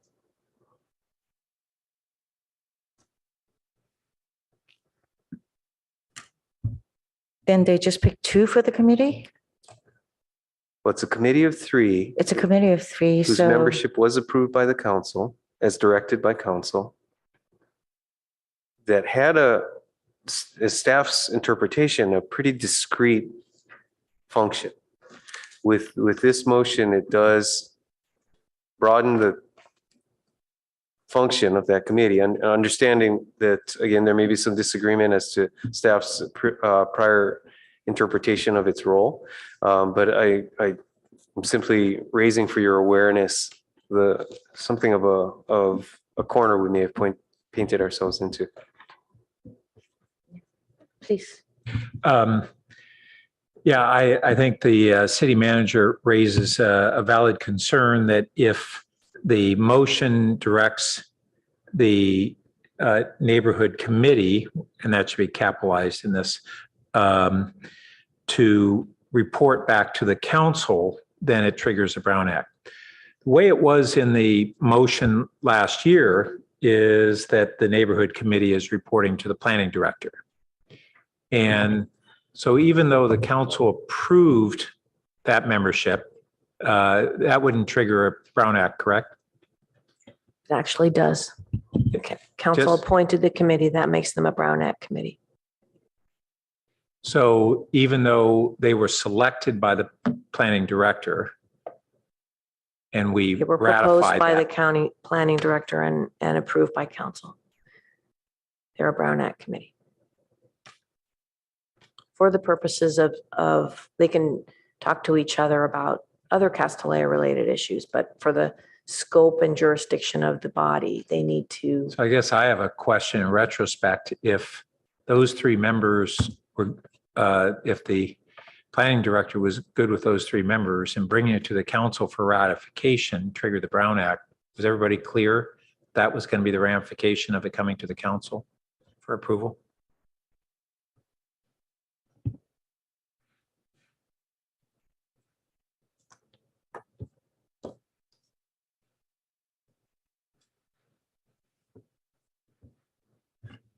So, Madam Attorney, what can we do over here in order for staff to be having a conversation about the TDM plan with the neighborhood committee?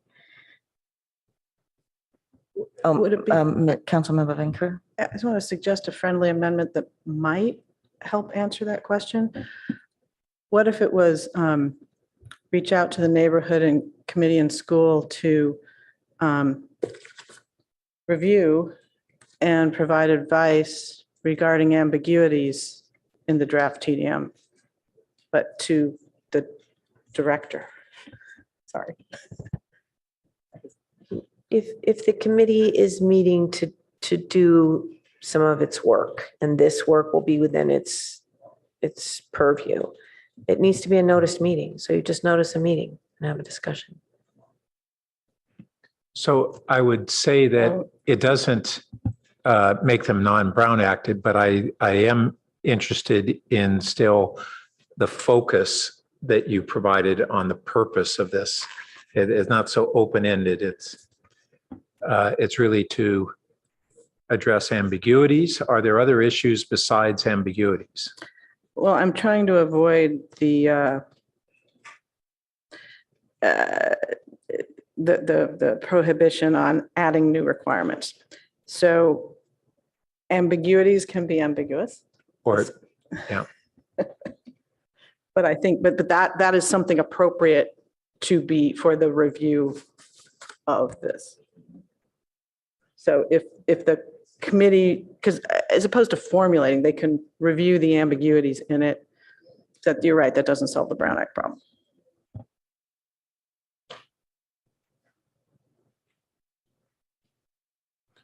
I think that could be helpful.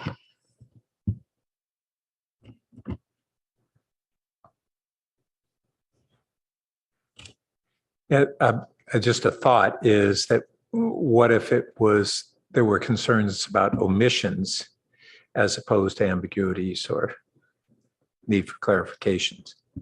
An omission can make it ambiguous. But there's two things we can do. You can, if the TDMP failed to accurately describe a previously approved requirement, that would be an omission if it failed to describe it. Right. So that or is ambiguous. So I think those are the two things that are appropriate at this stage, according to our staff report. So if the neighborhood committee reviewed and provided advice on whether or not a previously approved requirement was present or not, or whether or not the TDM is ambiguous and what to do about it. Yeah, that would have to be in the refined language. It's not yet.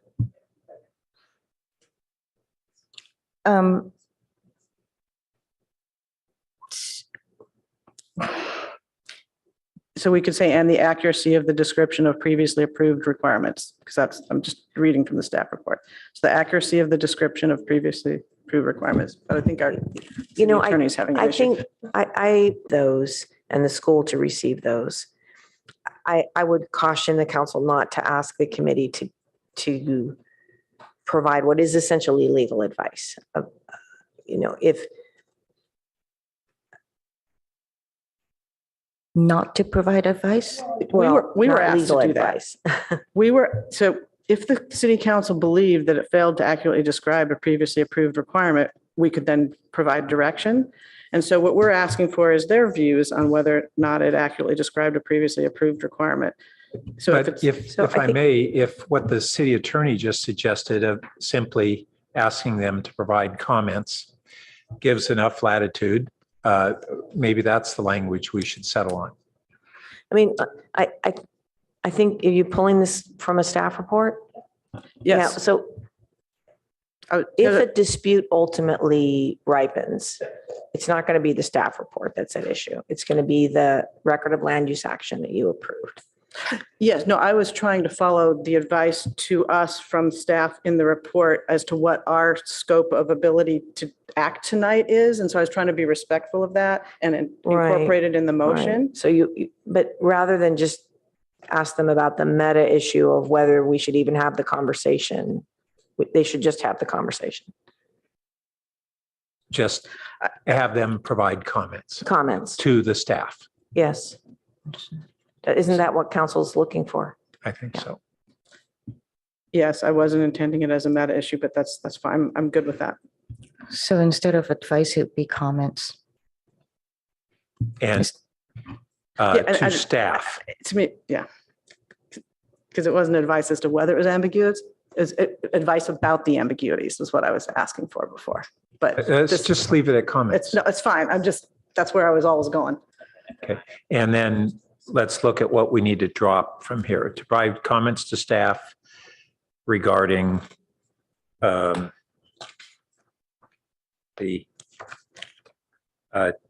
the TDM plan. Is that basically what we're saying? Yeah. So it would just, the language would be to staff, after to staff, it would be regarding the TDM plan.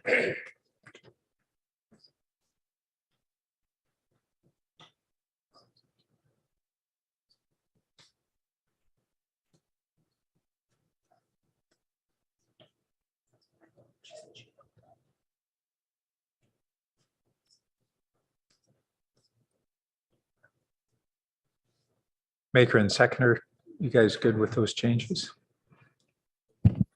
I'm good with the language. I'm good with the language, but if I could just apologize to the maker of the main motion as well as to the seconder. I believe they were supposed to speak on their motion. Before the substitute? Before the substitute.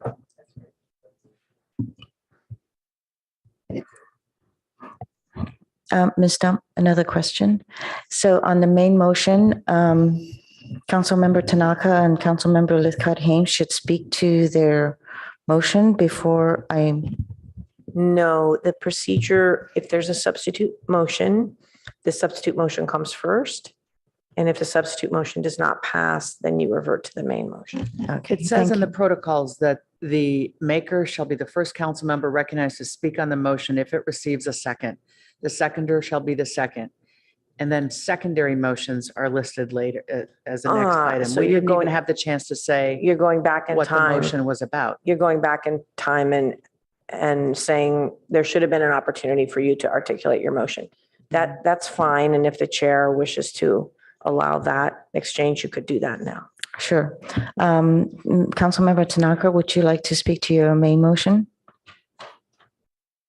I guess first thing is I have a question about the second substitute motion, but if I have to talk about the main motion, I'll just talk about the main motion.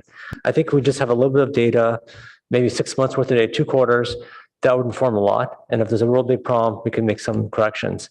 So to me, having this run for 6 months is probably better than us trying to engineer something tonight when it's about midnight and trying to figure out how to do this, or we've continued, because I'm not sure we're going to have much more data. We're still going to be where we are.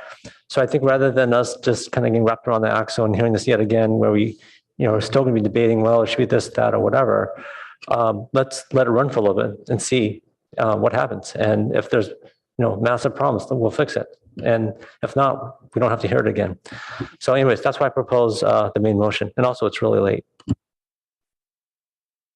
Councilmember Lithcott-Hames. Thank you, Madam Mayor. I seconded this motion because I feel that what we've done is veered off course beyond what the original agendized item articulated. And my understanding was that the applicant was supposed to go back and put together a TDM that aggregated various documents that had been separate. They were supposed to put together a cohesive, well-organized and indexed TDM. And I believe they have done that. And I think that was what the directive of item 16 was.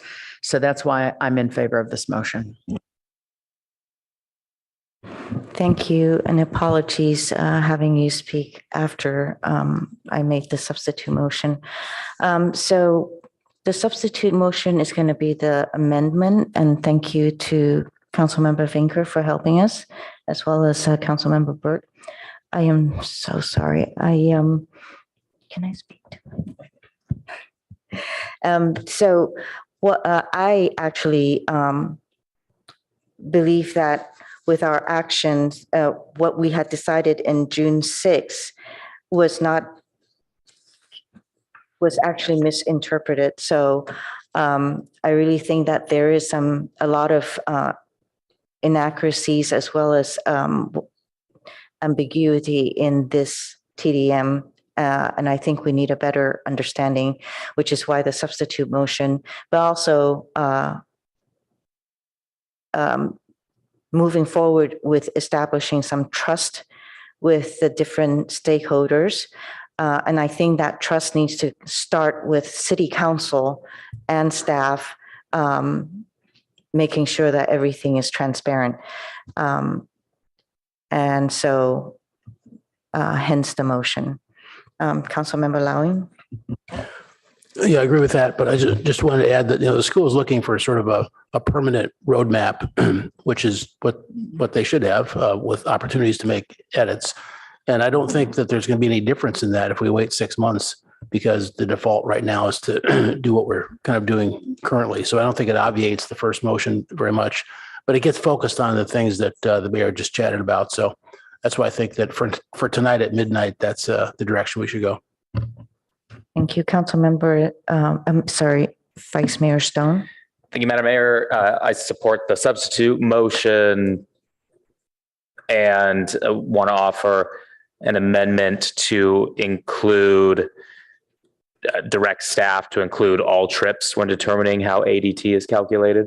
And we all spoke to that most of us spoke to that quite a bit tonight, and appreciated Councilmember Vinker's deep dive into the actual text as well. That made it clear that it's ambiguous enough that I think we can include that tonight and not go beyond the spirit of the scope of our discussion tonight.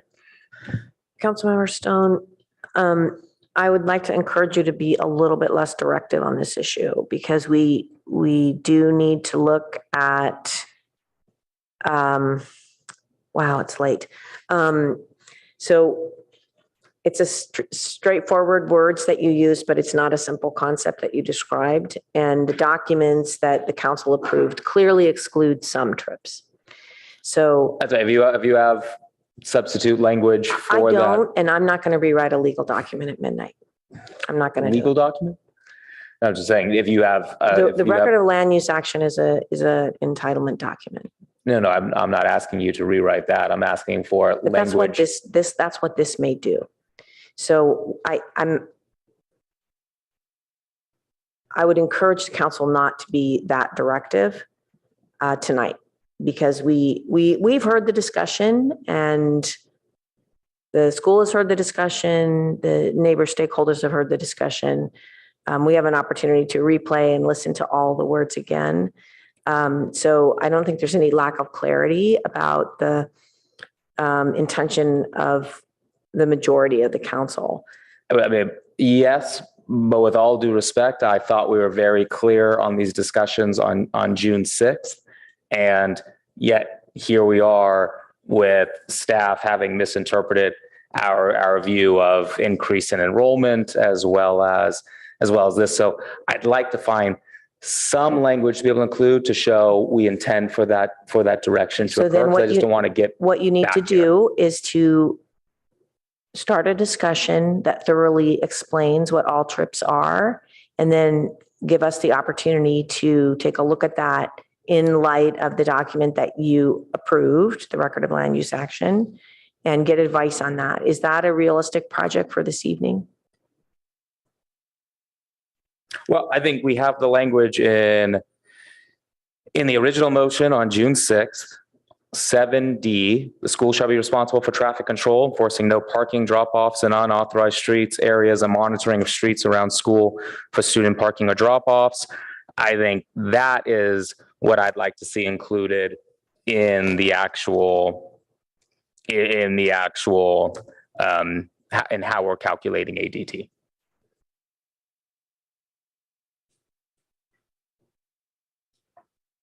Okay, so you're starting on that project. So the clerk's going to need to write that. And I think this is a question for council of whether we're really going to do this tonight. Because what the motion that you made is, to the extent there are differences between the motion that you made and the record of land use action, which is staff's best good faith effort to capture council's intention. And it is the governing legal document. So that is what we're going to need to look at very carefully in light of what you're now saying. So council's motion is not so much the touchstone for us as the official legal document that you approved. That is the entitlement for the project. So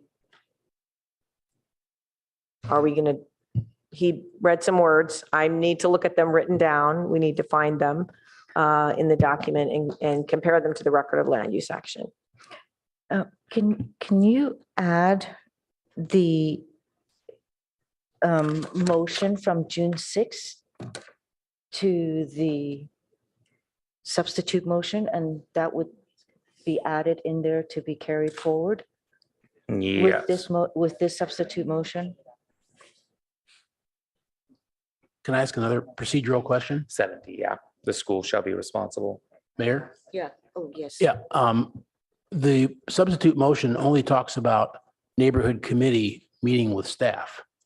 We're not putting any restrictions on what their comments might be to staff.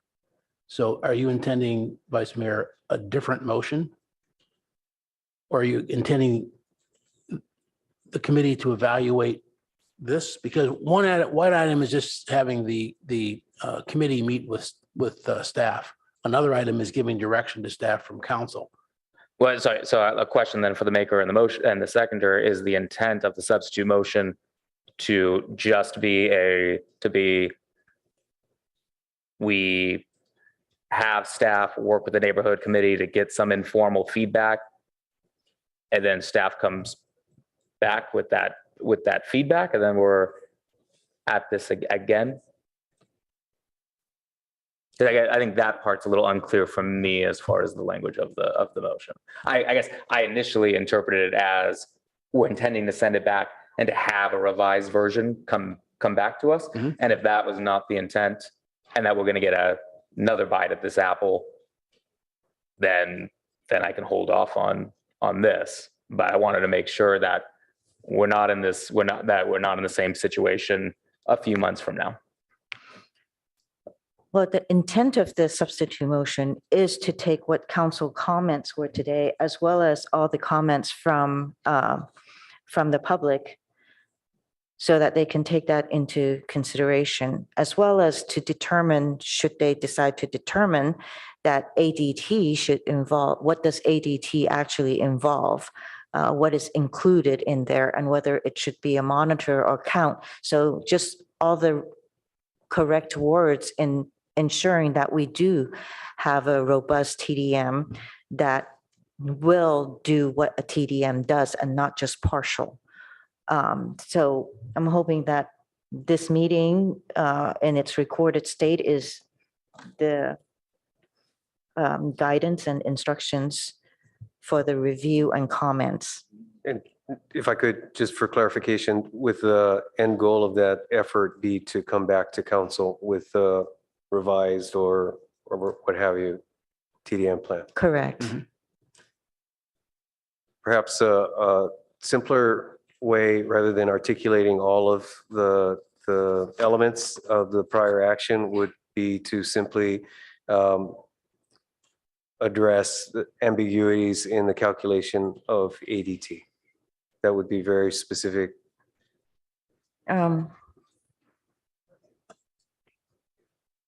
Or so would it be to review ambiguities and provide comments to staff regarding the TDM plan?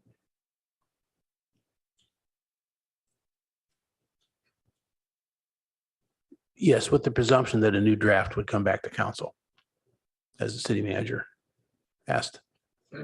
So we could add that as well.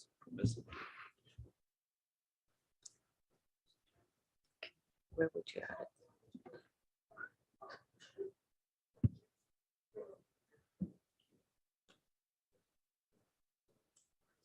So I'll just say that would limit their purview to ambiguities. And that's what we talked about 25 minutes ago, was that giving them a bit broader ability to give comments to staff other than just ambiguities. I mean, I think there are enough marching orders with what's there. If we wanted to add something like, based on the council discussion of August 7th, we could do that, but I think that's implied. Maybe we just say omissions as you wanted before. I was trying to track the language here, and then it appeared to be a meta thing, and I didn't mean it that way, but failure to accurately describe is an omission. And then I think that Councilmember Burt, that would address your concern. Is that right?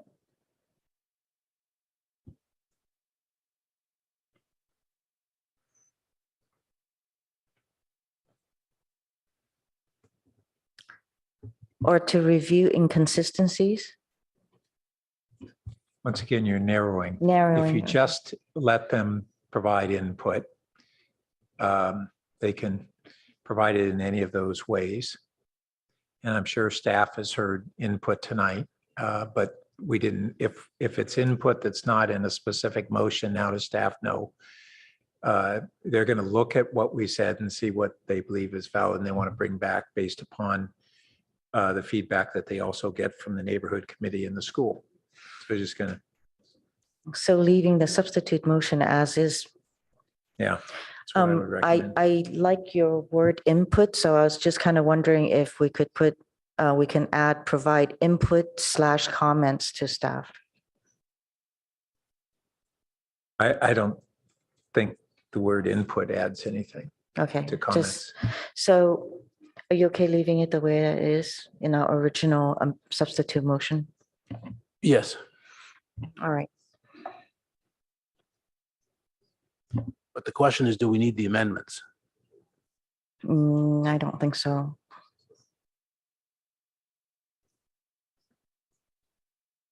You want it? You want it in? Looking at the vice mayor.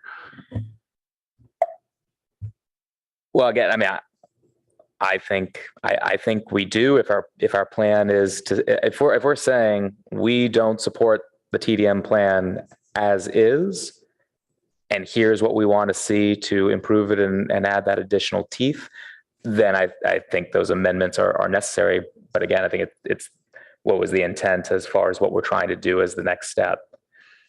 So my reading of the original motion too is there's no that we've got plenty of time because this needs to be approved by the time the occupancy permit is issued, and that's for a couple of years. So it depends what we want to do as far as the next step.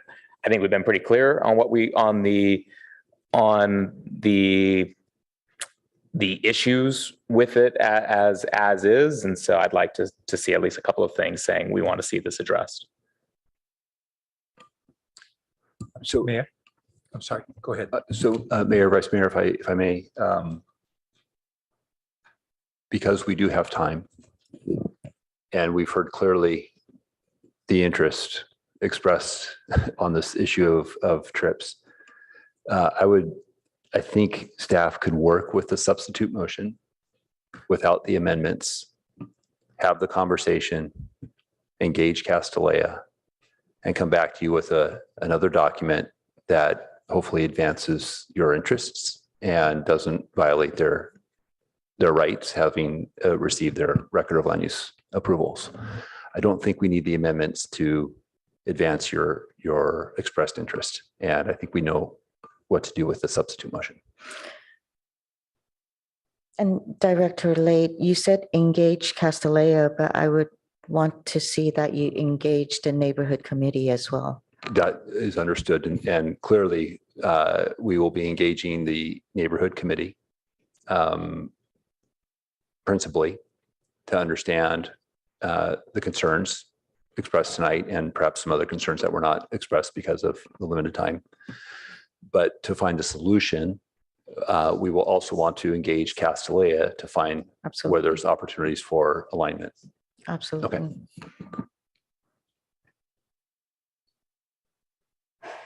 Are we okay with this? I'm waiting for attorney, city attorney and city manager. Yes, ma'am. This will work. Okay. So before we vote, I want to make sure that what Councilmember Burt also mentioned in regards to the number of students at the school, which is in our June 6, 2022 motion about number 3, construction and the enrollment of the students. But Mayor, I think staff clarified that that's not on the agenda. They're going to take it up, but if we give direction, that's outside the agenda. Okay. All right. If there's nothing else, then Madam Clerk, make Well, actually, I had my light on for some time and I've never been called on, so I don't know if you're oh, going to okay, call I'm on sorry. people with lights on or not. Yeah, okay, I see it now. Go ahead, Councilmember Tanaka. Okay, quick question. So if we do the substitute motion, what's the ramification on Castellea? Because I'm just wondering, I don't know when this will be agendized next. Because I imagine this could take some time. So what is the impact? What by delaying this, what happens? Yeah. Thank you, Councilmember. I don't believe that there's any impact to their schedule. We have their plans. We're reviewing them. We will continue to review them. As the Vice Mayor noted, this has to be completed before occupancy, and we're a ways from doing that. Okay, great. Thank you. All right, it is 12:08 and we have one last item. Do you want to defer it or do you want to? Oh, we have to vote. I was ready to go. Can you call the vote, Madam Clerk?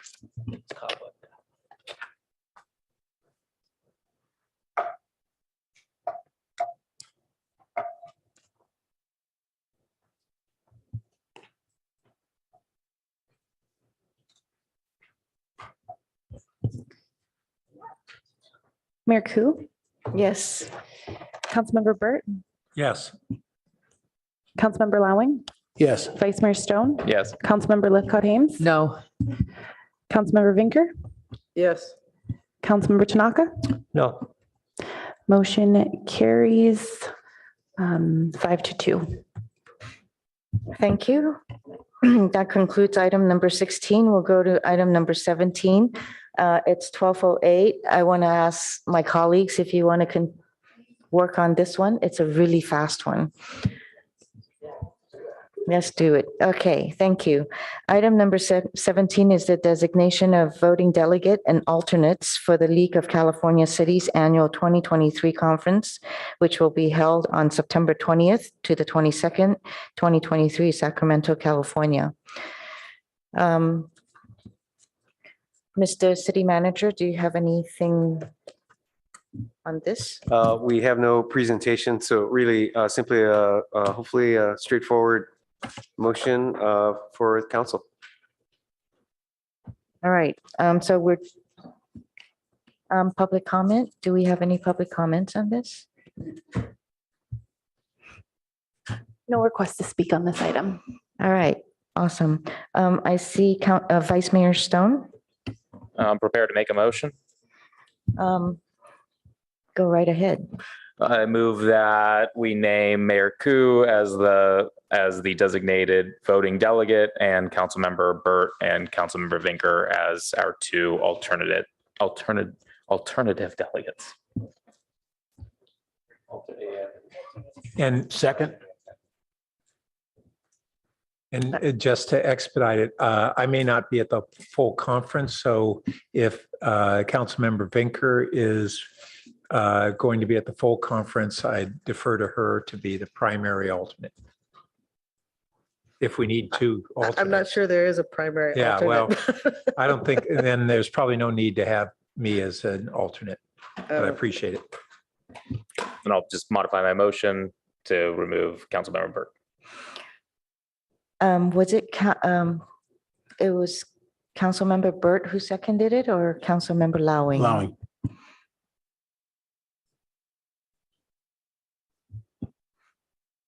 Would you like to speak to?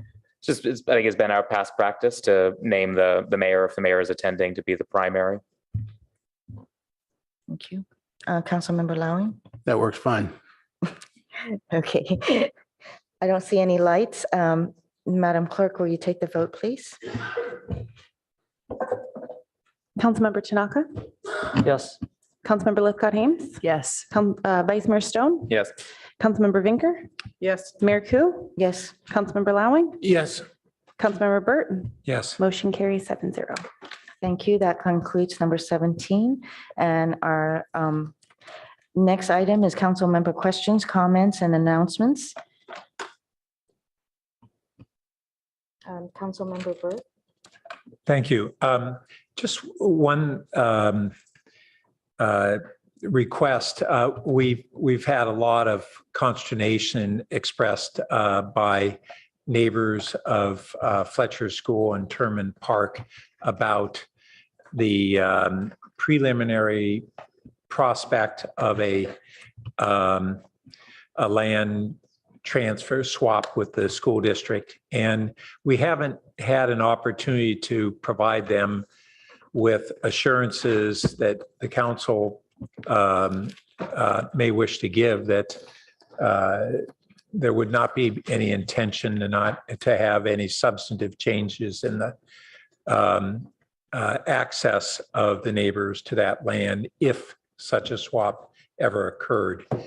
So I don't know when we are planning on having an agendized discussion. I think there was some talk about a closed session, but that would not provide any clarity for the neighbors on kind of high level intentions that I think are important to get out there. We might in a closed session look at other options, but just on this one, how do we get some assurance so that they're not assuming the council is considering things that the council may not be considering? Namely, any substantive changes to access to that land.